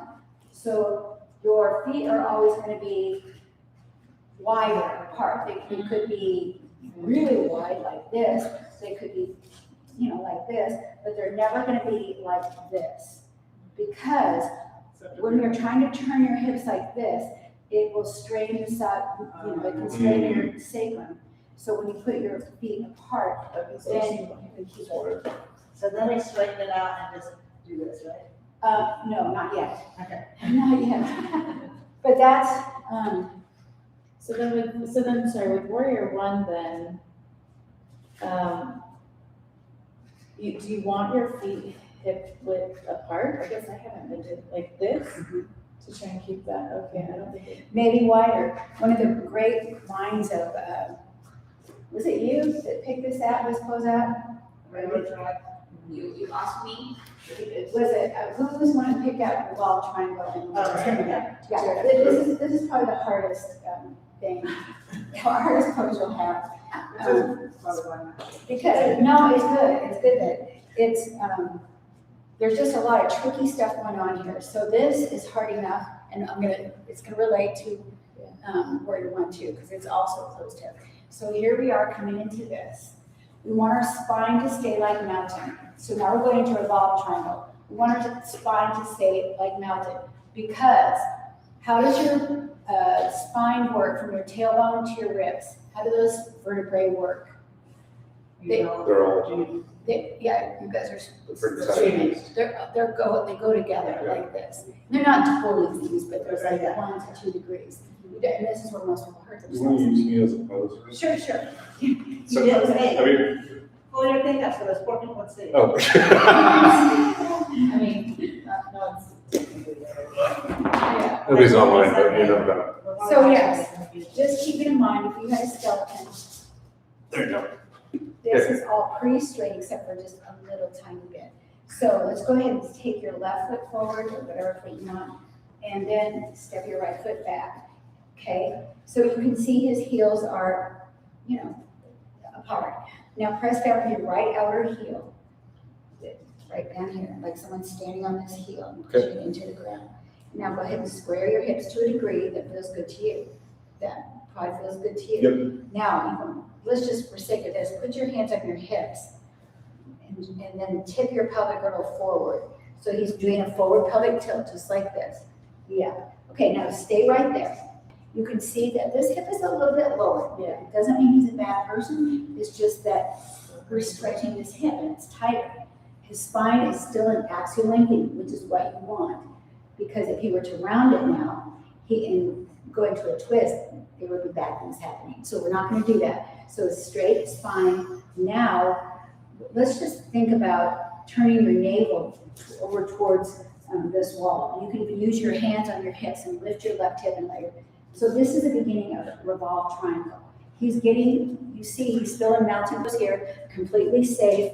And here is where your spine can start rotating more. So up here now, you can go ahead and rotate his chest towards the sky. I would even keep your head up a little higher. Yep. Like maybe, let's put your hand on your heart, your right hand on your heart. And just feel like you're taking your heart north, keeping the spine straight. So that's a pretty healthy revolved triangle. Okay? How does that feel? Where do you feel? That's good. Just on the front leg. Do you feel it in your outer left leg? No. Right here? Where do you feel it? No, just right here on the shin. Shin. Yeah, lots of times it stretches that outer perineus right there.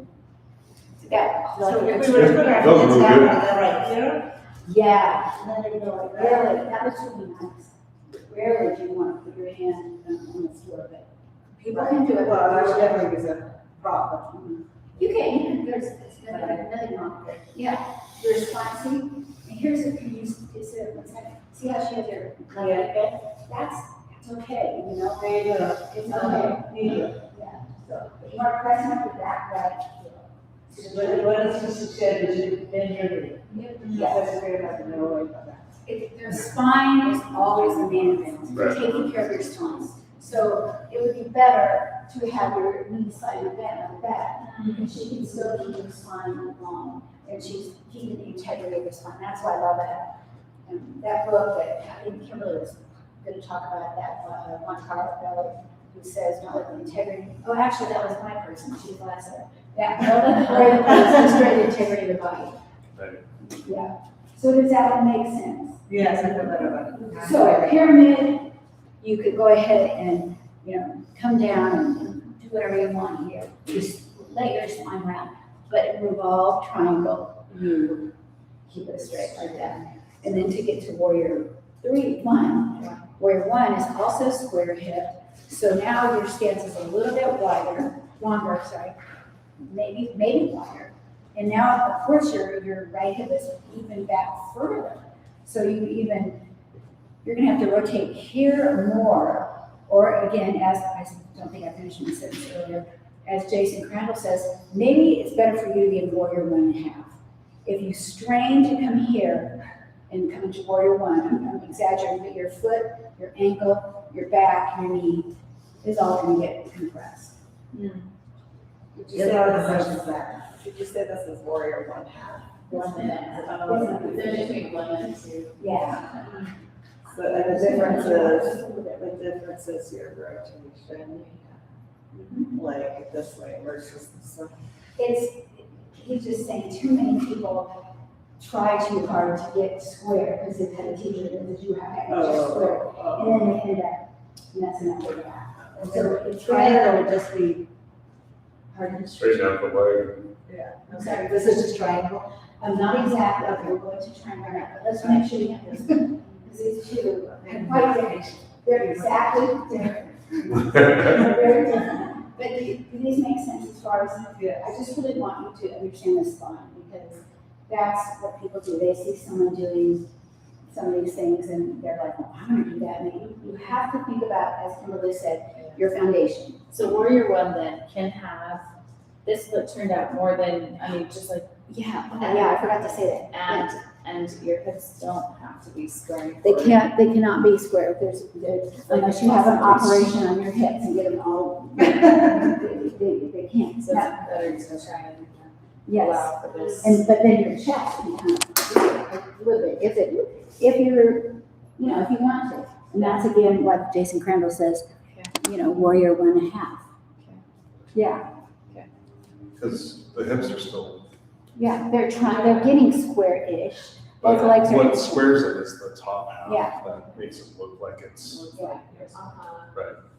Yeah, it's a hard pose, and a lot of people, Yeah, I'm gonna work on that. A lot of people have damage to their back from it, because I started out in the 70s when people were, they were walking around, pushed around, and yeah, crank it, you can do this, you know, and so people of my age, lots of times have a lot of injuries. So those are the closed hip postures. There's all kinds, most of your back bend, you just did this is closed hip, Warrior 3 is closed hip. You can kind of see, and the main worry is your spine. Most twists are closed hip, because your hips are, pointing forward. If I were on my knees, Square. yeah, they're squared into the front, they're not square. It's called, that one's called Shiva's twist, but I think it has a better, more Sanskrit name. And you want us to know triangle pose? Okay, now that's our whole, no, we'll do it, because these go well together, and this will help you understand the two main classes. And all poses are actually a combination of the two.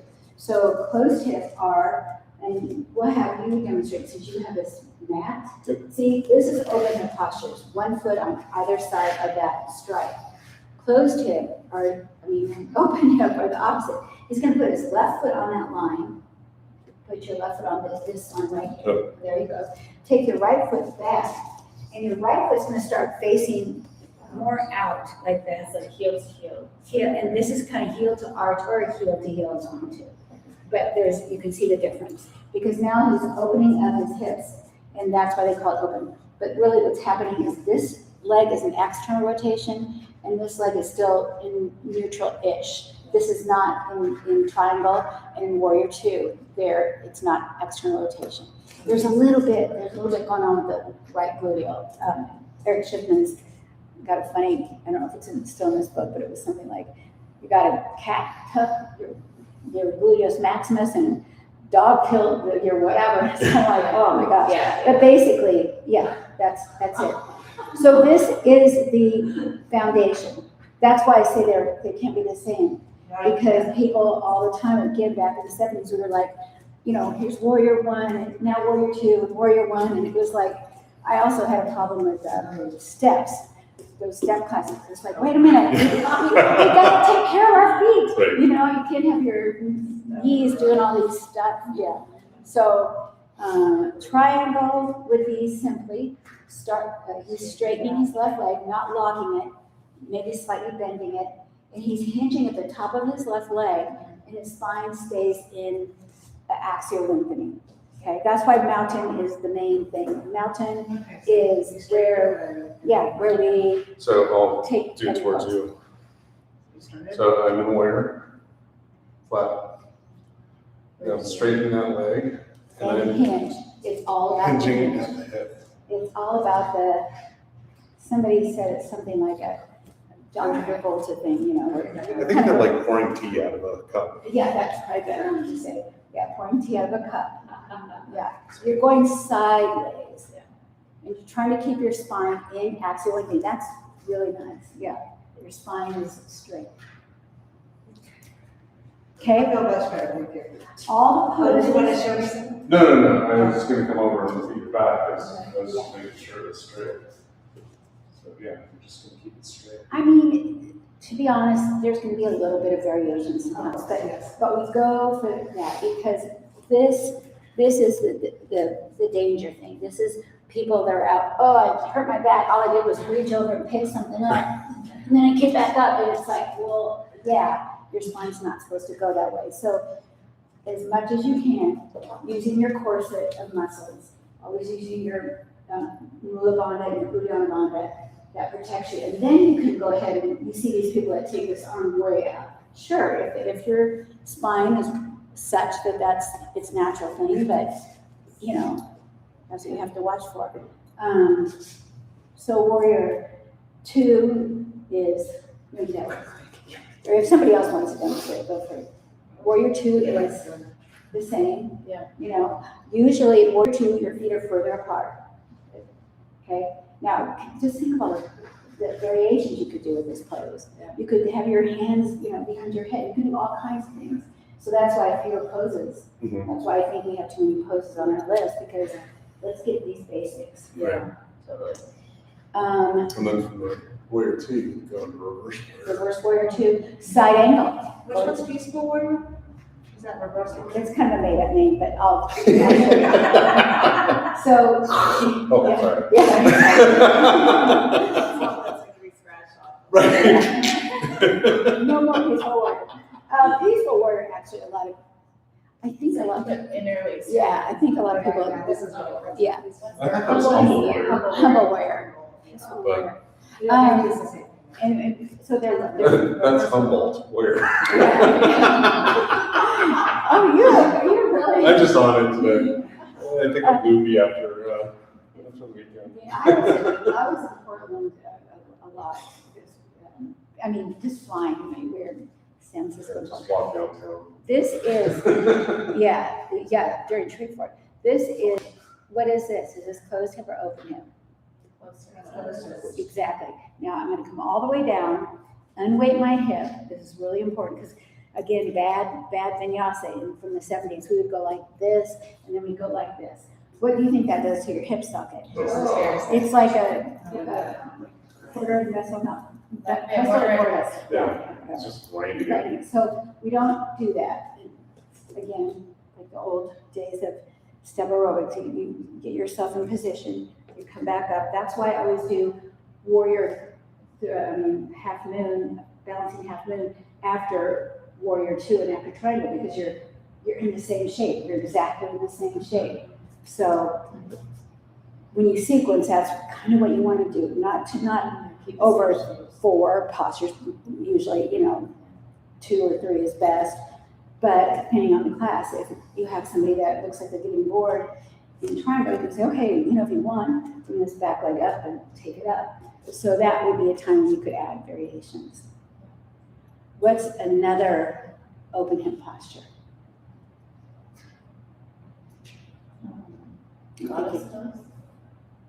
Yeah, totally. Goddess pose. Here's a trick question. Here's goddess pose. Here's Or fold, yes, and close to. closed hip. You go from open hip, Oh, yeah. external rotation, to closed hip. So, most twists and most back bends are in closed hip. What I love to do is that a bunch of times, it's called the moon salutation, and then take it into, take it into